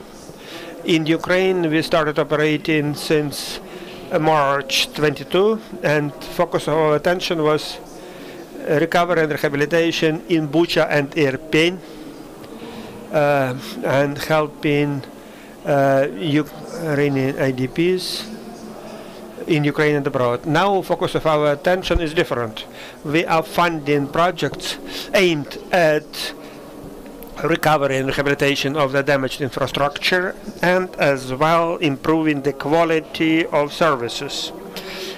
Within almost 2 years, we supported projects with a total budget 9 million euro. And to submit application, you have to write a brief letter with your proposal and description of your organization. In case we are going to be interested and we'll have funding for your ideas, we'll send you full package of documents to be sure that you can submit full-fledged application. Some projects that we have in Ukraine right now.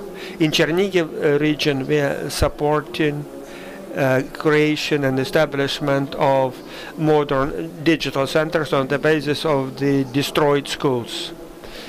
And as well, we are rehabilitating and recovering about 10 social objects and some solar panels with substations going. We are supporting creating shelters and hubs for IDP, and when we are talking about improvement of social services,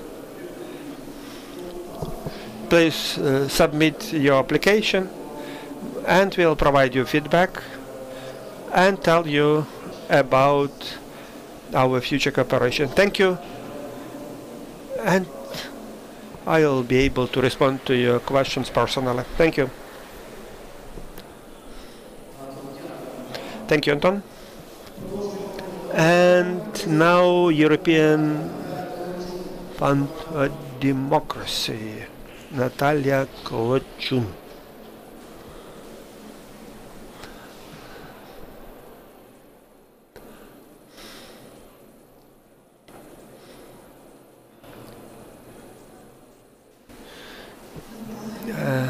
Good afternoon.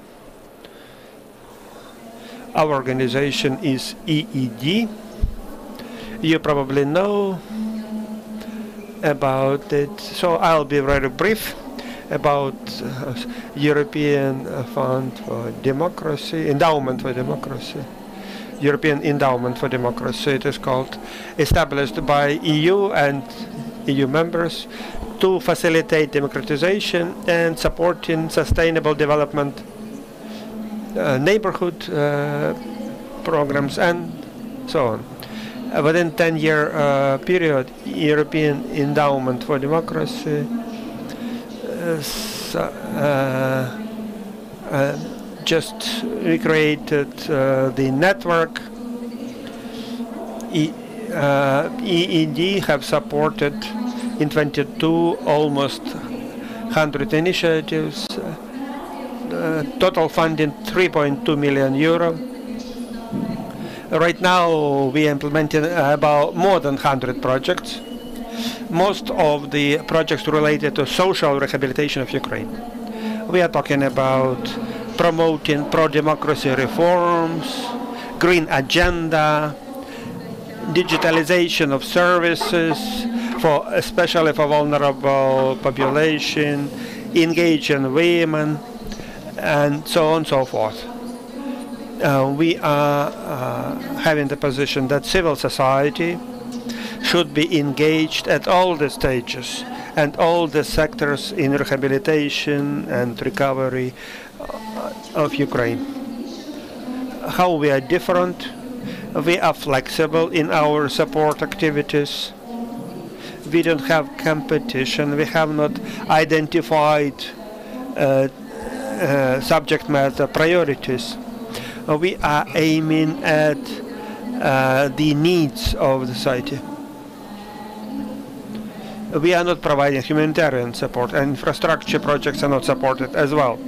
First of all, we are funding initiatives that are not able to get other donor funding. Newly established NGOs, informal platforms, movements, and so on. Youth organizations as well, and as well political and public activists that are aiming at establishing democratic society in Ukraine. Among those who obtain grant, independent media and journalists, some concrete and specific, and definitely people have to follow democratic principles. And now main priorities that we are dealing with. This is not an exhaustive list of activities. We are pretty flexible, and the needs of the society are changing, and accordingly priorities are updated all the time.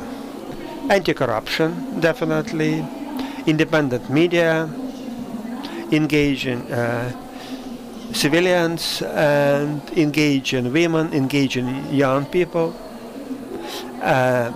culture and art as means to promote democratic processes. And one more option, in March 22, in Przemyśl in Poland, EED have established the Center of Ukrainian Activists. It's like a hub for Ukrainian activists and media people. And within this center, we have so-called work interest programs that Ukrainian activists may get psychological rehabilitation, and as well they can work in pretty calm conditions. And you can work in Przemyśl sometime, and please submit application to us. And briefly about how to submit your application. So we don't have any subject matter priorities, and deadlines are not established as well. Applications received on a regular basis, and it's enough to fill in the form on the website, then add Excel form of the budget, and submit your application in Ukrainian or in English. And response time will be within 12 weeks. But in exceptional circumstances, this application may be reviewed in accordance with the speedy procedure. For example, in case there is endangering a situation with endangering safety of the person. And as well, we can respond to your questions, and plus website, and I'll be happy to respond to your additional questions later on. Thank you, Natalia. And House of Europe, front desk coordinator, Daria Kostyuk.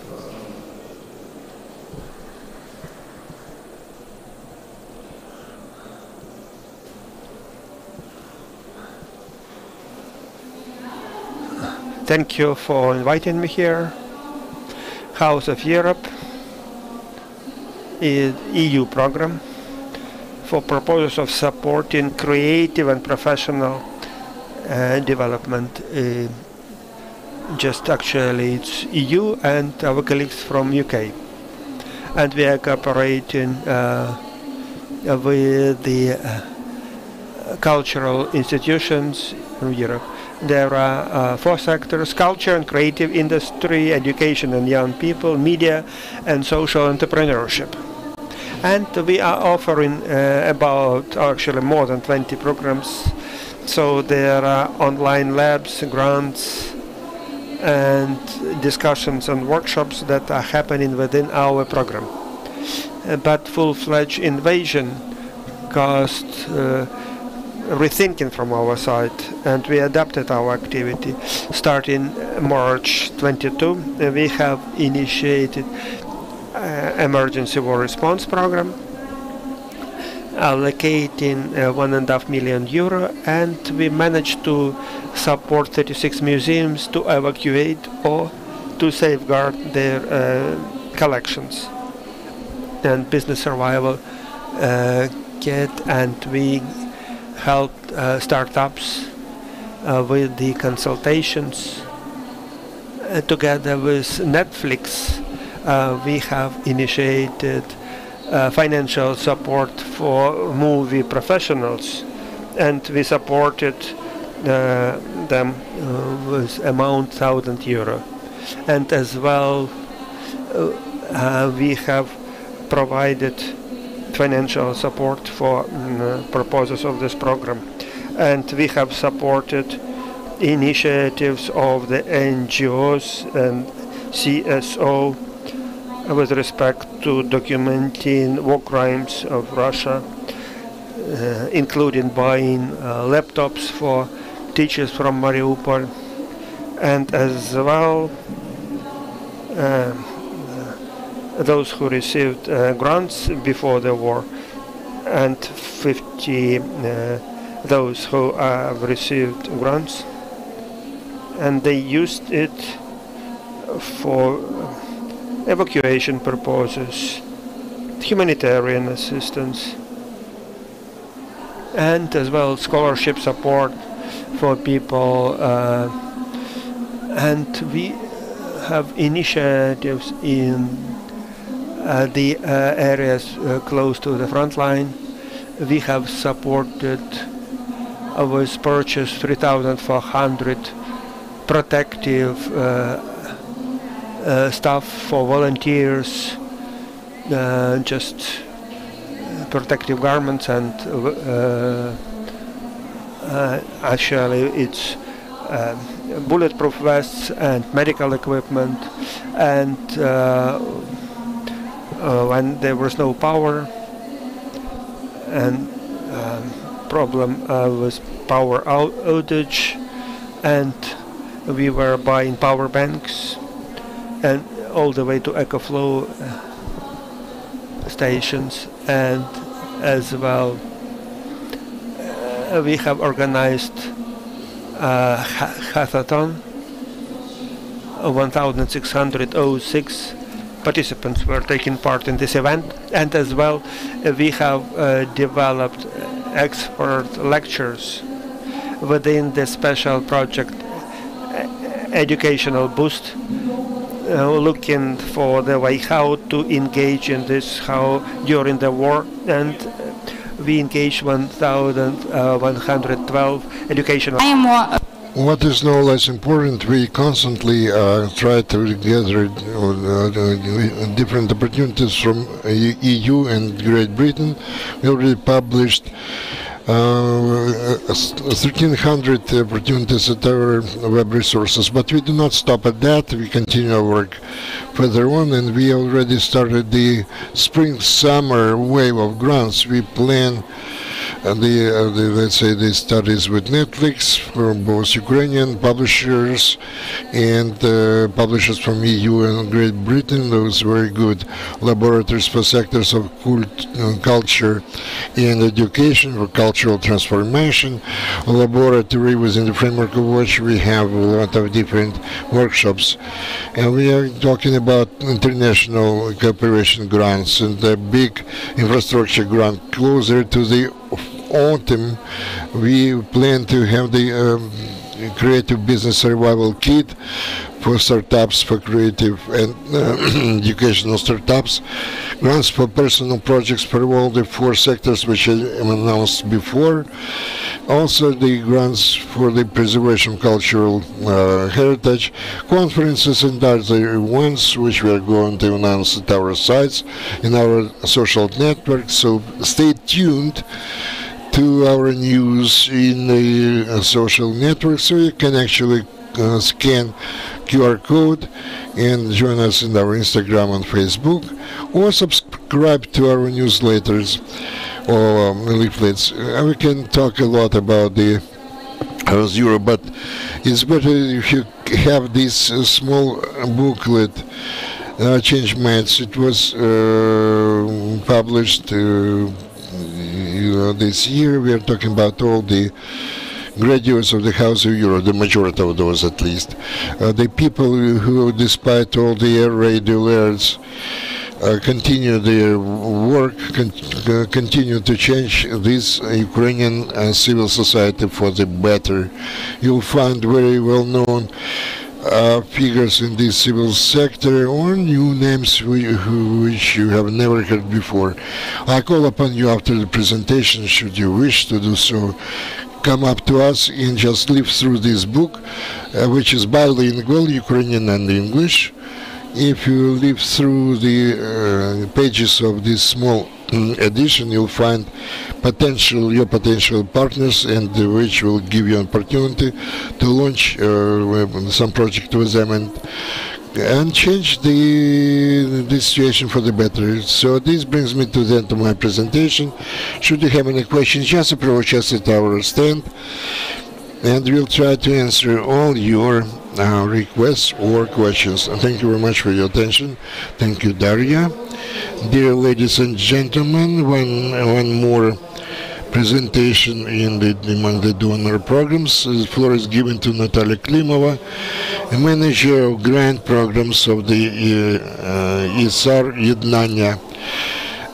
Good afternoon. Our organization is isar.ednannia. Unity is well known to the majority of you, not because we organize such forums as today's one, but we have been working for many years in order to strengthen the civil society in Ukraine since 1996, and we provided issued grants and supported hundreds, if not thousands, of different charitable organizations. We invite you to join this circle.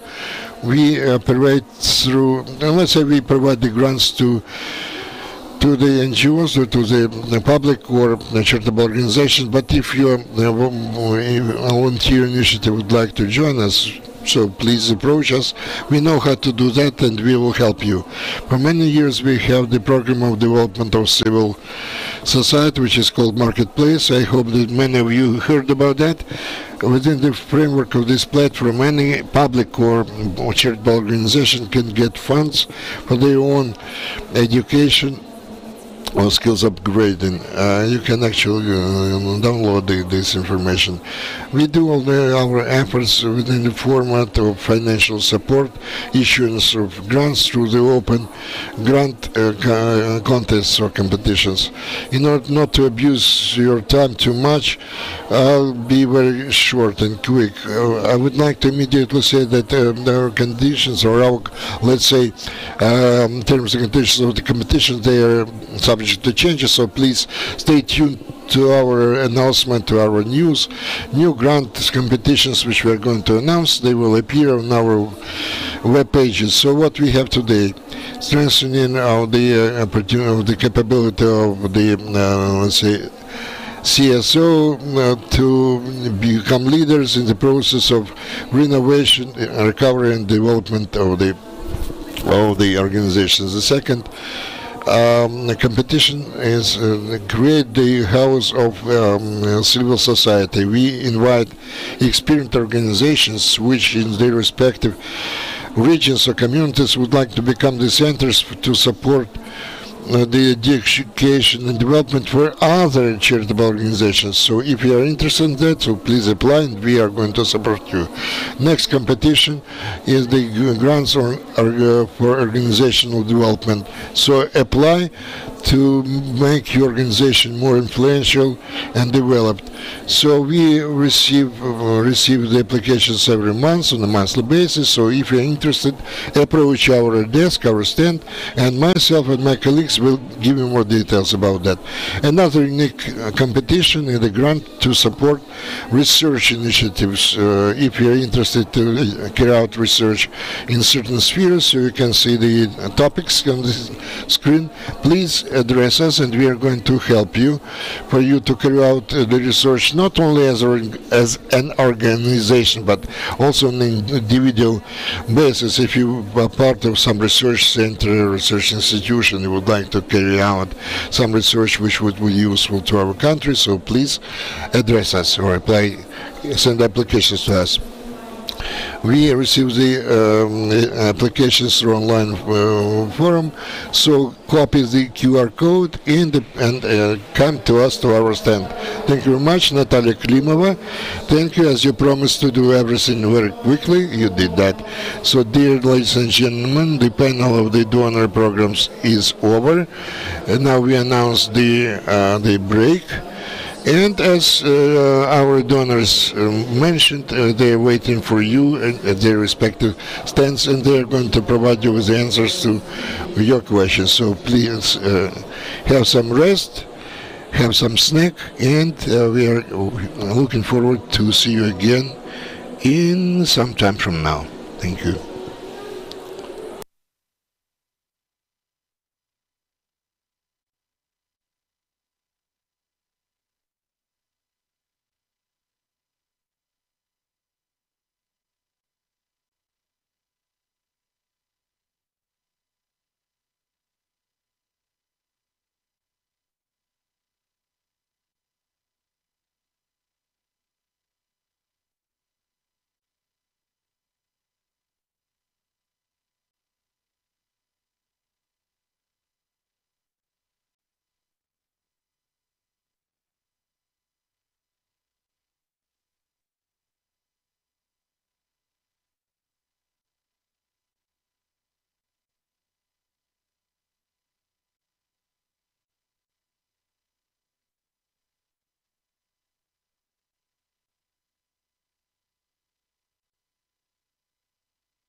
And she don't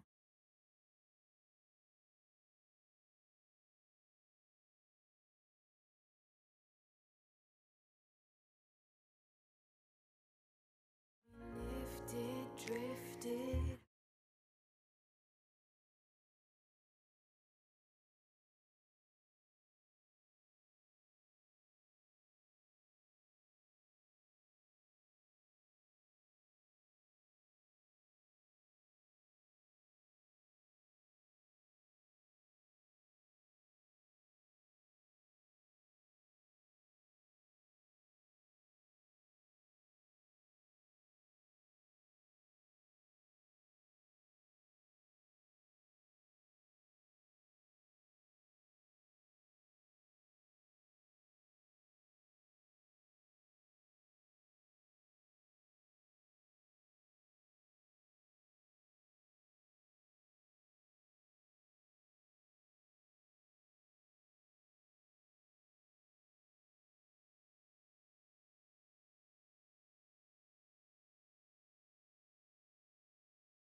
Культура прямо впливає на економіку.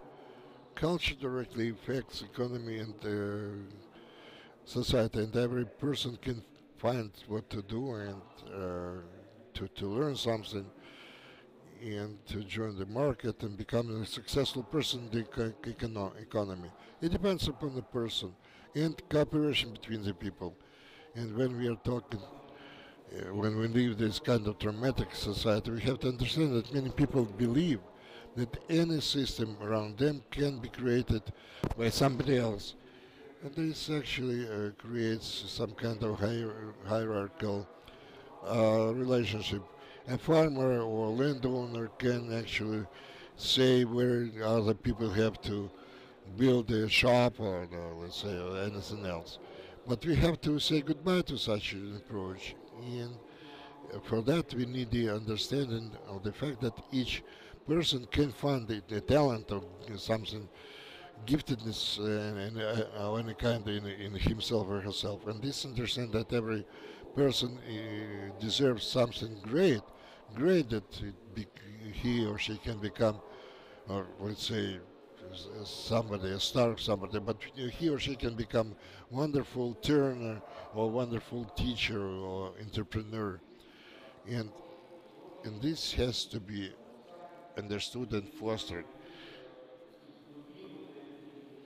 Self-sustained, sustainability, etc. So we actually saying goodbye to the society where people depended upon the system, some kind of resource-consuming endeavors. Now any kind of farm can become, or any business can become active in the market. To me, the civil society is all the subjects, entities who are active and want to make the country better.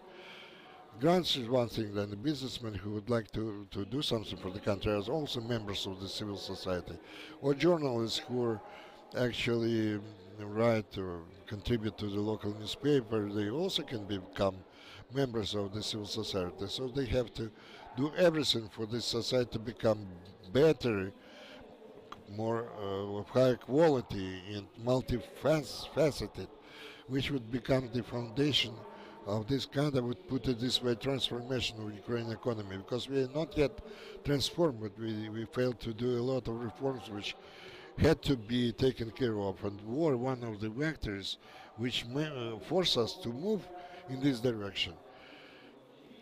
And we actually put more questions: what is wrong, what we have to do in order to remain the surface, etc., and move to the west. So what's civil society? We take some feudal, let's say, society where the roles are distributed. Everybody become either doctors or military because my father was this kind, or somebody becomes the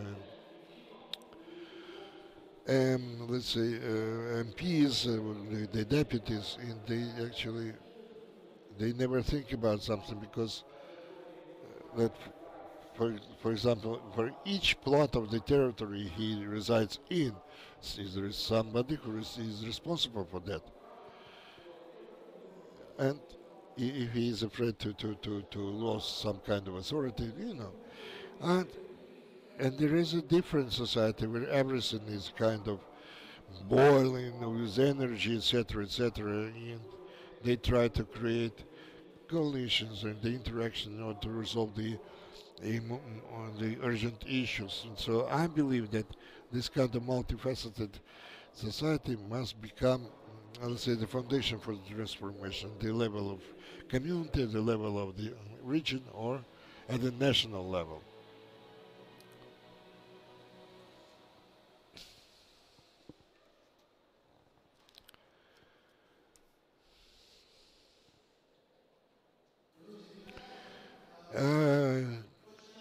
Good afternoon, dear friends. We are going to start our panel session.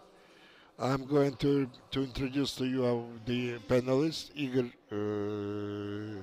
Litsky, President of the Efficient Investment Company, representative or the co-founder of the Ukrainian Institute of Future.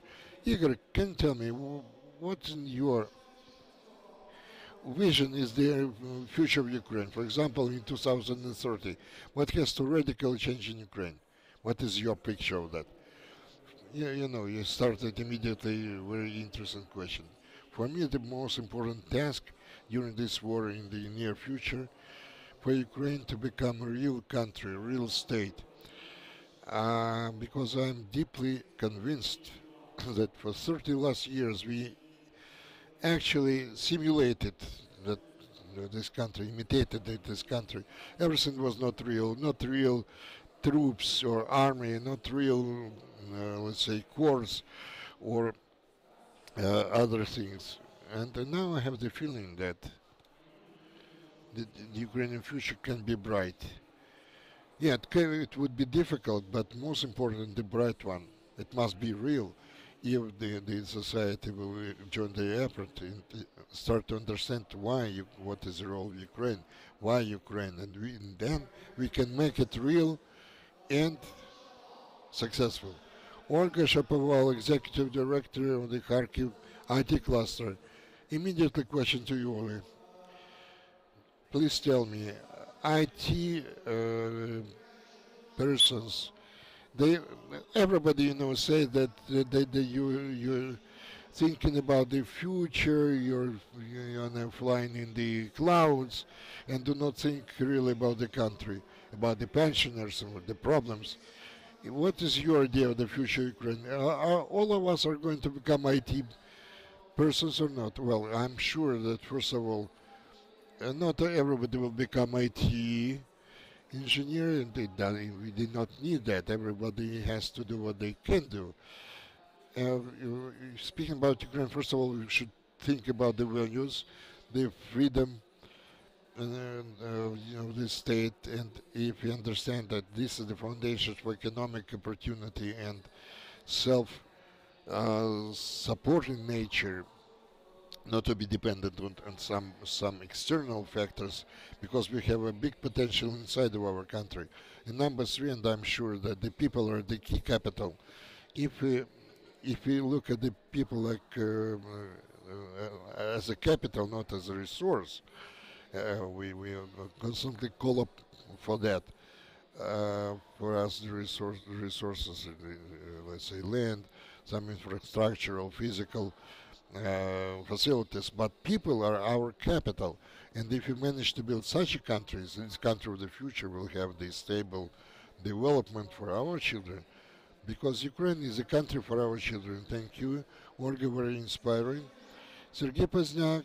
Sergei is the head of the Association of Veterans of ATO from those days. Sergei, I'm happy to see you again today. Sergei is here not only as a veteran, as a person who recently returned from the front. Unfortunately, he was heavily wounded, but I know that Sergei is sure that nobody will see that. But Sergei is also an entrepreneur. He is the owner and general director of the company which teaches how to properly behave and what to do, how to deal with the money. Sergei, speaking about veterans, entrepreneurs who joined the front, both back in 2014-2015 and this year, 2022-2023, what's your vision of Ukraine? We do not visualize it. We believe in Ukraine, because I went to, as we say, in the places where even the wolves never dared to go. Actually, I left one of my legs there to show the direction to Svatovo Kreminazno. And I tried to ensure our future in 2014-2016. And if you're talking about perspective for the year 2030, I really hope, I do hope, that we'll have the business elites, political elites in our country, as the successful stories of different countries show. Those elites actually grow from the veteran organizations. For example, such countries, Israel, and by the way, in the United States, they cultivate the the veteran community. They try to find the capable and the talented, gifted people and provide the financial support for them, for their endeavors. In 2017, 2018, they actually did not proper job didn't work properly with the veterans, so we lost part of our country. This time we stand a chance to be involved and really see those grains, those seeds which will make our future successful and bright for our Ukraine. Thank you, Sergei. This is again very inspiring, and the country is innovative and really humane. The country where business is going to play the role not only being targeted or oriented to profit, but also will play a social role. Alyona Kulibaba, a co-founder of C-Lab Ukraine Group, very often they entertain the thought, the idea that social business is not so much the business and not so social, it's kind of under business or something like that. Is there some rationale in that? What is it is all about, I mean, social business? Does it have any future? Thank you, Andriy. Thank you, colleagues, for what you said. I'm also the manager of Ukraine Social Venture Foundation, the first foundation which actually supports the social enterprises. Social enterprises is a separate kind of business which is established in order to resolve the social problems using the business mechanisms. But taking into consideration the situation we live through now in our country, the development of this business started after 2014. Just to give you one example. Initiatives. First of all, they were dealing with fundraising, some kind of donations. They were taking care of the kind of special, let's say, kits of foodstuffs, etc. Then gradually the people got used to what is going on, and all those initiatives remained without the support and financial resources. And then for the first time ever, they started to think how they could continue to take care of social activity without some donations of subsidies. And they started to create the business models which can... You can make money and engage in social function afterwards. And after this full-fledged invasion and after huge tragedy and lots of destruction, lots of social initiatives have been started, and it's not like one project and end, but they are engaged in never-ending story. But how to budget it, how to report about it, and how to respond to initiatives. And unfortunately, it's not happening. And business is asking for support and help. And we are helping businesses that are impacting it and make it scalable. Thank you, Alyona Kulibaba and Kirill Krivolap, co-founder of the Center of Economic Recovery and Rehabilitation, advisor to the Prime Minister. He is entrepreneur and consultant. Sir Kirill, we talked about the future of Ukraine, but tell me, please, what inspires you the most about the future? It's not inspires, but makes me scared, even more than Russian missiles. So it won't be the same as it used to be. Ukraine mathematics is following. Pre-war budget plus pension fund about 80 billion US, and so in case you will add defense spending, social needs, and add whatever you spent, so it's about 115. So the budget of peaceful and GDP 160. So, and 200 and 160 is not balancing. And we are getting international support and into how to convert it into sustainable development. And this can be done when investments are coming, domestic investments and external investments. But we don't know how to do it. 54 billions is our attracted investments. In Poland, it's 250 billions. So, and now the question is, how investments will come? What we can do to return our people back from abroad? And this is kind of dead-end situation. We have to do businesses and analytical centers, so we are very much concerned about it. We don't want your brain to explode. We'll need your brain. Why you need this panel discussion about business? This is civil society forum. What business have to do with it? Dear friends, let's start with your response. What is your opinion? Is business part of civil society? Shall we consider analysts, businesses as part of civil society? What do you think? What combines business and unites business and civil society? Who wants to be the first? It's pretty straightforward and pretty sophisticated and difficult at the same time. Civil society, we are talking about people who care. They care about what happens around, what happens in the country, what happens and how it impacts the policy.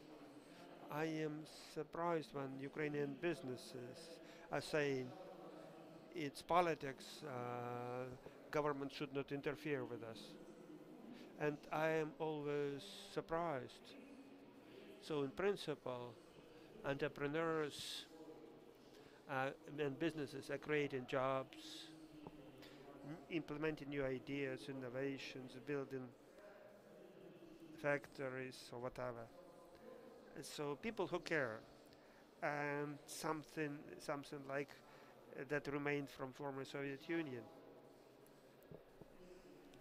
And this kind of critical thinking that we missed a lot. So I am calling everybody. We have to be not enemies, at least to each other. Pretty often we have a feeling businessmen are some special people who are thinking about themselves, how to make money and then go somewhere. Something like oligarchs. So entrepreneurs are not oligarchs. It's not about oligarchs even, not even close. I think entrepreneurs are people that are able to inspire, to build, to create creative ideas, creating jobs, creating value added. And we need very much in Ukrainian society. We need these people in the future Ukraine. Combining efforts with other layers of our society. And military elite, I hope, will join this society that will care. We were not getting ready to the war. Military were getting ready, but authorities in the localities were forgetting about it. Only now we can feel, now we understand why we need our military, our army. Until the year 2014, soldiers are kind of leprosy patients, and society never noticed even them. A maximum engagement of the soldiers where they were constructing summer house for generals. Now we understand why we need border guards, now we understand why we need security service. not to get bribes from businesses, but to engage counterintelligence, identify spies, and care about national security and national interests. And I believe that this combination of the business that cares, the real elite of Ukraine, and civil society and army or military, this will create the basis for the new Ukraine. For real, not a fake country. For your understanding, couple of weeks before full-fledged invasion, Igor company started help in territorial defense. I was impressed very much when I'm talking about entrepreneurial activity.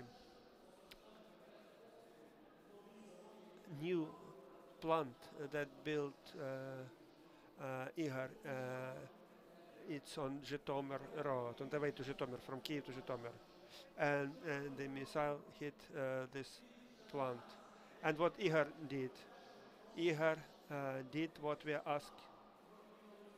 Igor have rebuilt this plant despite all the military risks. What kind of economy? Risks are still there. We are not going to invest until insurance of investments will happen. Why you did this? I have my own philosophy, like a mission statement from me. I'm calling it the path of the warrior.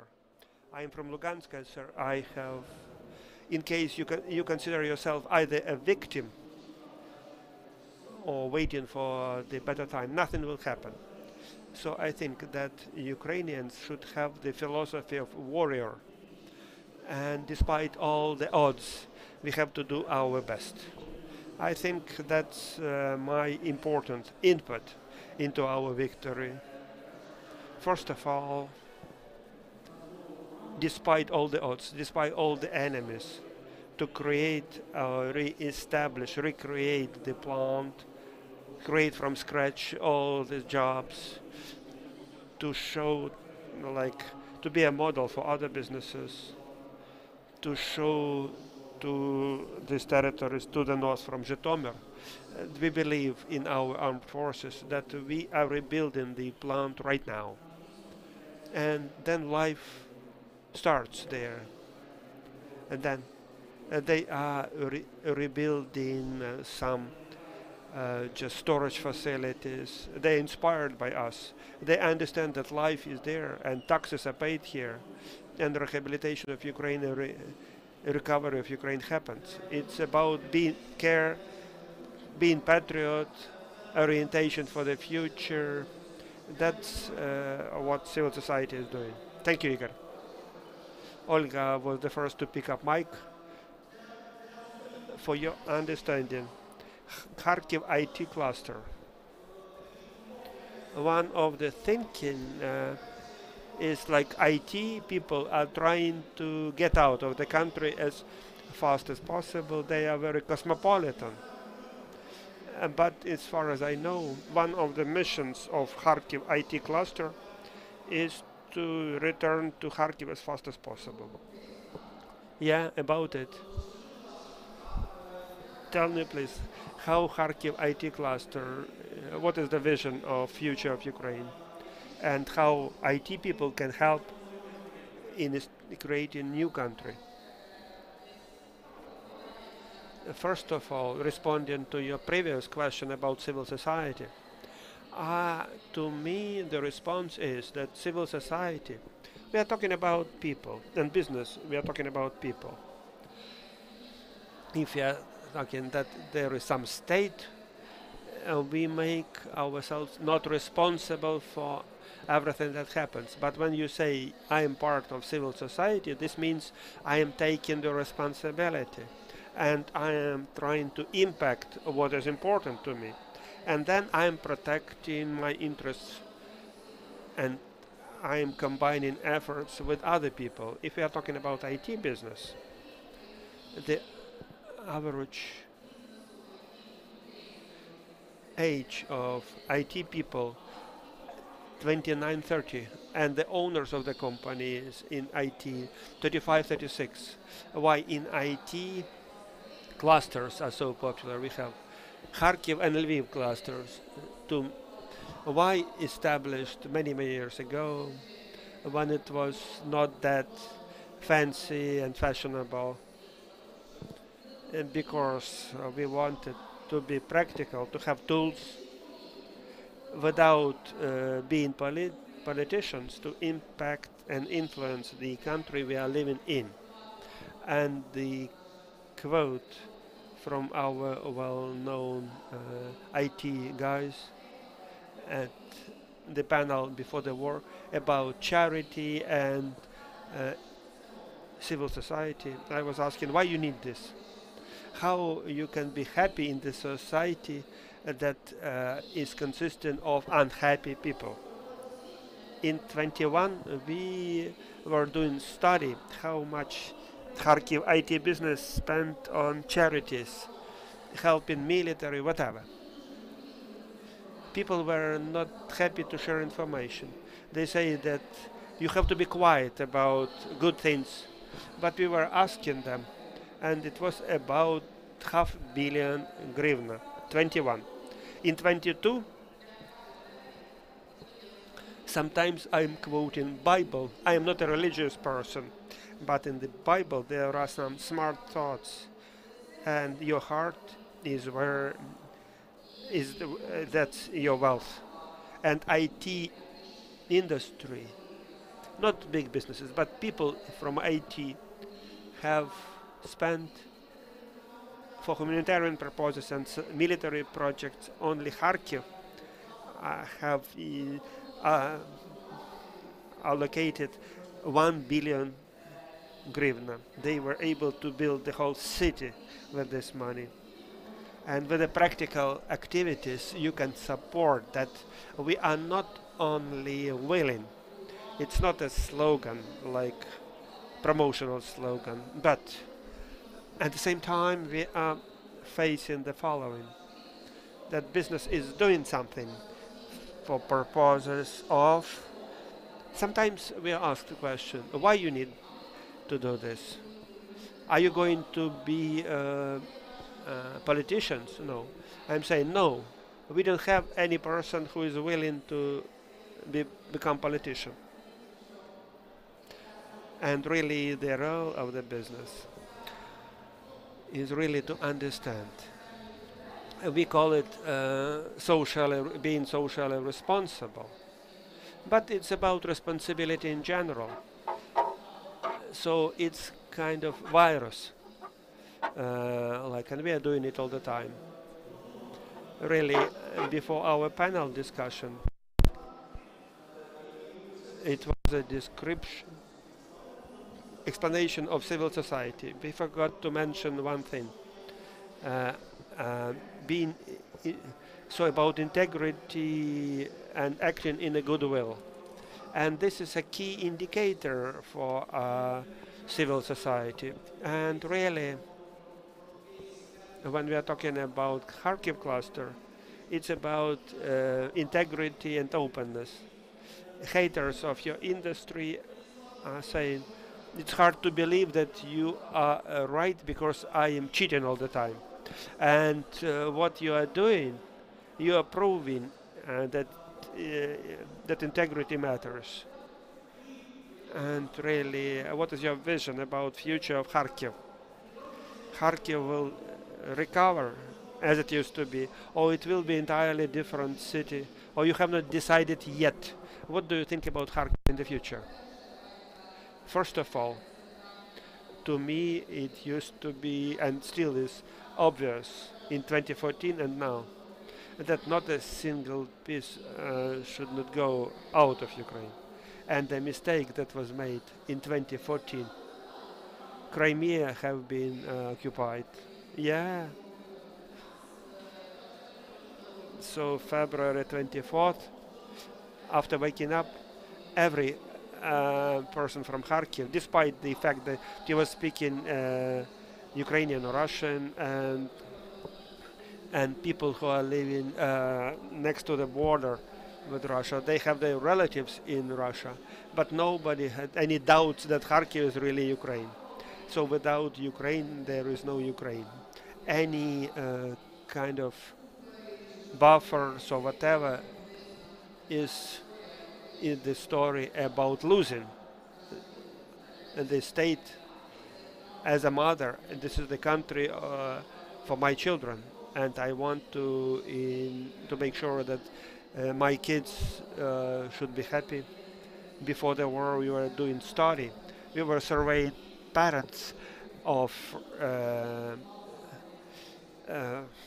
first-year students, and we were doing even before passing exams to university, and 70% of the parents wanted their kids to go abroad afterwards. We were surprised with the statistics, and we started making sure that Ukraine is having future. And now it's even a bigger challenge, because Kharkiv is having lots of universities, more than 70 different educational establishments. In the setup it used to be, we won't be able to return to 22 in the same way, but we have a chance to return back as much better place, in case everybody will take some piece of responsibility, in case we'll wait for donors only or from anybody else that they will do instead of us.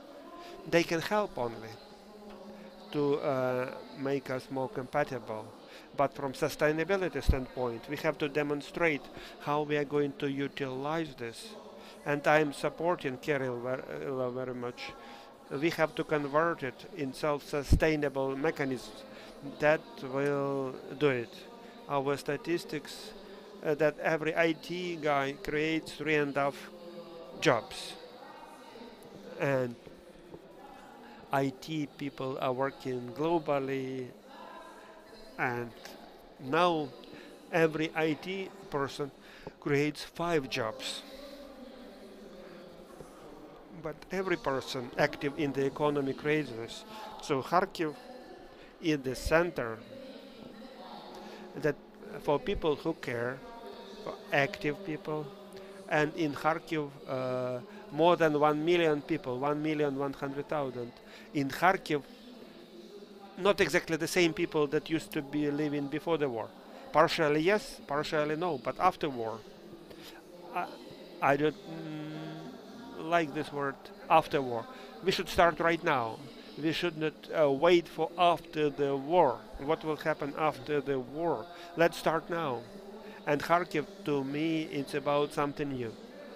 Same as we should not rehabilitate. We have to be modernizing it 20 years ago. We have super chance now to rehabilitate now. And this super chance to be happy in the happy country and do something practical right away. Thank you, Sergey. You know, I always have millions of questions to you. First of all, I don't know where this person takes so much energy and inspiration and inspires other people. Well, it seems to me your energy even increased. I mean, the pool of your energy. Tell me, Sergey, in your opinion, when? Well, I remember Olga right away.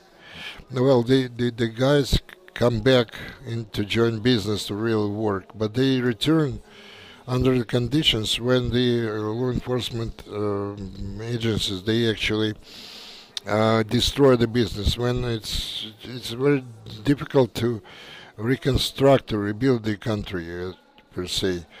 Can you tell me how veteran businesses, those entrepreneurs who went to the front, how they can change the situation or help to change the situation?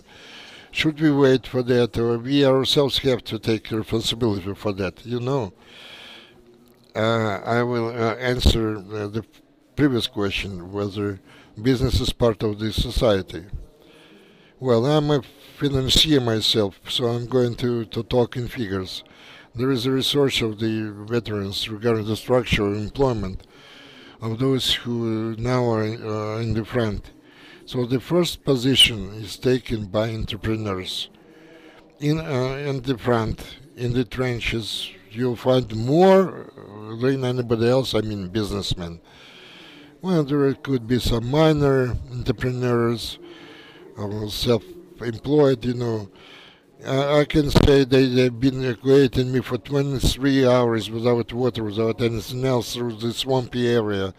And the head of one of the investment foundations, well known, he is owner of 2 financial businesses. His MBA Aspen, and Volodya Terещенko comes by with a machine gun, and he says, "What are you doing? You're an owner of a very successful business."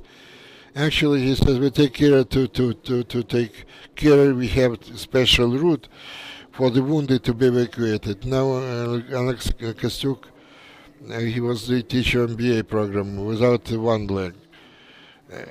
Another one, you know, the business is fighting. Any kind of business, big businesses, small minor businesses. This is the indicator, real indicator of the business is important. If we take some kind of uniting factor, so the war becomes such a factor, has become such a factor not only for the society per se, but also for the business component, for the military component, for the civilians. And this must become the stimuli.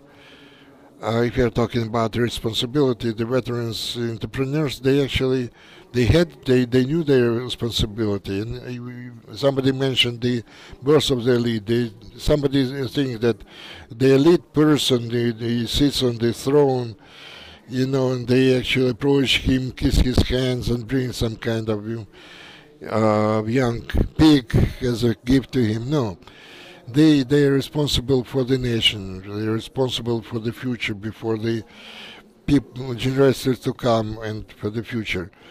And for the businessmen actually proved that first time when they joined the front. Then they proved that once again when they relaunched their businesses. And nobody knows what is more scary, to fight at the front or to do some business here. And answering your second question, whether veteran business can help us, we have some of our experience. We also know the experience of the Croatian business. There are many people who has been long-standing, let's say, in the business, but and another they actually paid attention to the entrepreneurs, to the veteran businesses. And they created a very favorable environment for the development of the veteran businesses. And now, 27 years after the war in Croatia, in the Balkans countries, they created this federation. Well, I don't like to say that, but it's true. Civilian entrepreneur, military entrepreneur, but there is some kind of separation, unfortunately, between them. And speaking about us, and I dare say that I'm part of the active part of society. We have a task to do something to create this kind of interaction. I visit some holding, and they would like to take care of the program for veteran businesses. And this lady says, I told her that we have the whole division consisting of the ATO fighters. They do not listen to anybody. They do not hold anybody in the authority but the number one person, you know. First, I thought it was her. It was kind of, she wanted to hurt me or what. But you know, the authority has to be formed not based on the principle whether somebody was fighting and during the war or not, but he has to be judged by the results he or she can achieve. For example, an entrepreneur comes back from the war and says, I did what I had to do for my society. I killed somebody, somebody tried to kill me. Now society, please do something which you promised me to do. And they have to be ready not to give something to him, but to interact with him, to support him, to become partners with him, and to develop some kind of fruitful relationship. And we what we need, you have to channel in a proper way the energy they bring, and they have a lot of energy coming back from the war. We have a kind of shaky situation. For example, if they fail to, they have two possibilities: either to relaunch their business if they can, or to join the organized crime. And believe me, the people with such skills and such plenty of iron they have on their hands, munition. If you can imagine what can happen, then the kind of horror movies will become, will seem to us a kind of fairy tales, as compared to what can happen. So they have to be involved in renovation, recovery, and rebuilding of the economy. Thank you, Sergei. This is real cool. And I put down in my notebook that there are quite a lot of entrepreneurs fighting in the front. And this is not the proof that the entrepreneurs are part, actually, of the social society, of the civil society, excuse me. This looks like some kind of opposition in the times of Yanukovych as a president.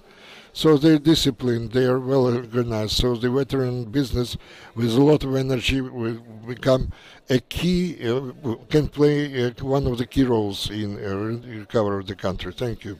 And a question to you: analytical centers, experts, economists, very often they kind of separated, they act separately, and they are perceived like they engaged part of the civil society, or the ones who are too far away from that. So those centers which I mentioned, are they part, analytical centers, are they part of the civil society or not? And what role they can play in the recovery of Ukraine? In Ukraine, you can see a very interesting phenomenon, because they are part of the professional public organizations. Some of the NGOs are part of the analytical centers. I wouldn't say that this is beyond the process you mentioned. They actually try to involve everybody. Dixie or more or less they are involved in the process of let's say, of designing the policy, like our Center of Economic Renovation. We really lack professional personnel with analytical capabilities, and the analytical centers try to fill the gaps, such gaps, In fact, they are well intertwined in this structure. And the organizations who can actually, let's say that they do not pay attention to them, they're not involved, they can take care of some kind of requalification, or let's say acquiring new knowledge and skills. We have to have a habit to work out the policies analytically. Not always it's being done. For example, pandemic, COVID-19 pandemic, and this kind of invasion, they interfere with our tasks. But if you're talking about anti-crisis pressure, the ministers can actually join us and sit and think about the figures we have. Now I'm going to start the controversial thing for our discussion. Business and the overwhelming majority of analytical center understood each other in the seasons of economic freedom. They said economic freedom is the prerequisite for economic growth of Ukrainian development, kind of economic breakthrough. And here a lot of people say the economic freedom, what are you talking about? Business will just take this money, will take it out of the country. We have to do something different, absolutely different, to increase the state share in the economy. We have to verify, to check the business all the time. If we do not that, they will take away the money from this country to some foreign country. we have to do something different and increase the number of jobs. What do you think? I think this is a great, big problem. At the level of our state, we have to determine what we are going to do. Businessmen, a good man or not so good. I remember when we took care of the questionnaire in Mariupol, we actually asked in the street the males, who do you think are the entrepreneurs? Somebody said they were awful people. They're thieves and etc. etc. They have to be behind the bars. I said, okay. And they said, yes, I just drop it. If you talk about the work of our law enforcement agencies, they deal with the people who say steal something or let's say misappropriate something, and we have actually the state did not lose anything, but just made some money on that. Everything will return back through the redistribution and to the same people, and this literacy, this awareness must be spread further on. After 2014, after Russian aggression, we lost voluntarily or forcibly the traditional markets of the CIS countries, and the majority of our industry could not reorientate to the European Union, to the rest of the world, and we concentrated on some easy industries like industries of IT, where they could invest and create new production sites and compete. You can compete if you do not invest it every day. And this is a big philosophical question for us. We have to have the common idea at the level of the state leadership and then to translate that to the people. Coming back to the figures, the research which we take care, the common research demonstrated those following figures. After the beginning of the full-scale aggression, 33% of enterprises have been completely stopped or shut down or partially shut down.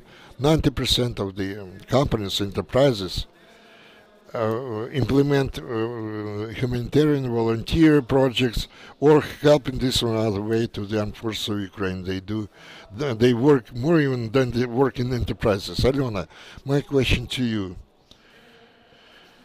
whether there is a difference between the social entrepreneur and other entrepreneurs. Social entrepreneur who is he? Who realizes his social calling. How can you ask you this question? Well, Andrei, this is a difficult question. Whatever they talk about the social entrepreneurship. First, I would like to answer Sergei and Igor. Igor, you gave an example that the factory or the plant was ruined or destroyed, but despite the fierce hostilities, they managed to relaunch this enterprise and provide the jobs. Because Igor said, I have the vision, I have the mission, I believe the jobs, the example for other businesses to follow. If your business must operate on the deoccupied territories, this is the indicator that Igor, well, actually I don't know what did you do before the invasion, but now it sounds like the business-oriented business. And this is not something that just going and saying that I'm not making money, I'm just doing something good and not making money. This is not true. One of the models is development in EU. They have such definition of depressed territories, but the territories which we are trying to rebuild belong to the same category. What is going with Kherson or Kharkiv region? I talked with the mayor of Trostanets in Sumy region. He said we have a bad situation with a small business and nobody knows how to renovate our business or restore our business.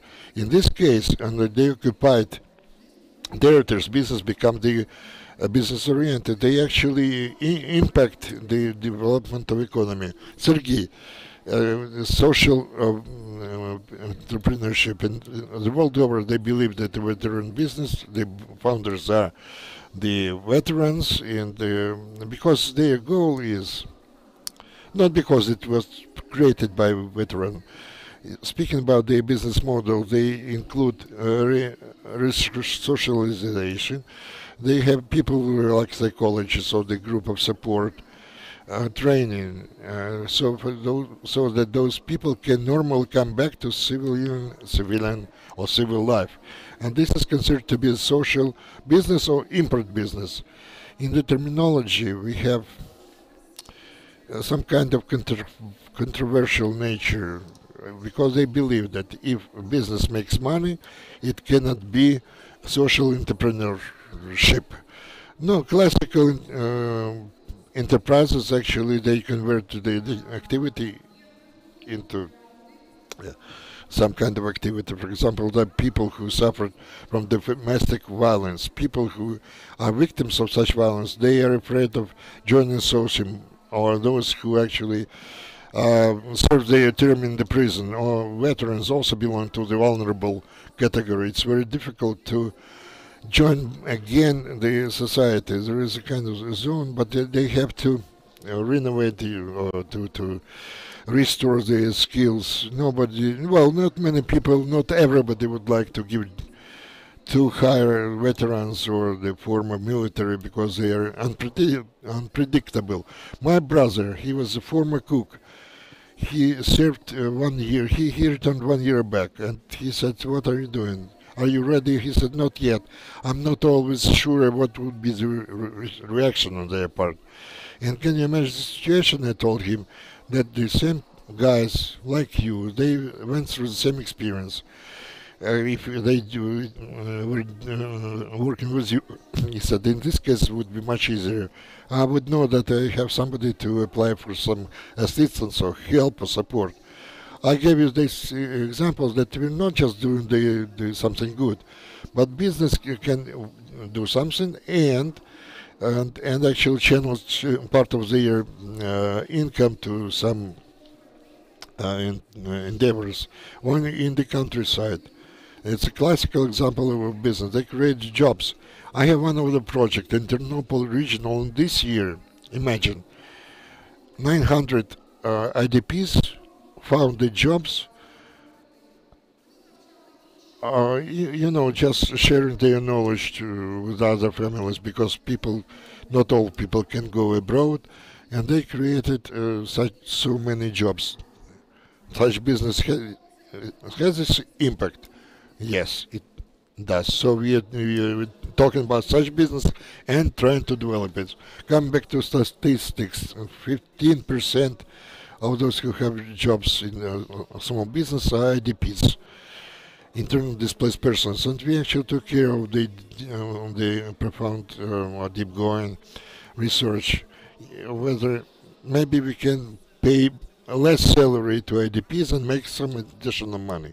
No, the practice proved something different, that IDPs usually get higher salaries than the local residents. This is also an example of impact of the social business.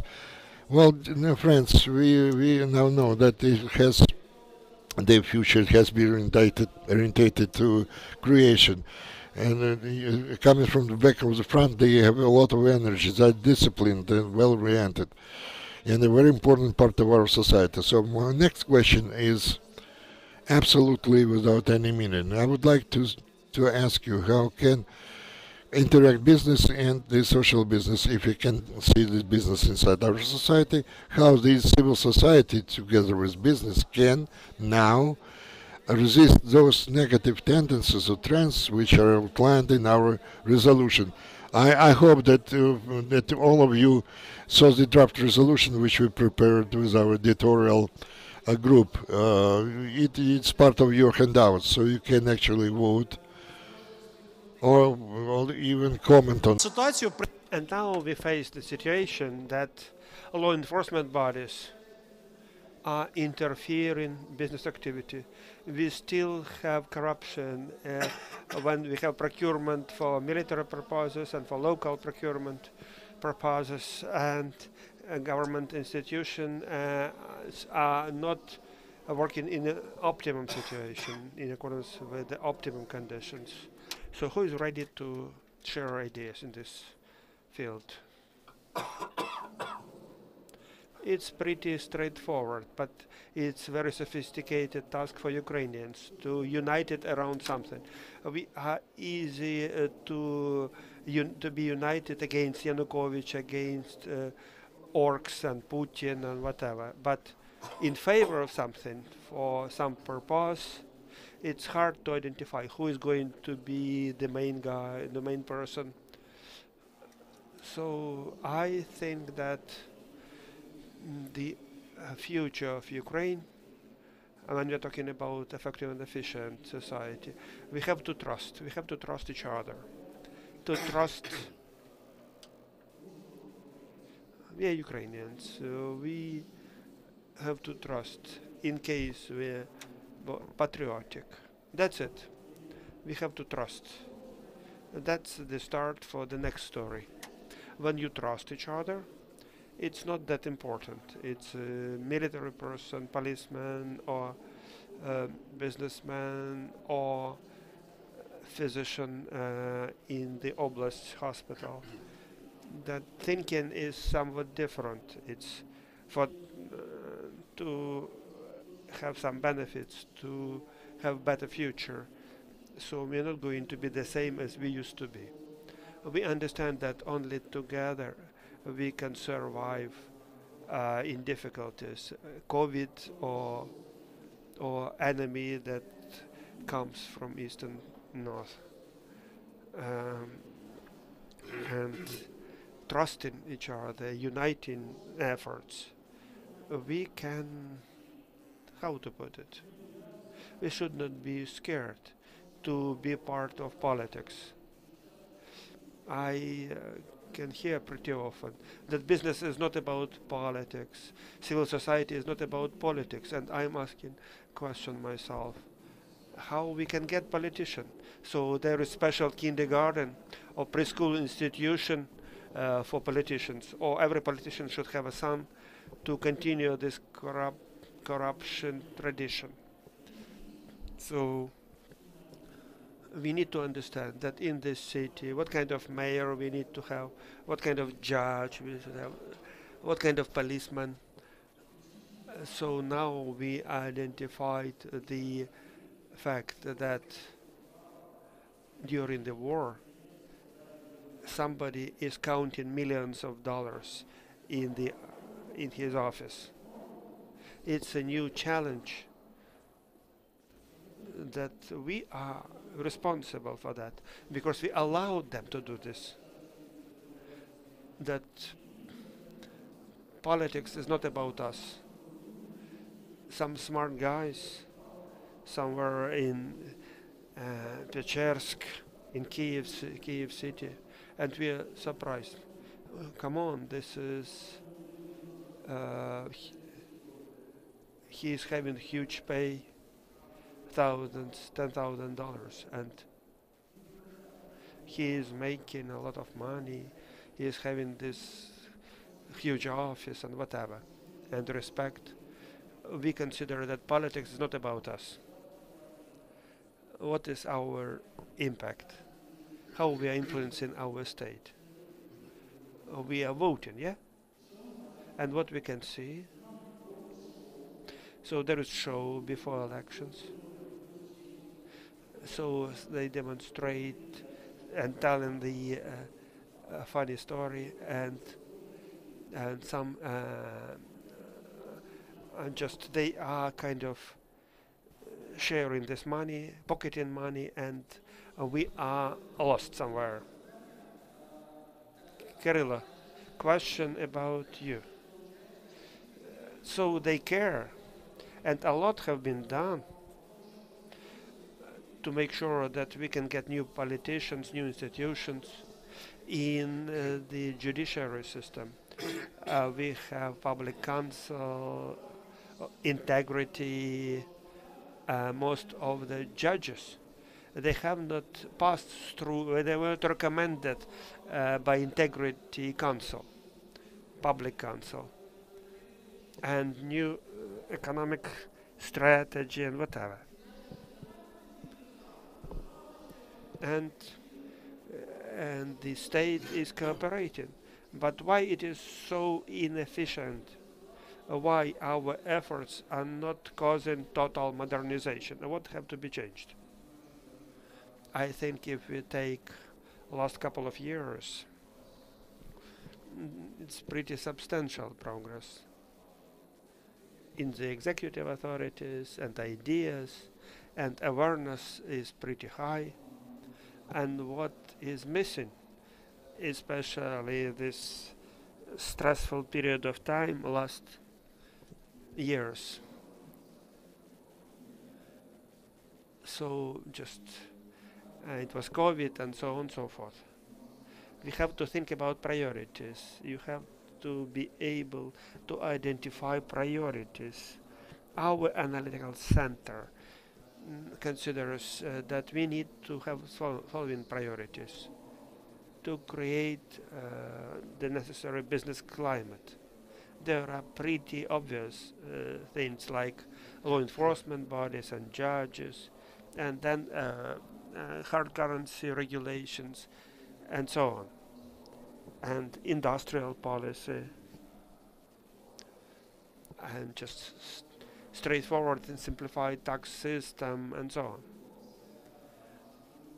And one more thing, upgrading capacities at the local and national level. In Ukraine, mostly projects are implemented that are supervised by international donors. EBRD, they have very good situation with tracking and procurement and so on. In most cases, regions can do this, but we need project management, and we need agencies, regional development, and we have to upgrade it by 10 times. And I would identify establishing the center to have capacities in analytical, legal, budget functions, combining politics and finances, and a lot have been done before the invasion. And as well, European integration. We need the whole army of those who negotiate, lawyers, and this process of European integration. Ukraine will never be the same it used to be, and increase in GDP 2-3 times is their issue to survive. Otherwise, we'll follow the inertia scenario. After the war, it will be ruined, and we have to protect Ukraine from such scenario. As far as I understand, to implement this positive scenario, we will need even digitalization. We need 5 more millions. In case we'll find 1 million of IT specialists and multiplying it by the factor of 5, we'll get 5 million employees. And it will be possible to represent it to international donors, all these new projects. Maybe that's the issue for socially responsible business, or business in general, to develop skills in management. Otherwise, actually, to get 50 billion investments annually, we'll need hundreds of new managers. It's really a good question, and I support what Kirill mentioned. One of the tasks of our fund to make people aware about the impact investment. We don't have legislation, we don't have even definition, we don't have legitimate conditions for impact investments. And now it works in different formats, social loans. Even this way it's difficult. It's pretty often can be a corruption scheme, or in case you're getting financial license, you are not fund but financial institution. or you can't use this or that mechanism. But globally, there are enough impact funds, and it's very different from regular investment, because in addition to getting funding back, but they want to see how impacts the situation. They are ready to support agricultural business infrastructure, but in a couple of years they want to see the impact. Number of jobs created, number of schools constructed, or opportunities to train people, to provide new skills and knowledges. Right now, nothing is ready to make it interesting for funds or investments. So, chicken or egg discussion, this argument, what is first? So, who should be the first? Impact fund, but there is nobody to invest in. Businesses socially focused, like entities of the veterans. And the question arises, where we'll get the managers? We have to train them. And in the grant management, people are understanding outcomes and outputs. They are good candidates for this. But to train them, you need to have special occupations in universities. It will be too late, because the impact will be too late. Learning by doing it. We started it, doing it, and learning again.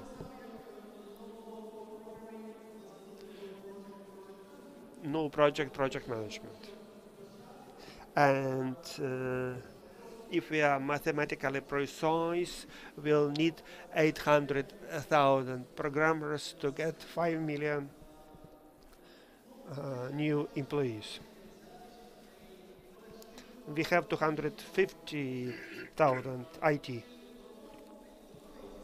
in IT. Are you ready in IT sector to open up for employees from other countries? And question is to Kharkiv as multicultural place that was open for students from many other countries. Are we ready to open up for multicultural openness to our market, for investors from other countries, students from other countries, qualified employees, and so on? What do you think about it? In reality, if we talk in figures, Kharkiv was number one when we're talking about international foreign students. And we like to measure everything. 50% of people working in IT industry, these were people that were not born in Kharkiv, but people who are investing a lot, and they invest in their life into this. They are not Kharkiv people by birth. They are newly acquired Kharkiv people. And if we are talking about multicultural thing, I can't say that we are that ready to multicultural approach. As a civil society, how we can do something? We need to go back to two principles I have mentioned at the very beginning: being united and free.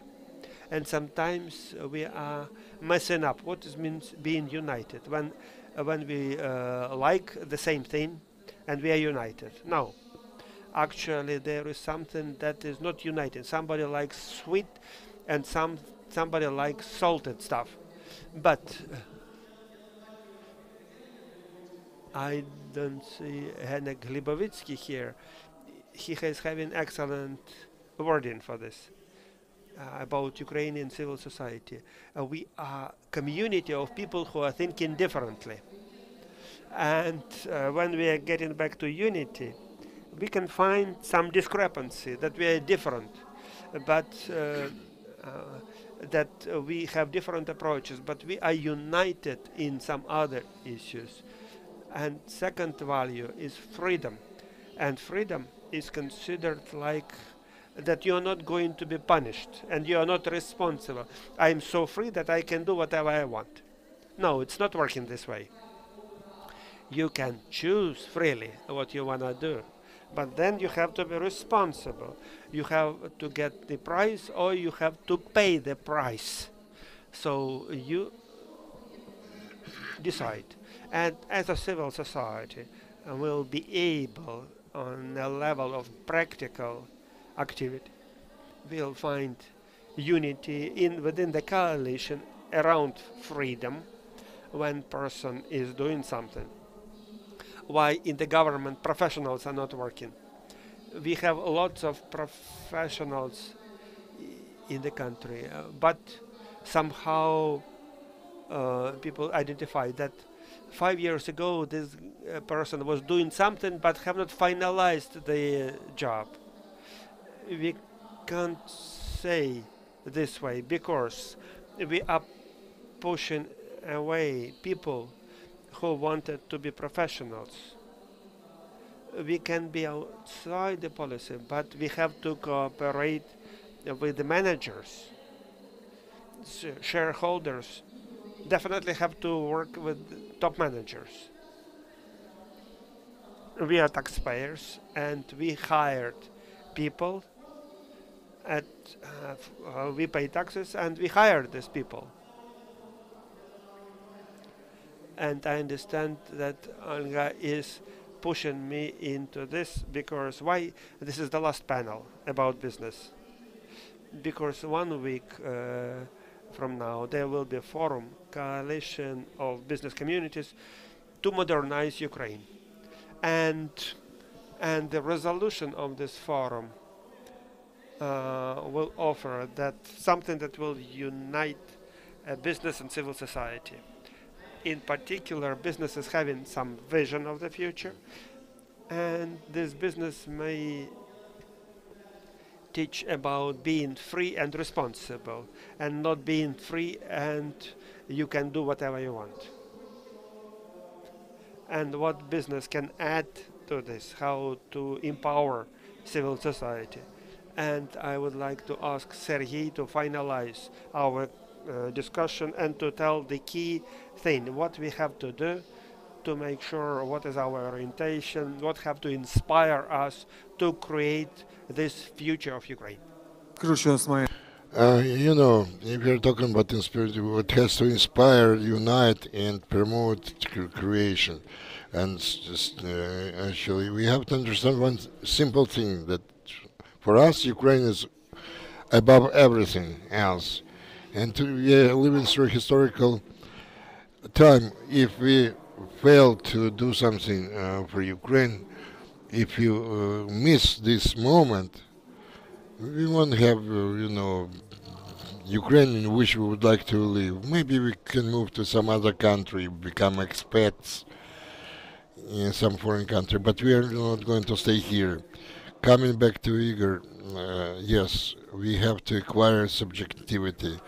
Business, veteran or civilian, any kind of business, those are kind of complex notions. Talking about the work on the markets and creation of the added value, etc. We should not be afraid of that. To go to the politics. If we would like to change something, we should go to politics. If we want to do something, we have to take this kind of acts into our hands. Somebody will say that I'm a military man, that I have some radical ideas. If we would like to influence the situation, we have to have the authority and the tools. In the business, we have the best brain. We have a lot of resources in business with us. We hire those guys who try to exert pressure on us. We fight. We are strong. We are powerful. We can do anything, but we have to understand that. And really understand that Ukraine, for us must be a country above everything else. If we do not unite, we will lose our country. Glory to Ukraine, glory to the heroes. Sergei Spaznak, Olga Shapoval, Igor Litsky, Grovolap, and Alona. I would like to thank all our panelists, wonderful panelists, and all the participants in our forum. Thank you.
Раз, раз.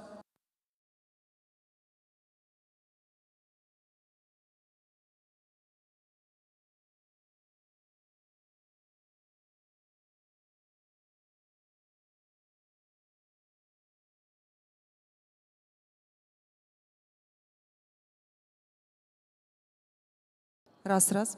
Шановні гості і учасники форуму 2023, я вас запрошую до голови. Dear participants, we invite you to the main stage because in a few minutes from now we are going to have the closing stage of today's closing part of today's forum. So please make yourself comfortable close to the main stage, the finale, great gross finale.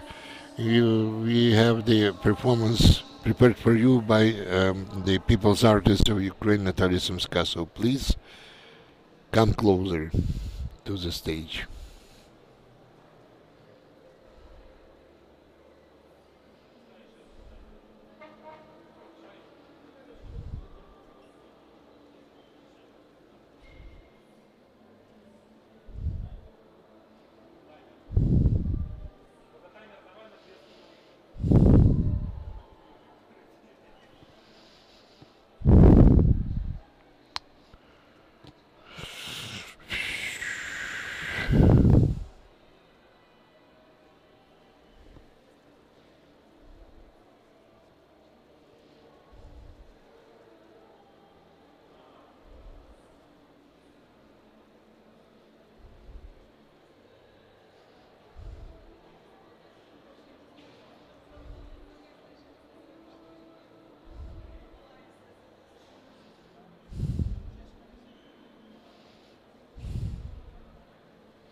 Что? Сейчас еще выступление Сумской будет. Я переводить это не буду. Вообще не будешь? Нет, Сумской, что я переводить? Пусть выступает. Да. Я когда-то переводил. Перформанс. Переводил этих кроликов когда-то. Это во время работы. Была такая три сюрприза было в программе. Наш первый сюрприз был, когда выпился на сцену. Это в украинском доме. Когда кролики еще были здесь, они были очень популярны. Два Володи, Мусиенко и Данилов. Я знаю, теперь же они русские кролики. Вот, тогда в этой общей программе задействовали. Смотри, подивился. Первый сюрприз был, походу, причем это было это самое, какой-то фармацевтическая какой-то конференция жуткая совершенно. Я сижу, ты же знаешь, где сидят обычно переводчики в украинском доме. За лаштурками, там, где вот эти вот поворотные, эти самые. Да. Что еле кого-то видел. Первый сюрприз был духовой оркестр, который выперся на сцену. Но я его не переводил. Да. Хотя бы тебе положено было. Второй этот самый что-то. И кролики. И вы тоже их переводите. Я говорю, вообще понимаете, что вы переводите? Я говорю, это же номер, который не политический. А меня 95-й квартал когда поставили. Нет, так я их переводил. Так я их переводил так, у них была такая еще одна смысл, вернее, интермедия, когда ироничненько, короче. Сначала один выходит, что-то рассказывает, так это самое. А потом он должен дать реплику, и выходит второй Володя. А второй Володя стоял возле меня, когда я это все переводил. Со стрельбой. То есть он потерялся, что и ему уже выходить, и он призывал свой выход. Этот второй Володя ему опять ту же реплику. А он стоит и показывает. Потом они звали меня в свою уборную, говорят, у нас через 2 недели гастроли в Шар. Ты не хочешь с нами поехать? Я говорю, ребята, тогда было очень тяжело. Тогда даже у нас не было визового консульского дела. Я говорю, сегодня сможете сбить сделать визу? Я можешь. Ну, конечно, так это закончилось. Ничем.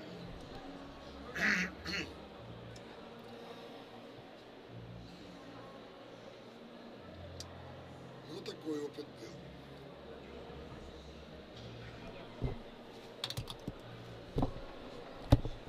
Даже если еще фильмы можно переводить в синхроне, то есть тебе дадут, хорошо, если дают эти шиес всякие, понимаешь? Вот. Когда там кино переводил без ничего, это кошмар, конечно. Фильма не видел, что там будет дальше, какие-то самые чудо. Но переводил. Вот. Но переводить выступление в городе Сумской, хотя я его очень люблю. В костюме оверсайз.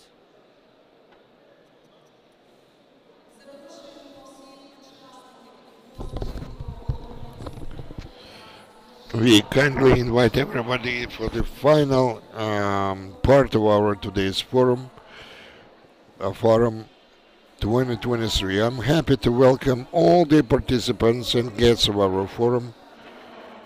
My name is Ludmila Vambir. I'm MC. Also, you know, the Yuri Morganov, who spent the whole day with all of us. And I'm really happy to be a part of this forum, because the time which I spent here, what I heard, what I saw, and heard different discussions and the topics they raised, and I came to understand that today's event is a very good foundation for our common future, for the recovery and rebuilding of Ukraine. May I welcome you and I congratulate you that today's Forum 2023 took place. It happened. Today we heard very interesting creative ideas. They raised a lot of very interesting important issues. In particular, they were talking today about how the civil society can bring us closer to our victory, how we can get involved in the process of renovation, recovery, and modernization of Ukraine. This is absolutely important. They also mentioned how to support and maintain international coalition, and how we can actually persuade everybody to provide the international military support. No less important issue was the rebuilding, reconstruction of economy, liberalization of economy, and the issue of communities. This is really a very important topic.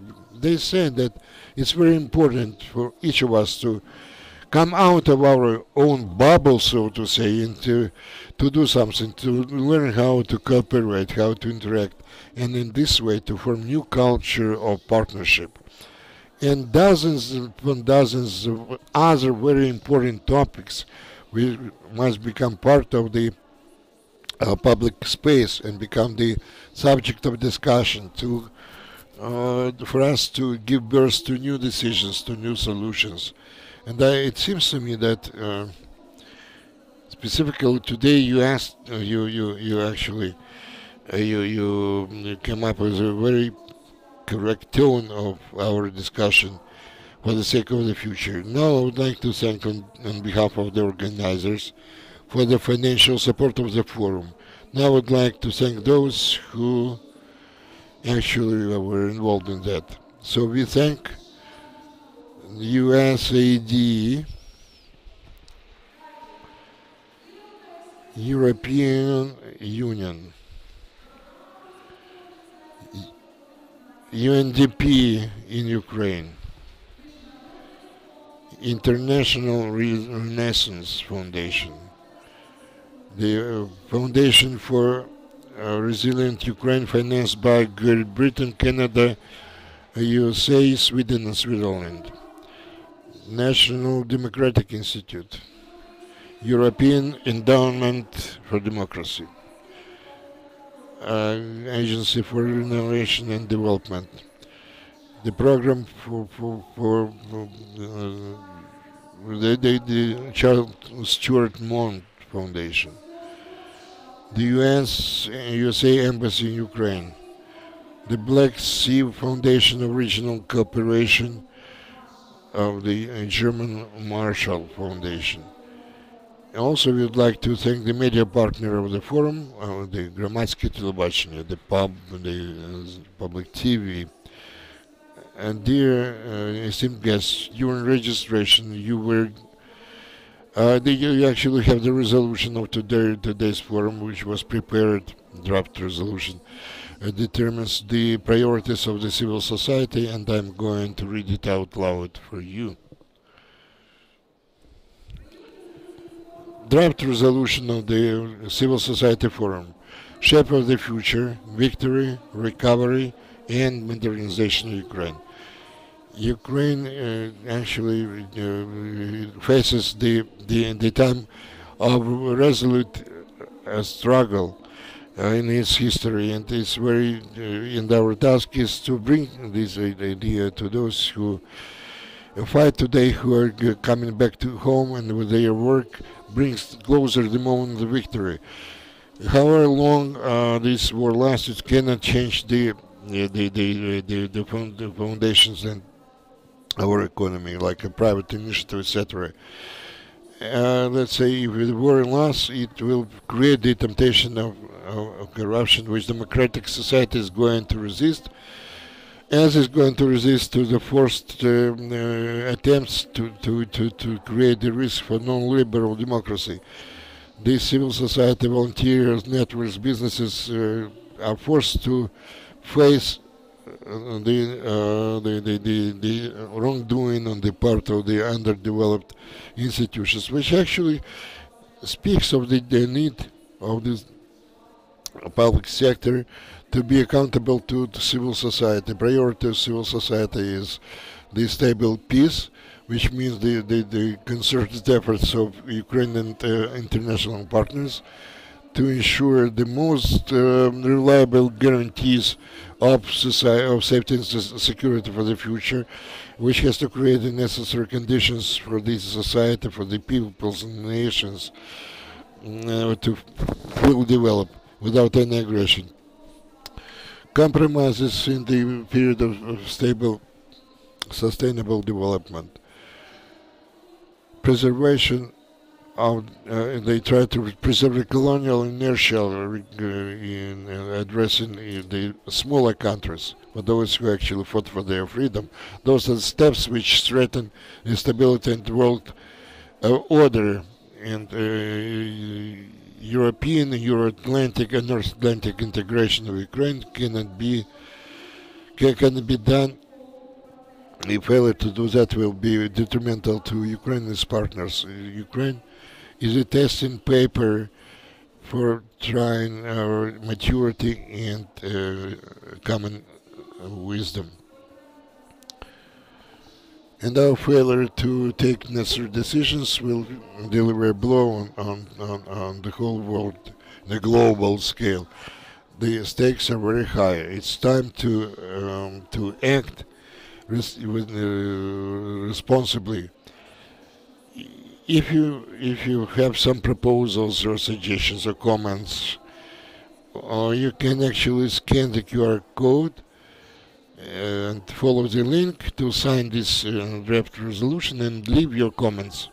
And now I would like to invite to give the floor to Demir Shegus, Executive Director of isar.ednannia, actual organization which is responsible for holding this forum. You have the floor. Good afternoon, dear friends. Good afternoon, dear partners and colleagues. It's my pleasure to be here with you today. I love my position because any event which takes place, which is created by a big number of different people, agencies, organizations, and only I myself can appear on the stage, just say a few welcoming words to everyone. I would like to congratulate the civil society with what we managed to do together with you.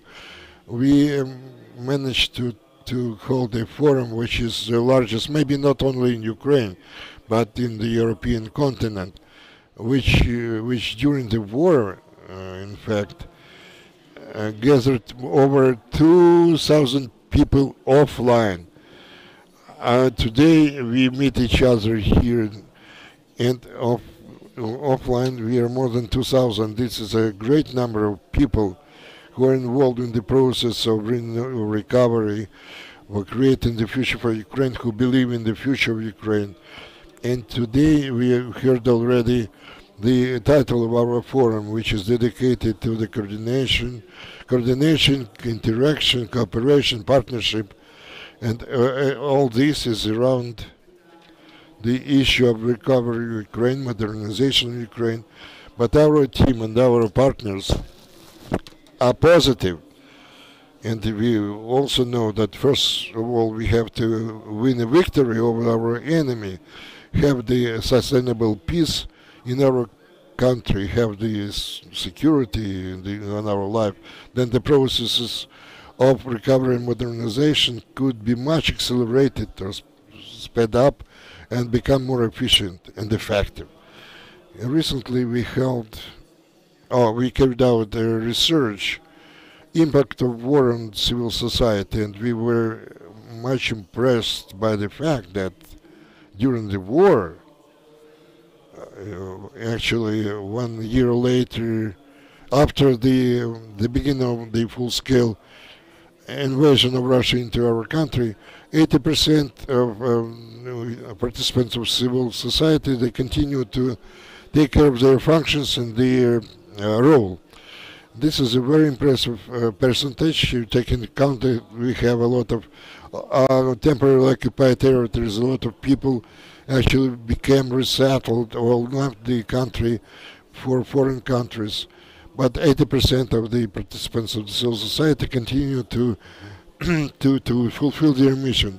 When we ask who and how many of you would like to visualize yourself as a participant of this movement, over 50% of the civil society organizations, they believe themselves as part of the process of recovery. Recovery is not only the physical process, it's our people, the human rights, and many other topics which we touched upon today.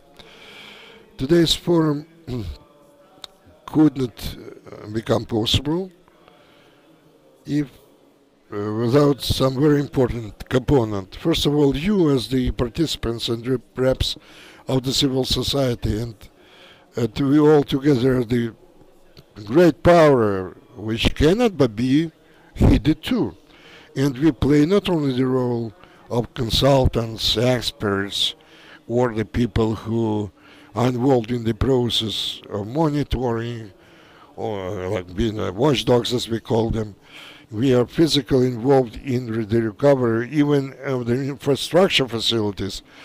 For example, in the part of the displays which you could see here during this forum, they graphically demonstrate that we can take care even of such tasks. This forum could not become possible today if not the team of the isar.ednannia and our partners. I would like to ask you to welcome our team, Natalia Klimova.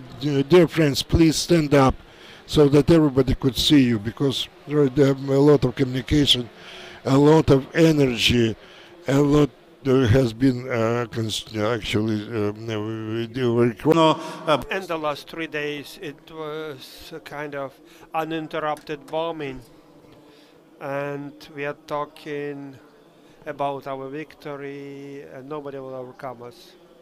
It's worth talking about, and thanks to our partners who were engaged and were supporting not only from financial standpoint but from organizational standpoint.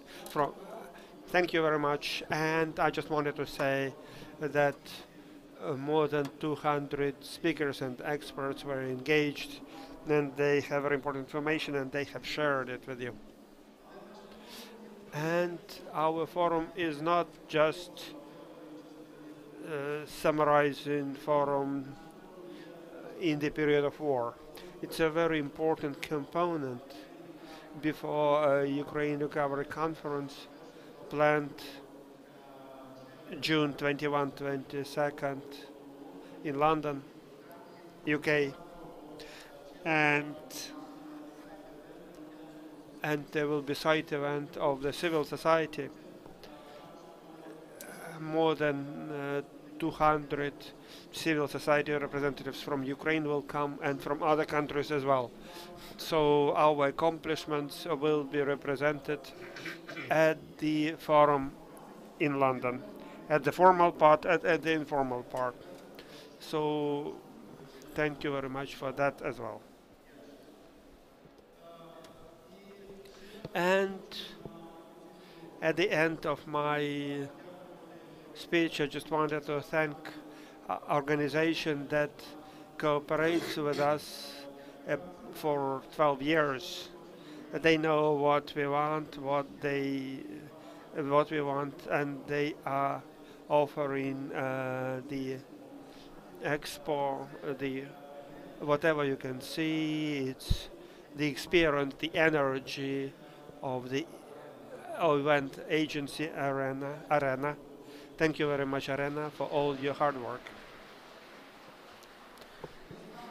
And we have hundreds of hours of records of different panels, and we will process all this information. And thanks to your comments that you will provide probably to the resolution. And we'll have the final version that will promote the role of the civil society and in general this sector that is extremely powerful and important in Ukraine. And this is a model to many other countries globally. It's not only about civil society, sustainable civil society, but we are a society that helps the whole country to survive and to win our enemy, over our enemy. Thank you, our civil society, very much.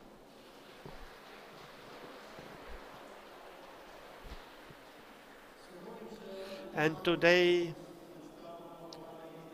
different programs and initiatives were announced, and I just would like to invite you to take part in all these activities, submit your applications, and develop partnerships and share ideas about upgrading the role of your organizations, how to upgrade networks, how to speed up our victory, to engage in early recovery and modernization of Ukraine. Glory to Ukraine. Glory to heroes. Thank you, Vladimir Sheibus, Executive Director, isar.ednannia. And a round of applause.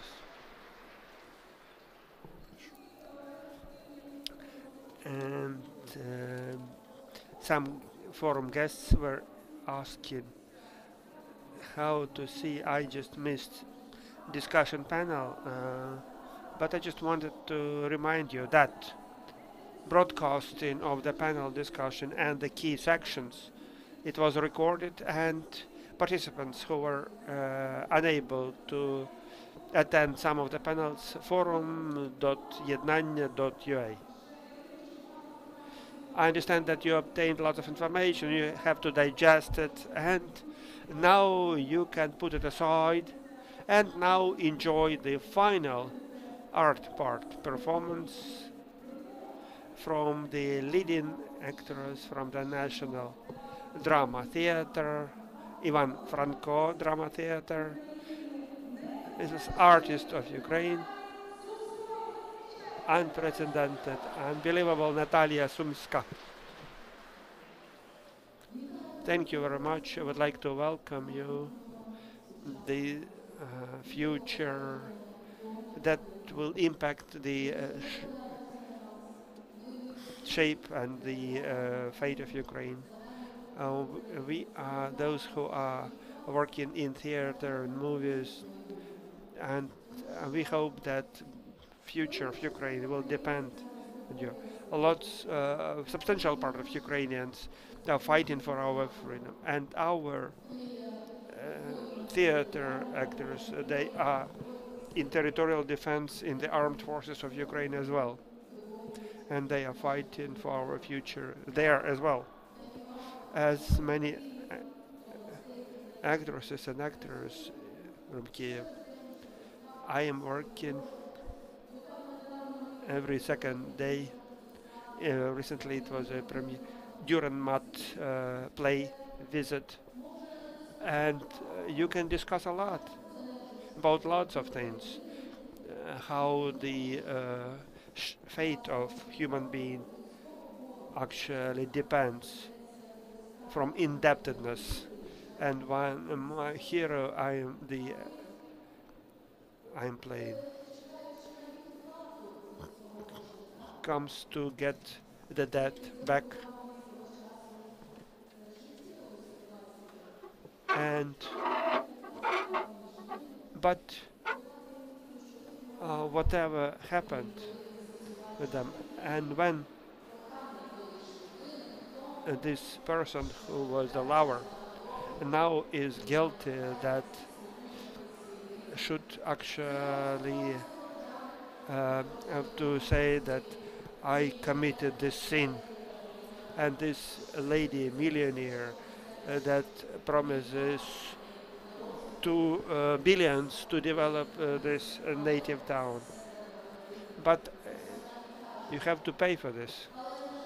But unfortunately, future depends from financial support, and the financial support that we are getting from many countries, we want to make sure that you can help, that this should be working for the benefit of the country, to make sure that corruption should not digest all that. I just want to remind one of our actually famous poet, Taras Shevchenko. He was growing in the fight. He was not free all his life, and whatever he pronounced in his poetry, And these verses from Taras Shevchenko. І з лютим не сяде, а в законі Господньому серце його і воля навчається. І стане він, як на добрім полі, над водою посаджене дерево зеленеє, плодом вкрито, так і муж той. The verse is about the right persons and the people who cheat, and even traces are disappearing of people who are trying to benefit only, to steal. The good things will be updated and evil will die. Let it be this way.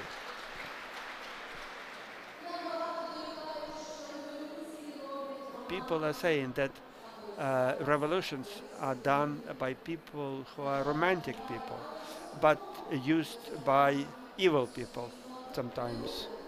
But without romantic people, the planet is not developing.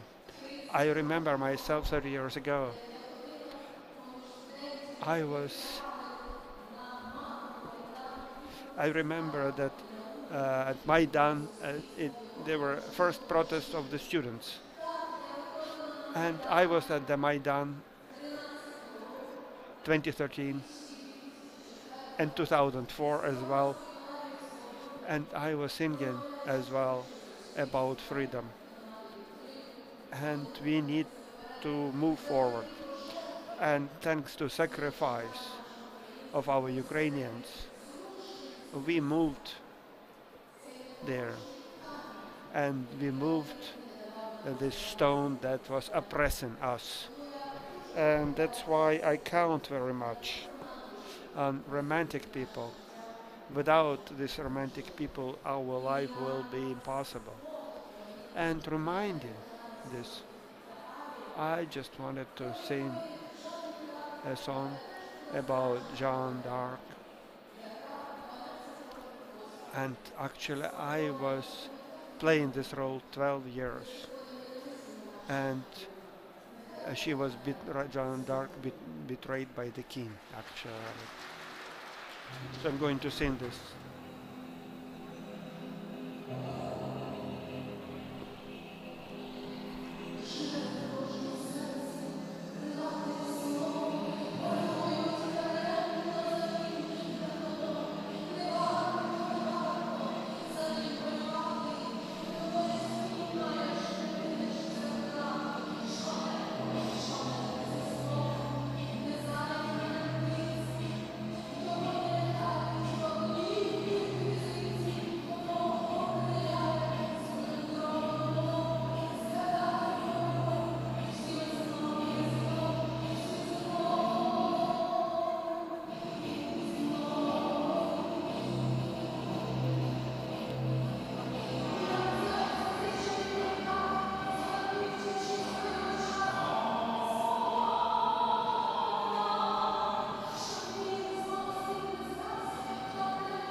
extremely grateful for the round of applause. I am addressing it to our future heroes, and I hope we'll do it together with our community, and this will provide us hope to future managers, politicians that will impact the fate of our country. And the judges,